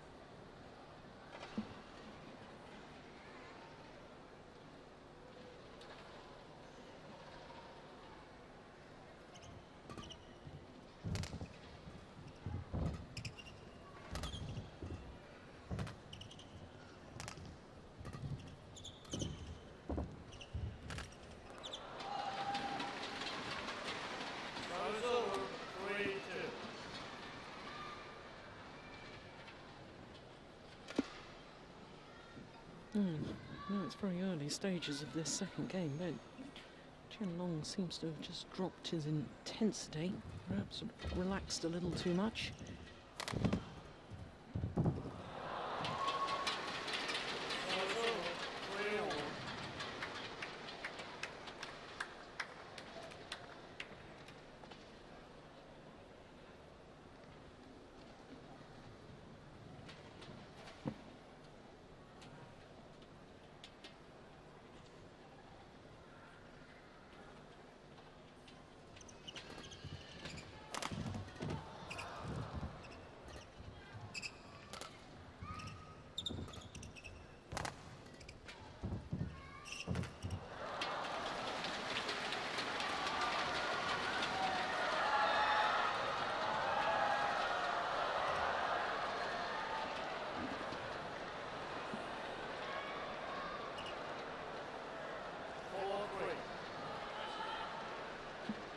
All the noise in the hall was just Christinna Pedersen going by and probably throwing some wristbands to the audience. 5-3.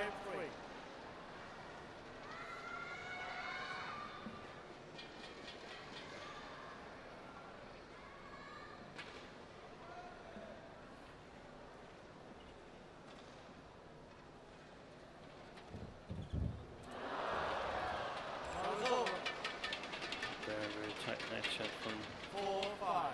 Qianlong here.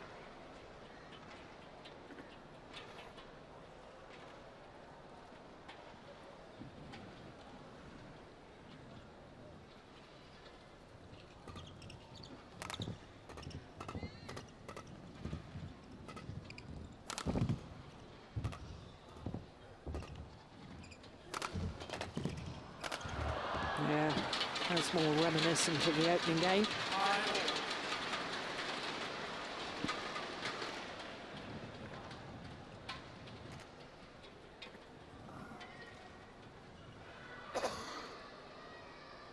Poor umpire's got a bit of a cough there.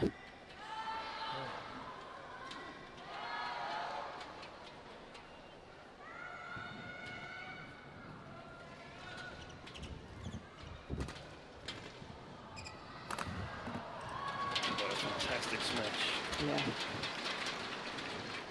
6-5.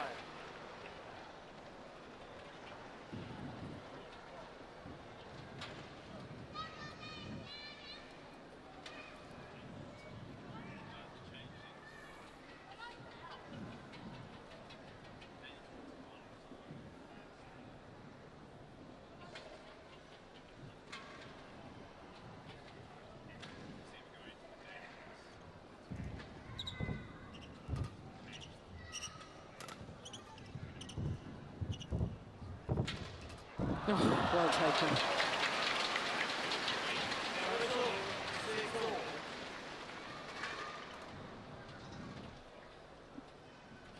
Very nice shot from Yu, and I must say he's been playing a bit better at the short forehand corner than I would have expected him to.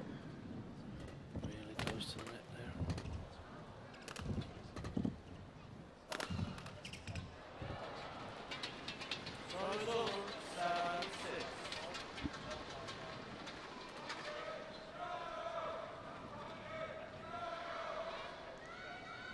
What is the height difference between the two players, Jill? Chen Long, 189, that's 6'2", and Du Pengyu, 180, 9 centimetres. I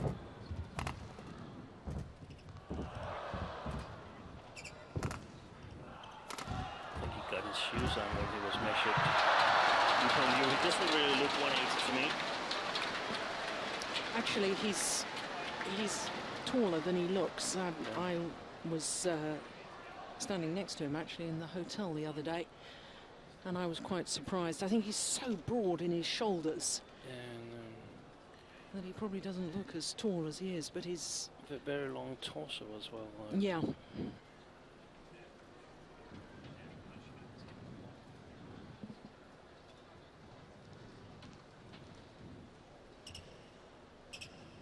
It just seems that Chen Long has so much more power and angle in his smashes.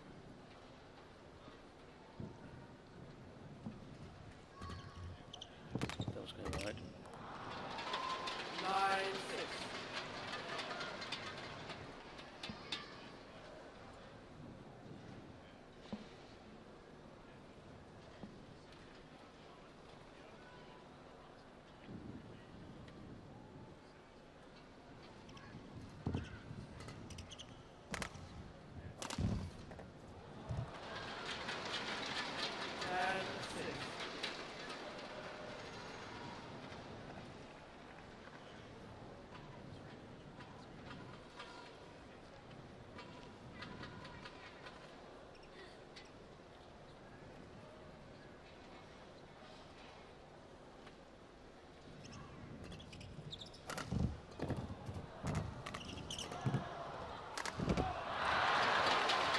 And a run of 5 straight points from 6-all through to the mid-game interval.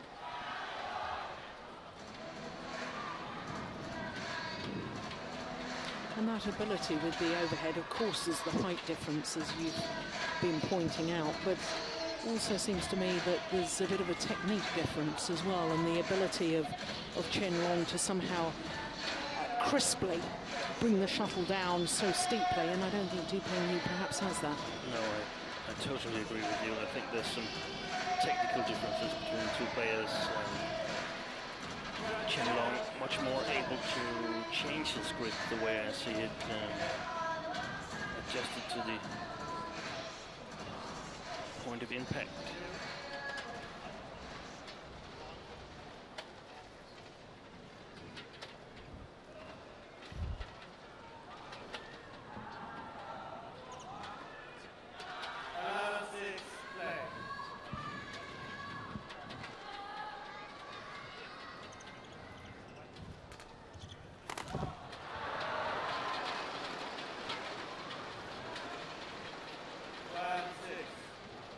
Straight points now. Anyone suspects this is the decisive passage of play within the match, within the second game.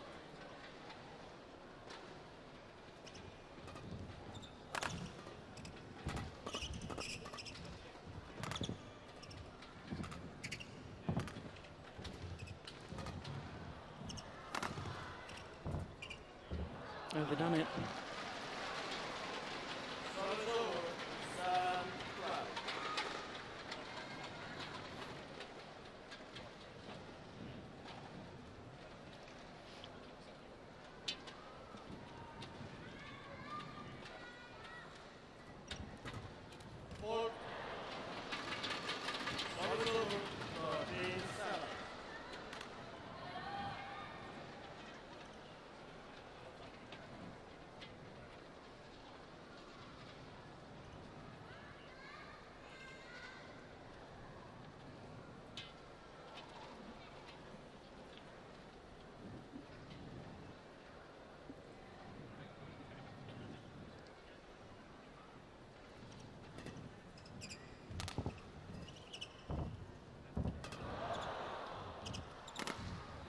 Oh, yes.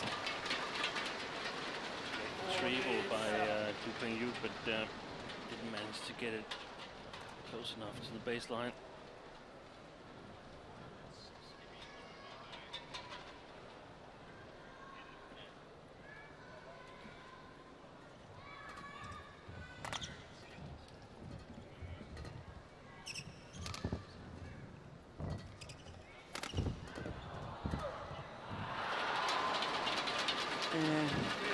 Running out of ideas, Du Pengyu. Judging from his body language, this match is nearly over. Yeah. It's a shame. I think he probably gave so much in his earlier matches. Probably emotionally spent as well, because his victory over Lee Chong-wei, first ever victory over the Malaysian, I think that both physically and emotionally probably took its toll. And then this long match against Wittinghuis yesterday finished 1 o'clock in the morning. I mean, before he gets back to the hotel, before he gets settled down, he almost has to get up again. Yeah.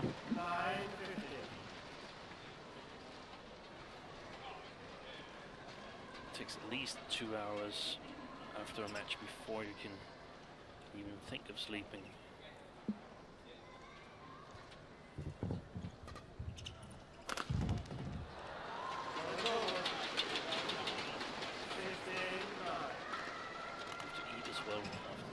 Yeah. To get enough energy.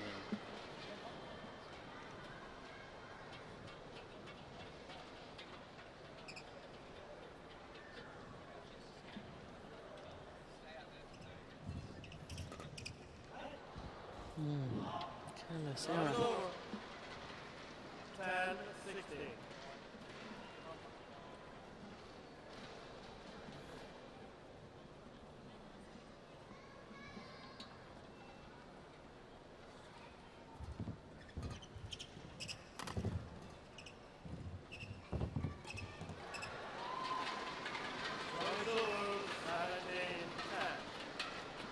It's a shame because he's played so well throughout the week as Du Pengyu, but he's just not able to replicate that sort of form in today's final.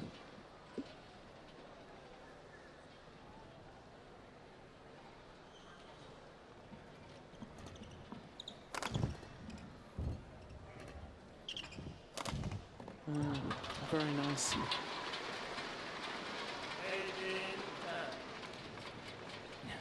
It's almost like Chen Long has the easiest match of the tournament here.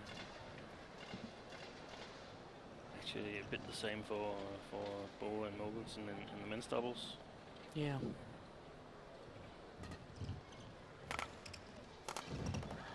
Oh, that's nice. I feel he should be using these fast attacks a lot more than the powerful ones, because they're much more efficient.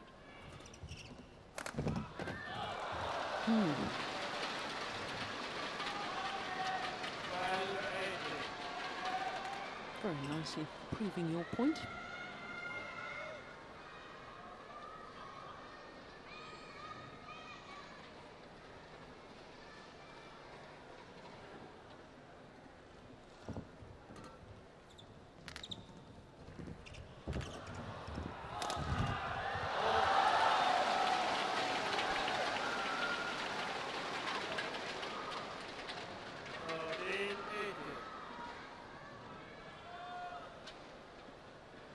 3 very good points by Du Pengyu. Actually happened, the same thing happened in the first game. Qianlong leading very big and then sort of relaxing a little bit, confident that he was going to score the points needed. That's a great backhand kill, made it look very easy, but I can assure you it's not technically a difficult shot to play.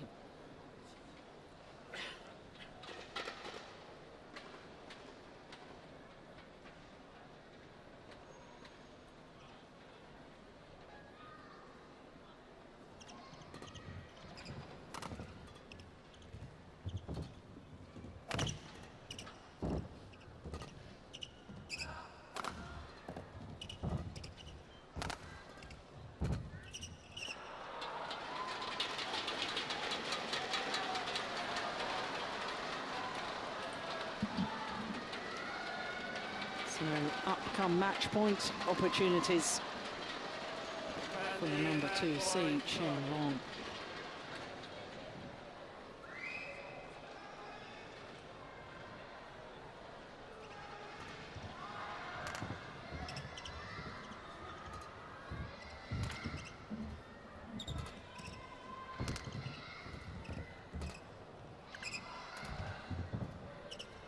Gone wide, and he takes the title.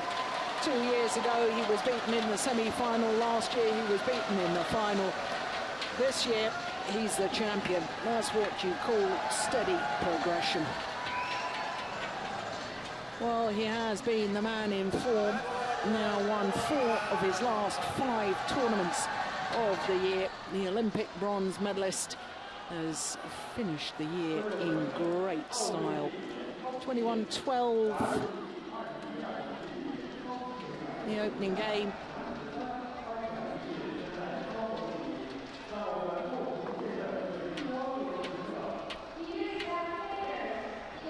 Looked the champion the whole way. 21-12, 21-13. 40 minutes. And indeed, equaling his quickest match of the tournament here in today's final. Spare a thought for Du Pengyu, who really has had a magnificent Super Series finals. But I suspect today is just one match too many. So there is confirmation that 3 titles to China. But we started with the mixed doubles and defeat for the 2-time defending champions, the current world and Olympic champions, losing out to the Danes Fischer, Nielsen and Pedersen. Then the Olympic champion in the women's singles, well, Wang Shixian couldn't finish the match, which was a bit of a disappointment, but clearly the Olympic champion was playing superbly well. Men's doubles, Mathias and Carsten Mogensen, their 3rd consecutive title here at the Super Series finals, in their 4th consecutive final. Then the women's doubles and the world champions Wang Xiaoli and Yu Yang, they too winning their 3rd consecutive title at the Super Series finals. European champions just didn't have enough to challenge them the full distance. Of course, the second final, that was for Christinna Pedersen. And as we've just seen, Qianlong in the men's singles was just too strong, physically strong and mentally strong for his teammate Du Pengyu. Well, we'll have the prize presentation coming up in just a moment. Super Series, of course, each year 12 tournaments throughout the year, plus the Super Series finals, and it has been a wonderful week here in Shenzhen. Outstanding moment for you, Steen, as far as the week is concerned? Yeah, I think the first rally in the 3rd game of the mixed double, where Joachim Fischer was down twice, lost his racket, lost his orientation, but didn't lose his composure and got the point for the Danes, and a bit surprising victory, but very well deserved for Joachim Fischer and Christinna Pedersen. Yes, as we look at the Wall of Honour there of all our champions, I think possibly for me also Saina Nehwal, having lost her first 2 matches within the group, then not giving up hope and doing enough to qualify for the semi-final, and then in that semi-final pushing the Olympic champion the full distance. I thought that was a pretty special performance too. Well, Denmark must be extremely happy. 2 titles and beaten finalists as well. And of course Denmark, along with China and Thailand, 3 countries that had representatives in all 5 disciplines. Yeah, and some strong winners in all 5 disciplines. The Olympic bronze medalist Chen Long, at least by me regarded as the best player at the moment, ahead of Li Chongwei, ahead of Lin Dan. The Olympic gold medalist in ladies singles, Xuerui. The Olympic silver medalist in men's double, Mogensen, who sort of owns this Super Series final, the 3rd consecutive win. The world's best ladies double, expelled from the Olympics, but bouncing back here to take the victory. And then the mixed doubles, Olympic gold medal, bronze medalist, but yeah, the little surprising victory here, but very well deserved. Yeah, I concur with all of that. It really has been. And in fact, the entire Super Series this year has been absolutely wonderful. There's no question of that.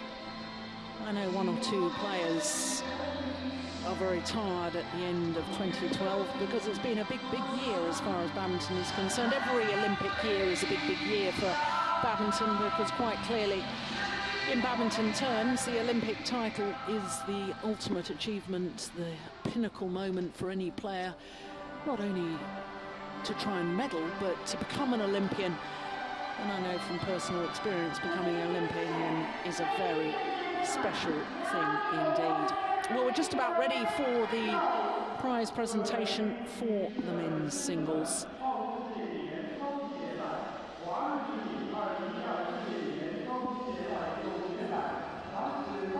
And just before that gets underway, just to remind you, of course, that the Super Series will start all over again in January with the Korean Open, first Super Series of the year, which also happens to be the first Premier Super Series of the year.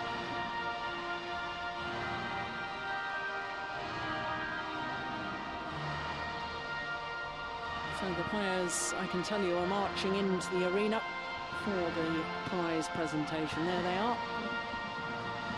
All Chinese men's singles, as indeed it was an all Chinese women's singles.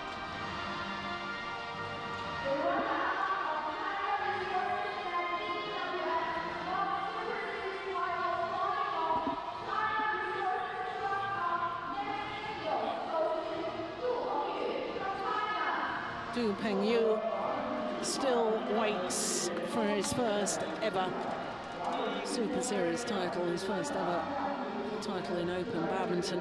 The wait continues because today beaten by the better player, Chen Long.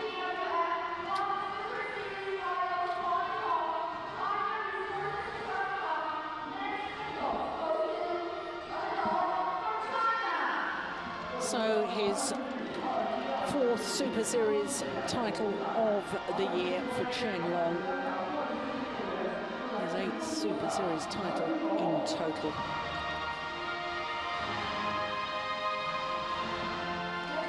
As Steve Pedersen was saying, he has finished 2012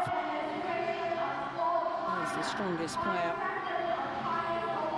This is his 4th title in 5 tournaments played, from the China Masters through to these Super Series finals.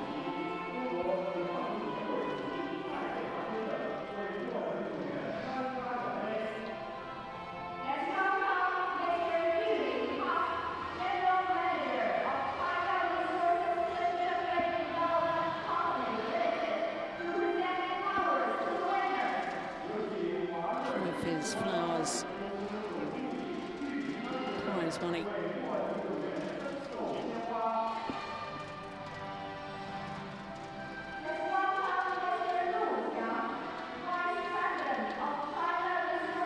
And the prize money. A total at the Super Series Finals of $500,000 US for Du Pengyu. He will take home 20,000 for the champion. He'll take home 40,000.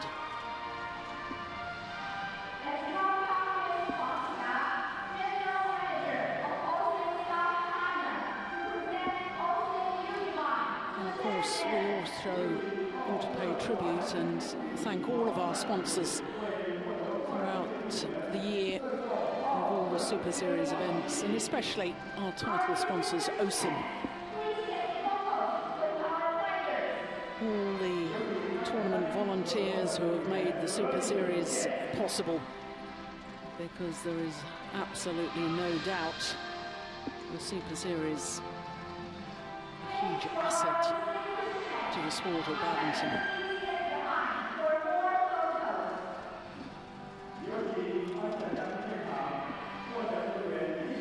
So, as the dignitaries leave centre stage for the two men's singles finalists, that obviously concludes the badminton for the 2012 Super Series. As I say, Super Series will be starting up again in January with the Korea Premier Super Series event.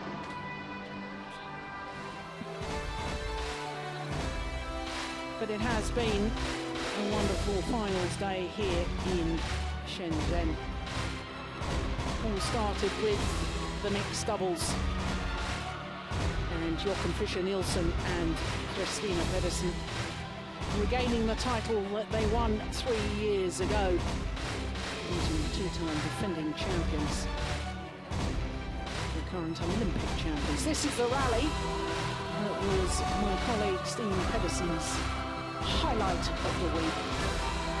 What a rally it was, what a match it was, what a tournament the Danes have had, and the victory for the 34-year-old Joachim Fischer Nielsen was very sweet indeed.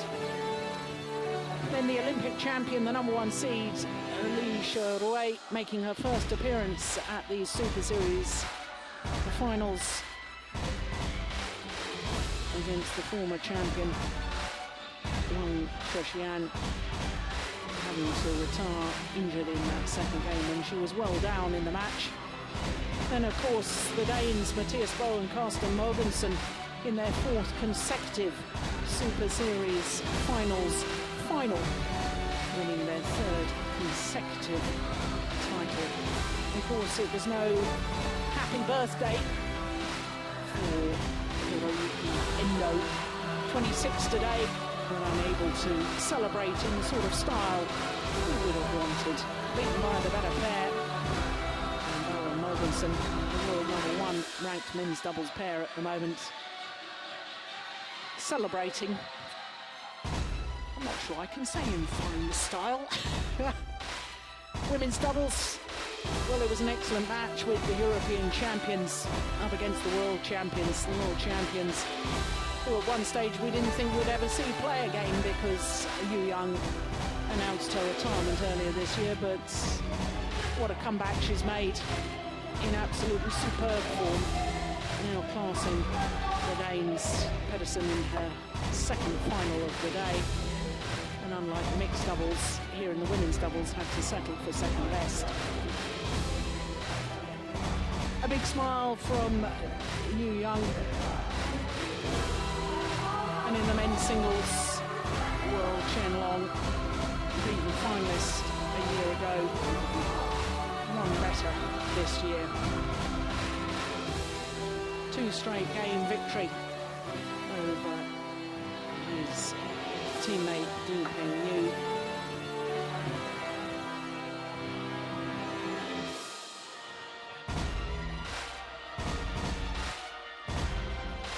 Really looking very strong indeed, and remarkable when you think of the strength and depth in men's singles that Chen Long has now won 4 of his last 5 tournaments. Well, that's it from the Super Series for 2012. As I say, it all starts again in January. 8th to the 13th, we will be in Seoul in South Korea. Very much hope you'll be able to join us for that. But in the meantime, from all of us here, from all of the Super Series tournaments throughout this calendar year, from Steve Pedersen and myself, Jill Clark, hope to see you in January. Have a very, very good new year. Bye-bye.